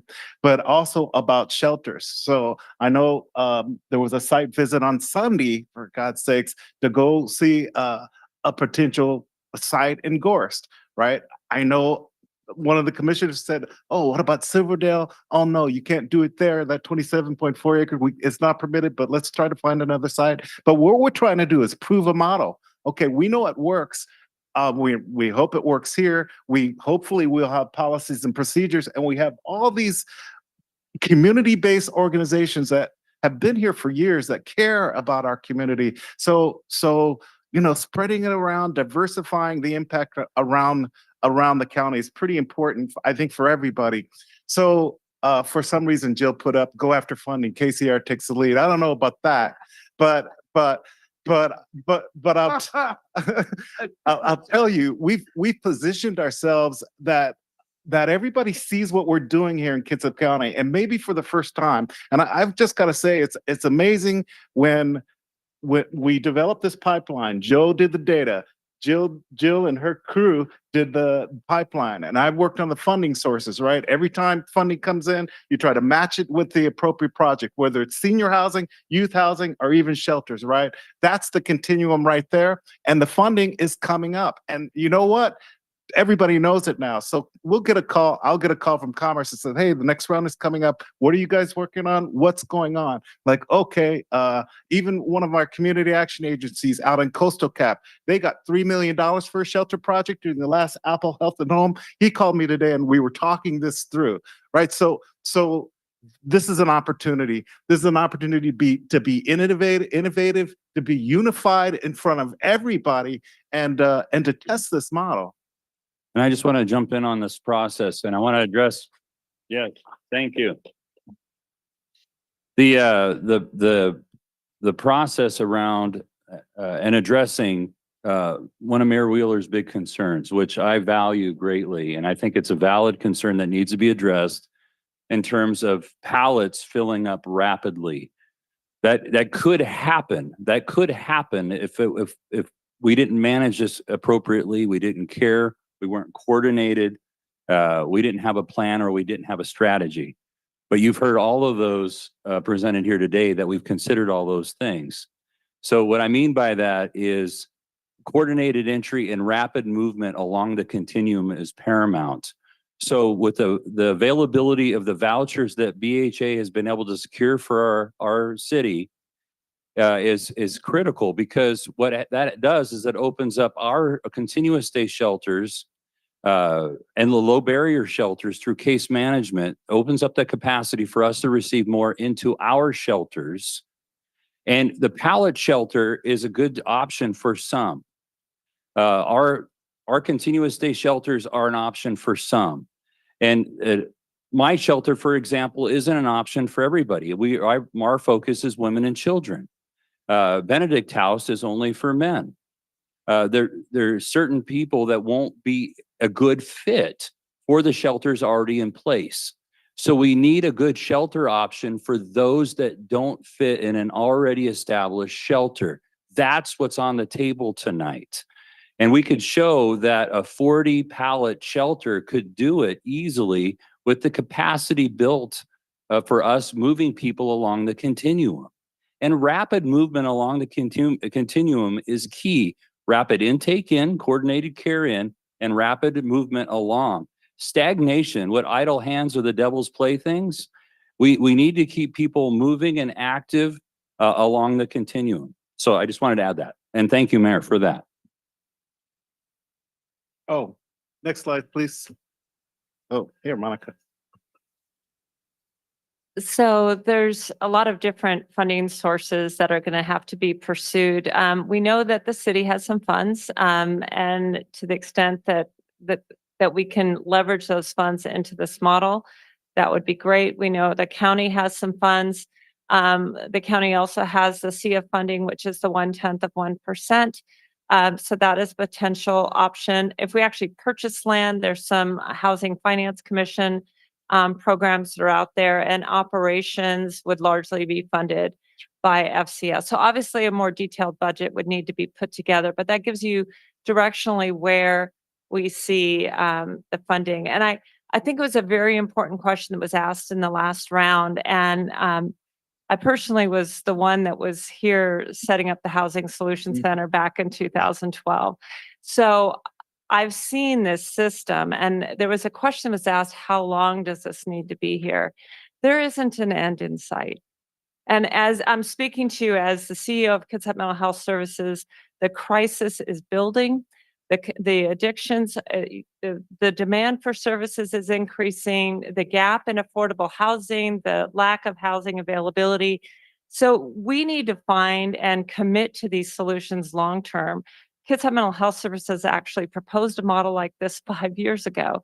Just imagine if we had it in place, right? So the time is now. The time is now is what we would say. So with that, we are pleased to take any questions. Just one thing. So this slide is a really good example of how we're all working together. So just like last week, I think maybe a month ago, somebody told us about a funding source and Joe was the only one who remembered it. So he set up a meeting. It was with the Washington State Housing Fund and we were all on the call. And all of a sudden we realized, okay, there's $28 million that nobody knows about and they're willing to give us X amount, like 1% forgivable loan, compounded quarterly for 8 years. And we looked at each other, oh, well, part of that could go for this project, right? So that's what we're always thinking about. Where's the funding coming and which project that it goes to? And we asked him if it could be used for an option like this. You asked that question. Yeah, I did ask that question. And he did say that it's on the continuum of housing, and it is. And this is what piece that we're missing in our continuum of housing currently. So thank you, everybody. We appreciate you. Oh, next Thank slide. you, you enthusiastic Nighthawks. Okay. Please hit the button on your microphones. Thank you. When you're, oh, what the heck? When you're not speaking, please hit the button on your microphone. Okay, so are there any questions or comments from council? Jeff, Michael, Jane. All right, so I just want to say thanks to everyone in this room to start off. That includes the mayor for bringing forth, honestly, a very comprehensive proposal, which is appreciated, and a big thanks to Katie Ketterer and everyone in Public Works for, I know, working so hard on that proposal and really bringing forth a solid option. Also thanks to Salvation Army for all you do, and so glad to hear we'll have continued shelter through next year. Thank you so much to the community partners for all you currently do. And this proposal, I think it's so important to have options. And I think, as you said, we're all on the same page of just trying to find the best solution for our city with our available resources. So with that in mind, I've been kind of writing down kind of just the facts, and I kind of wanted to go through some categories as I understand them, and I'm just gonna list it off, wrap up, and then if I say anything wrong, folks can feel free to correct me. When I look at the cost comparison between kind of the two proposals, just for the building of for the capital costs, 5.5 million for Oyster Bay and a sprung shelter. With the hybrid model, it could be as cheap as 1.2 million to start if you lease and just do congregate to start. Once you throw in the pallet shelters, 2.6 million. If you buy the entire building, which is this entire building for congregate plus pallets, you get to about the same costs as Oyster Bay for the sprung shelter. Yeah. Is there as well? Yeah, just the that's right. Sorry, thank you. So I think in general the hybrid is actually cheaper for construction. For the type for the site comparison, and so both have low barrier entry, it's just different sizes. For the shelter site, Oyster Bay is the single site identified. For the hybrid solution, there are several options I know under consideration to minimize cost and community impact.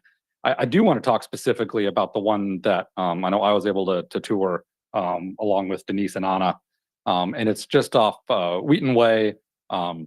It's a bit back from the road, and essentially it's a large warehouse type building with half of it unoccupied at the moment. The other half is basically a small manufacturer of playground equipment that just manufacture it there.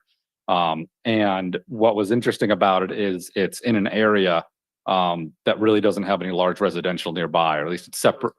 Thank you. And right next to Mills Crossing. But the site existing has fencing in place. It has a large, gosh, I was looking up the numbers here, but I think it's like 30,000 foot parking lot or so. I know the building itself is about 18,000 feet, so 9,000 on each half. But it's all fenced. There's a lot of barriers nearby, and it's near the Plumbing. Right, all plumbing ready to go.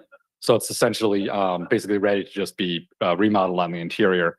And it is near the Kitsap Transit Center way. So it has real convenient access to bus routes, and also right next to Goodwill and some other providers there. So, and St. Vincent de Paul, yeah. And there you go. And mental health, and I believe CHI has a facility right nearby as well. Yeah. So it's Anyway, I was really impressed with that location, having minimal community impacts, but near services where you need them. As far as the size goes, so for basically the same price, I'm hearing about 9,000 square feet for the sprung shelter. But for the same price of purchasing that entire building, just the inside alone, you have 18,000 square feet. So that's actually twice the size, plus the parking lot where pallet shelters could go. So a lot more space. When I think about timeline, similar in a way, I think the Oyster Bay proposal is around November.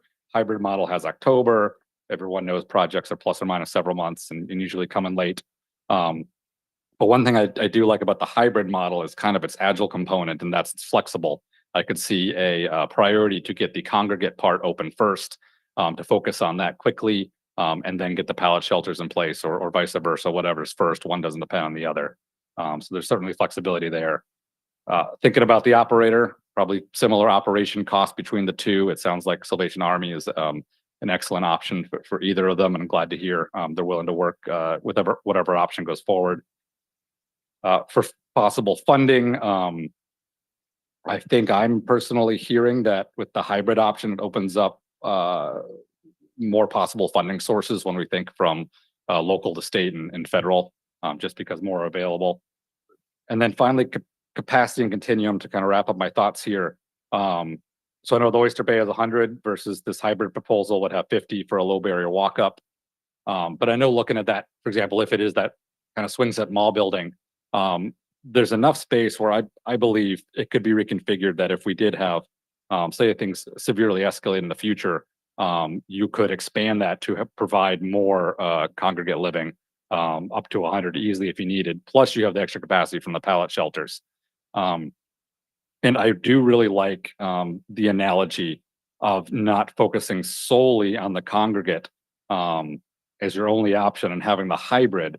And my analogy is kind of thinking about a doctor's office, and that if you went to a doctor's office that had a really nice waiting room and it was huge and it had the nicest fish tank and 100 chairs in it, you'd kind of think for a second, why are you spending all your money on a really nice waiting room when you could spend your money on services that provided services faster and saw patients faster and you weren't waiting an hour for your appointment? So that's my heavy-handed analogy, but throw all that out there. That's my comparison off the cuff, and if I got anything wrong, let me know. Michael then Jane. Thank you for a great presentation. I'm just excited for all this energy here. I do want to thank Katie and the mayor. I do feel like the administration has given us exactly what we asked for, which might not have included, some of the stuff we've just talked about, but the community really asked us to get people off the streets, to get people off out of neighborhoods and things like that and away from certain places. And, so I think the approach we had was, better than being on the street. I don't, if I have any notes. Yeah, and I feel like that we had, don't take this the wrong way. I feel like we had stepped up at the city level, which cities don't often get into this kind of business because nothing else to meet this very specific need. You guys are all doing amazing stuff, so I think that's kind of where we've got to this. I am a little concerned about, it's too late in the evening and too short of notice, but not every dollar that we might be able to work out can be moved. I see Director Riley kind of nodding. So it's a little tricky to process right now. But I am super glad of everybody's willingness to work together. I would say that my vision of our current project plan was that it probably wouldn't be, I was kind of almost imagining it being underutilized. And although, then hearing that, there is no real stop. And the real solution here is building housing of all types. absolutely. And then there's a piece of me that says, should you guys just, well, you guys, work on that, and maybe we do this one in the meantime, or, so, oh, it's late. Where was I going with this? Anyways, my goodness. Well, Eric, I already turned 58, so, yeah, so I think I got that out there.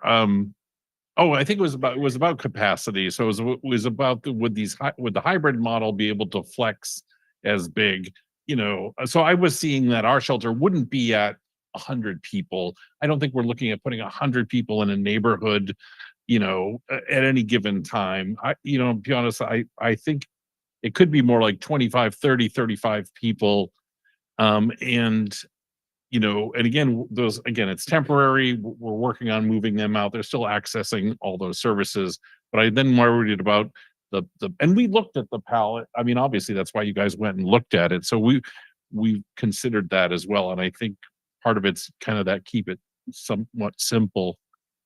But if we switch to more of a hybrid model, would there be enough if there was something big? And one of the thoughts I had is, geez, a shelter like this, if forbid that we ever have a earthquake or something where we really have displaced housed people, having a larger shelter actually, could be a good move. Anyways, I feel like I'm rambling at this point, so I'm going to let Jane talk. Jane, then Jennifer. Thank you for a great presentation. One of your solutions is these 250 vouchers. Are there 250 units available if there was a voucher for somebody to go into? So I would say no, we won't be using 250 vouchers in the first year. Like I said, our goal is 30 to 40, and there would be 30 to 40 available. We're also doing other things to try to use these vouchers. This is just part of the plan, and the part of the plan is focused on creating capacity within the current shelters that we have. That being said, we've worked really hard to get our fair market rent standards up so we can pay higher rents. So we're very close to market. Sometimes we're better. So there is a lot more housing available to our housing voucher holders than there was 2 years ago. And remember, this is all part of the housing task force. So every time somebody buys or builds, BHA is working with all of us, the developers, the purchasers, to use vouchers for that. Okay. So we're not just waiting. Okay. Now, your congregate shelter would not be ready when Salvation Army is planning to close. So is part of the plan to fund them to stay open through the summer months until you could open your congregate? We haven't talked at all about how Salvation Army is being funded through 2025, so I don't know the answer to that question, but we would hope that the congregate shelter would be done this year, whether it's converting a building or putting the Quonset huts in. That's what we would be working towards. Obviously, where the city and the county would have to be on board with that, because there's going to be things that we can't do without their help. And right now it's apples to apples anyway. I mean, it still has to be done. Right.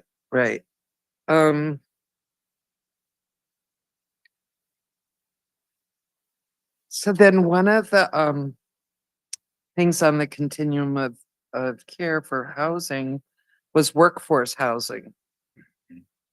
And we've given tax abatements to workforce housing that really is more for out-of-town shipyard workers. Is that what you would consider workforce housing? Who wants to answer that? You mean the out-of-town shipyard? Multi-family tax exemption. Yeah. I mean, we're not proposing in this to do any workforce housing. But it's on your It's on Yeah, your, it's on the You- continue, Look, sure. look, yeah. that Commissioner Walters asked us about workforce housing and with the project with Olympic College and in Paulsville, right? Everybody's talking about how we can help or how this group can augment every type of housing. So we met with the new executive director for the shipyard, the civilian director, four of us, Superintendent Crawford, Joe, myself, and John Nickerson, talking about housing and how the data that isn't even reflected in the county data. So that's when we realized, oh man, there's going to be a bigger need than ever. So we know we have to be aggressive. okay. I really appreciate all the information you brought us tonight. It's very helpful. Thank you. Jennifer. Then Denise. Good evening.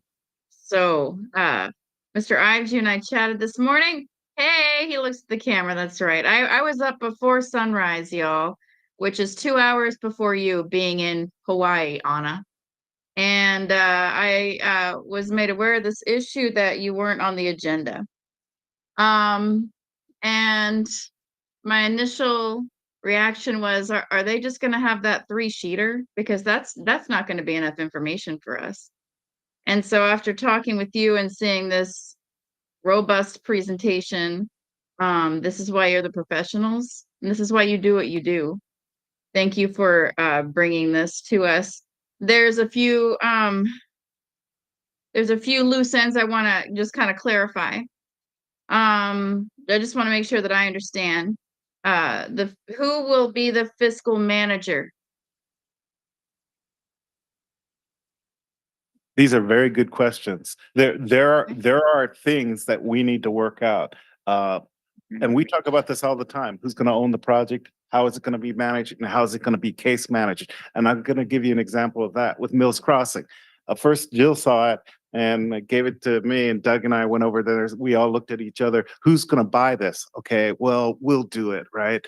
And trying to work together to find that solution. Look, this is something that has to be figured out. I'm sure you guys don't want to be the fiscal manager of a long-term project, but it's something that we have talked about. It's just not a solution. If this even Well, yes, ma'am.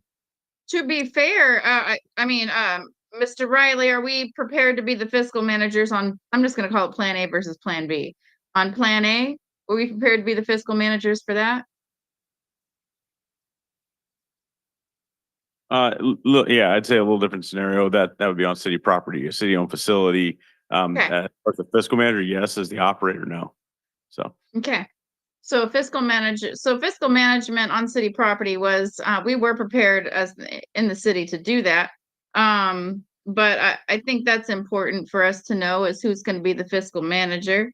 And I have a question regarding our legislative funding deadline.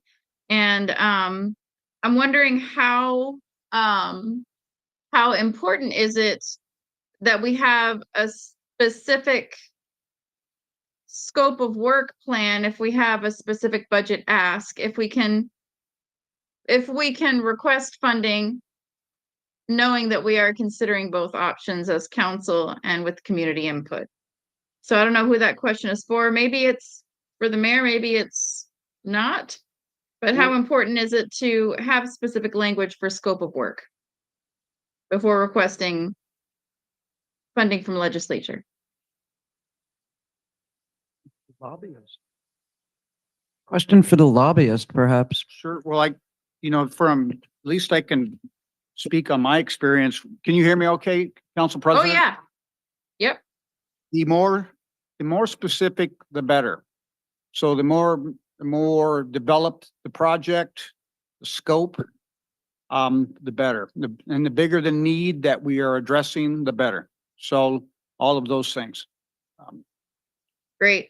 I really liked that you used that option B used Pendleton Place as a fiscal model, a very successful model for operations, which is something that we are missing from Plan A. Plan B talked about expedited zoning. And that's something that we can do, council. So but we need to get more guidance on that. So these are the pieces that I feel are missing from each. And I just wanted to, again, thank not only our community partners for coming, and doing a robust presentation, because we needed to hear from you. We needed to hear all of the ins and outs of a plan that you could put together when your heads come together. It's pretty beautiful. Thank you. And also thank you to the city for coming up with a plan that includes, build out costs and consideration for zoning and all of that. I definitely see merits from both projects. So I think more than anything as council, I think something we do need to worry about is fiscal management.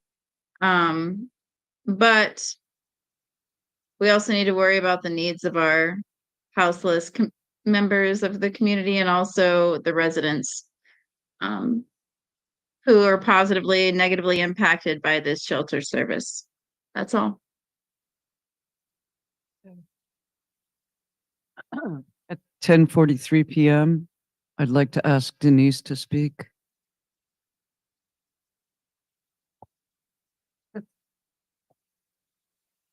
I'm really proud to be a Bremertonian right now. And I'm really, truly thankful to have such leaders in our community. Council hears me talk about y'all time to time. And when you get people like this together, when you get the depth of experience and breadth of expertise and experience together, and you put them all together, and those brains are working all together, magic happens. And I'm starting to envision, it's almost like this model. I was there when Jeff was talking about the site visit, happens to be in my district, and right next to Mills Crossing. And I started getting really excited. Of course, I can do that. I can get excited. But I was standing there and I thought, this could be a physical continuum of care. We could have people coming in to the shelter at 2 a.m. into a pod, the next day or 2 days later, and then the voucher comes through and all of a sudden they've got a place to live. And that's where change happens, is movement.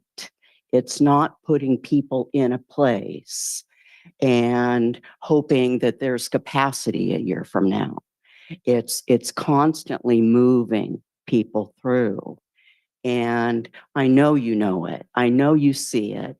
And that's what it's all about. And I envision, I'm still hoping for that site. You got to make that happen. But I see those sites throughout Kitsap County. It's a model that if we can prove that it works and it can have real impact here in Bremerton, it'll be another thing we can be proud of here in Bremerton. Nobody else is doing it. Well, we'll do it. And all of a sudden, Paulsville, Mayor Becky's going to be calling and she's going to be asking, how'd you do that down there? I'm sorry, there's just a depth here that I believe in because I was part of it for so many years. And I know what makes change. And I'm just so grateful. I'm just so grateful and proud. I can't tell you. I have one question. I just want to reiterate it's late. The vouchers, can they be given to somebody in a congregate shelter, or do they have to be in a different type of shelter? We can take a referral from a congregate shelter as well. The bigger issue is the person or the household has to be stabilized enough that they can actually live independently with subsidized housing.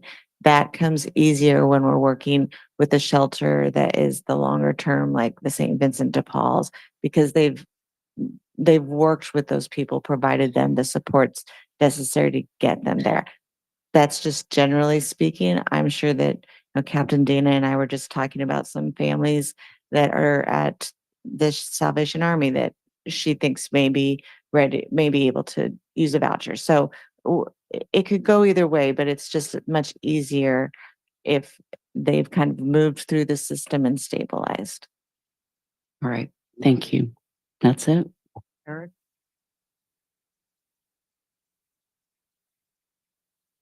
Yeah, it is getting late. So first of all, thank you for coming up with option B, which many of us wanted to hear. I would have been welcome to hear option C as well. Sounds like a great plan.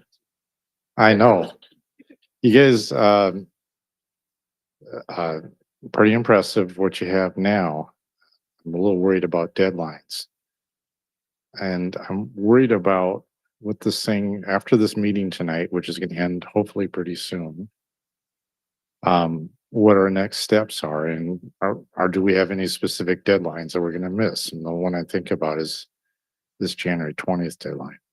But let's get back to the original problem at hand, which was culminated last summer with the overflow into our streets, and how a lot of ours in the community have resolved for this never to happen again in Bremerton.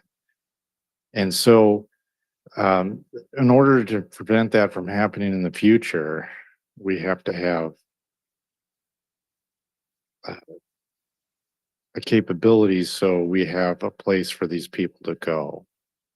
I understand your reasoning that you would probably make the same capacity as the city of Bremerton's proposal, give or take a few. But if we go with option B, and I'm not saying I'm against option B, the city loses control. You understand? And so when I'm looking at the mechanics of this, my preference, not only we have our finance director here, and I'm not asking him tonight, put him on the spot, but we have certain money, ARPA money that's available. The public works money, probably that 2 million probably wouldn't be available.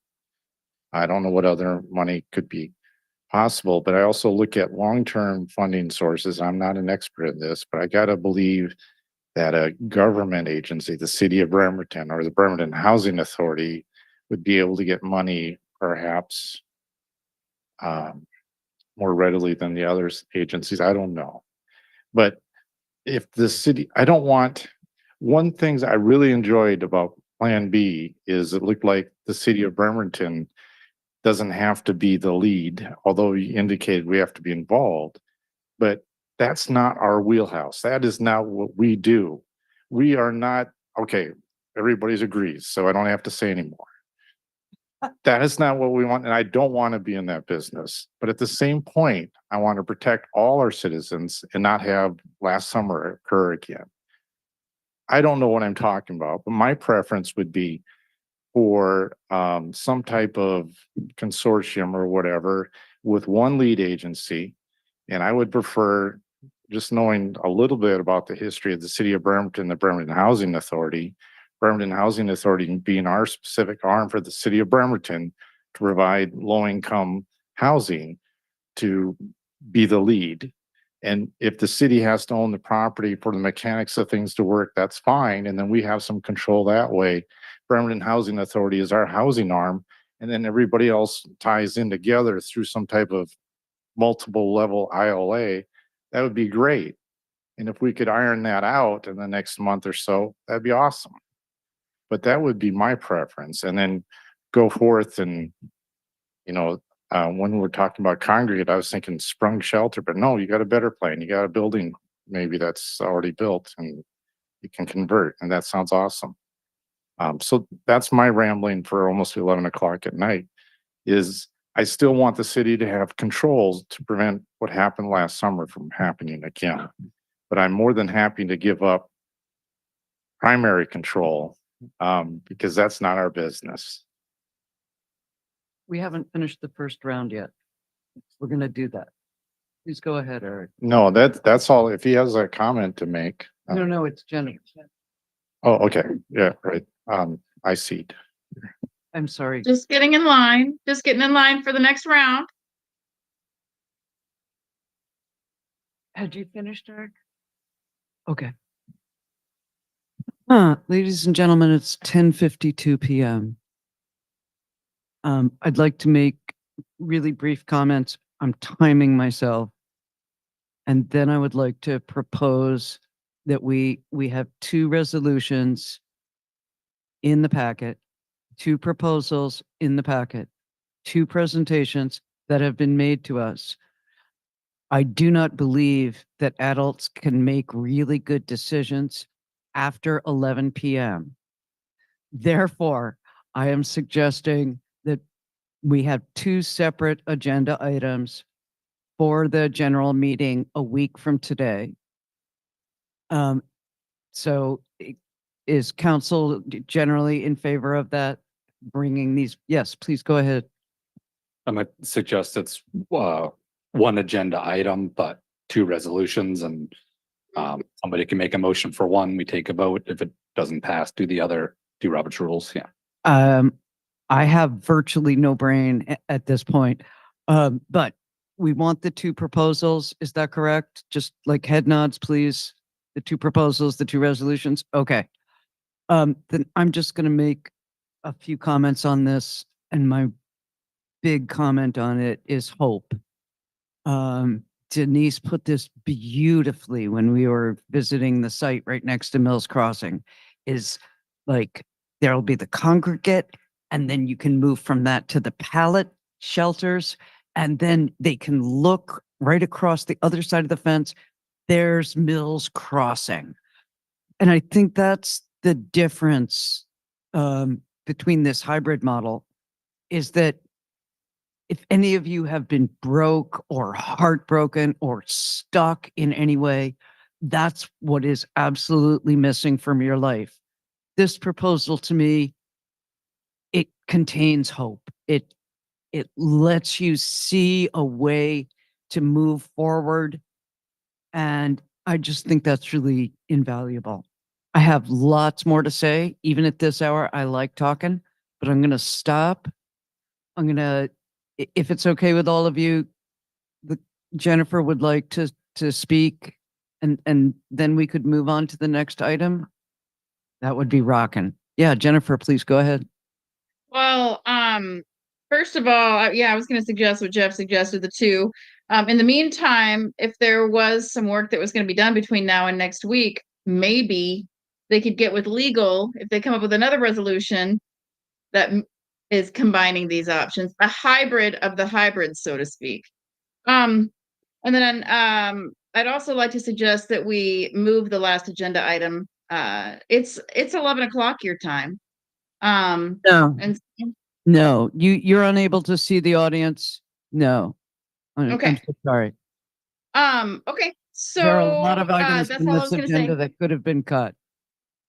We'll go ahead with this Well, one. okay, and I think really, Anna, at this point in time, we could ask council. Just and absolutely, I want to honor the crowd, so I think it's appropriate to ask council if they want to, but we can move on. But if council would like to move the next agenda item to another meeting, The we rabbi, should look for a consensus for that. 5 o'clock. And I, for one, am not willing to ask that they wait another week for this. Or two. Or two. No, no, Yeah. I'll stay. I'd like to keep it. I think I could make a quick presentation. Yeah.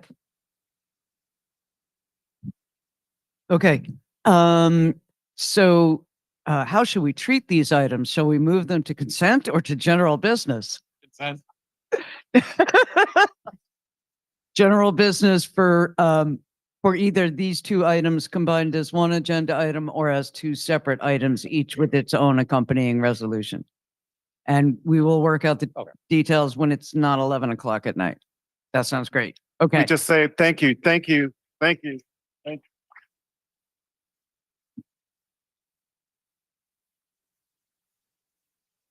you. Okay. Okay, Jeff Coughlin and I are here to present item 12, the resolution to adopt the International Holocaust Remembrance Alliance working definition of anti-Semitism. Jeff, with your permission, I would like to read the working definition of anti-Semitism as contained in this. So, hang on. Takes a little while to get to it. Oh, gosh. Okay, so anti-Semitism is a certain perception of Jews, which may be expressed as hatred towards Jews. Rhetorical and physical manifestations of anti-Semitism are directed toward Jewish or non-Jewish individuals and or their property, toward Jewish community institutions and religious facilities. That's it. That's the entirety of the definition. And I would like to point out, after a great deal of social media has been flying around, one additional sentence, and then I'm over to Jeff. The careful wording of this definition leaves a wide berth for sharp and vigorous criticism of Israel's government and policies. Okay, take it away, Jeff. No, thank you for reading it. I just, I'll give just a quick recap here, and I suggest we just move this to general business for next week and have our conversation and vote. Just again, a quick recap. This came about as a result of the hate speech at the October 18th meeting. Many thanks to Rabbi Catcher for reaching out to me. And we had some great conversations since then. Specifically, it was AJC, the American Jewish Committee, that when we said what significant actions can we take as a council to address anti-Semitism, mentioned this IRA definition. It has been widely adopted by not only the United States and multiple departments thereof, including like the State Department. It's been adopted by an overwhelming majority of states themselves. It's been adopted by several cities and jurisdictions in Washington here. There's a large number of Jewish organizations that are in support of this IRA definition. And I can, go on about it, but it is fairly straightforward as you read. It's just another, in my opinion, it's another tool in our anti-hate toolkit. It doesn't exclude anybody. It's just another tool we can use to identify the specific thing, which is anti-Semitism. You made a good point. There's some misinformation I've seen going about that somehow this definition says that criticizing Israel is anti-Semitic, and that is not true. Nothing in this definition says that. This definition leaves wide berth to criticize Israel's government or its policies. And so I'll leave that there, but that's misinformation. And so I would just request council to think of it as this way. It is another tool in our toolkit. It has been requested by a specific minority group in our community. It is a request they made. I don't think it's fair to penalize them for taking initiative to make this request and provide a lot of excellent information that helped write the resolution out there. I think it is absolutely fine to pass it on its own. And as I've written in multiple emails, I am personally happy to write a separate resolution for any other group that comes forth. I know our Jewish community is also in agreement with that. But again, I think it's important to respond to the specific incident, the specific group with this specific resolution. And again, happy to do that for any other group that comes forward. And I'm just, the only reason I'm grabbing the mic here is that I'm a joint presenter. A hate crime was perpetrated on council's dime, using council's platform. That's the thing. It's not that we're going out there and just like seizing on someone to speak up for. This happened. We gave those voices a platform. We didn't mean to, and we have stopped using public recognition for Zoom because we can't, if people want to come and spew hatred in person, that'll happen, but they cannot do it anonymously. They cannot do it invisibly. And this is something that we've really had a number of people ask us to do. So I feel that we should carry it forward to general business next week. And now I'm going to stop presenting. Any member of this yeah, Jane, go ahead. Yeah. Oh, may I make a statement really quick, Jane? Would it be okay just to see just briefly? Yeah, Jennifer, why don't you go ahead? Thank you. So if we move this to general business, which it sounds like we will, council, what I'd like to do is suspend our rules and procedures that we've been under and not allow Zoom comment on this item specifically. And so I just wanted to throw that out there to you. It sounds like it's probably going to move forward. So I just wanted to let you know that that's the plan. Are we all good with that? Yes. Yep. And I wanted to make sure the public had plenty of notice about that. We will only be accepting in-person and written public comment for this. Thank you. That was really, really helpful. Did you have more, Jennifer? That's it for now. I feel like the public comment speaks for itself, and we have a lot that we've read and more coming in. Okay. And more to hear. Okay. Yeah, Jane, please go ahead. Well, what actually happened was not a hate crime. It was hate speech. There's a really big difference in that because we can't write a ticket. We can't enforce people's belief systems, if you want to call it that. I don't know, or their anger or their hatred. And I've talked to a lot of my constituents and gotten, of course, a lot of emails from the public. And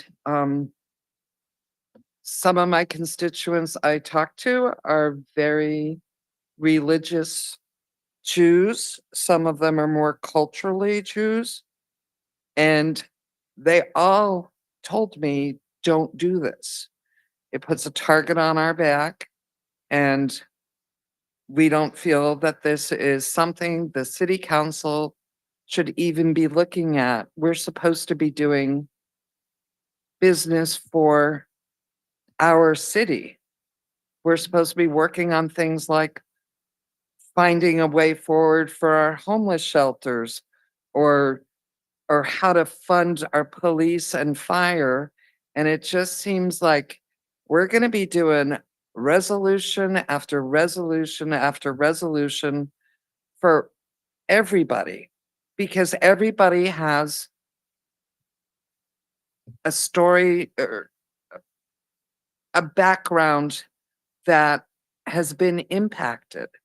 I mean, this is going to lead us wide open. I know there's groups out there that want to have us pass an ordinance in favor or a resolution in favor of a ceasefire in Israel and Gaza.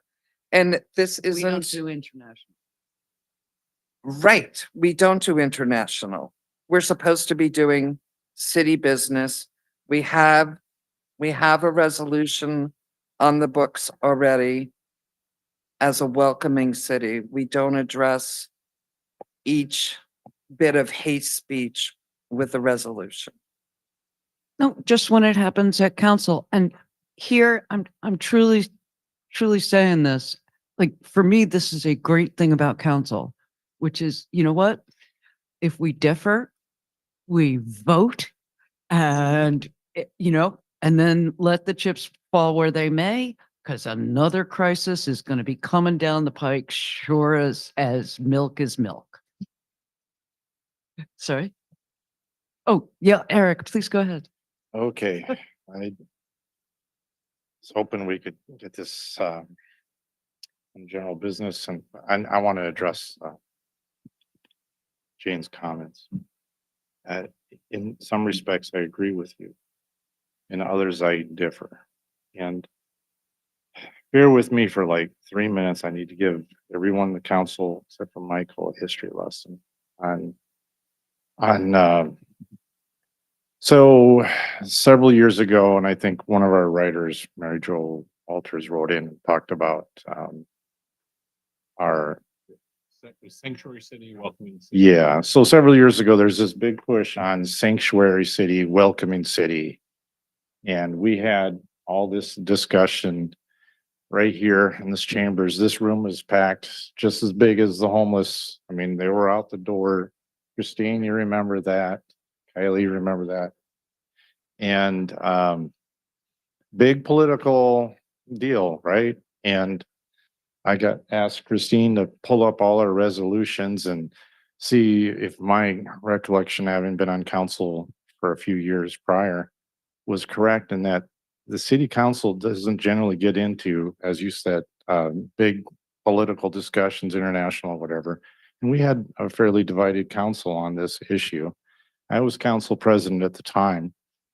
And we didn't have a formal resolution, a particular one that the council or our attorney or the administration wrote. We had many different versions, kind of like we've had some different versions of this one here. And right or wrong, I made the decision as council president not to put it in the packet. And year or two went by, we had an incident in our city where people were, they went throughout the city and they had this hate message, right? And I saw that as my opportunity. Okay, I'm not getting into politics on a national level. I'm not getting into the welcoming city. I'm not getting into sanctuary city. This is a chance for our city council to have an expression in unity against all matters of hate and just be an inclusive city. And I was comfortable with those terms because it came from the city of Bremerton for something that happened in the city of Bremerton. Okay, that's the difference. What's happening here under this is something that happened on our turf. Someone called in and had that disgusting speech that we had to allow to happen because of the First Amendment. We since have taken changes to prevent that. You have to have the guts to come here in person and say that crap. But in the meantime, to me, that's the differing thing here, is that this is something that happened in Bremerton to some of our citizens. So then I'm comfortable with this resolution in response, especially since it happened here. And we need to speak up and say we're against it. But if we have other groups that come up with resolutions based on what's happening on an international level, I think we need to go back to our general policy of saying, no, stay out of this, to address your concerns about, you know, where I don't want this council to get that political. I want us to focus on what we just talked about previously, major issues.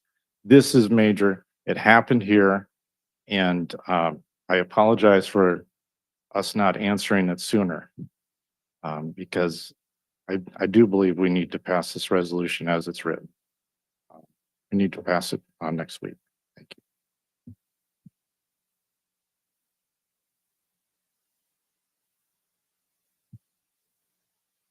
I'm sorry.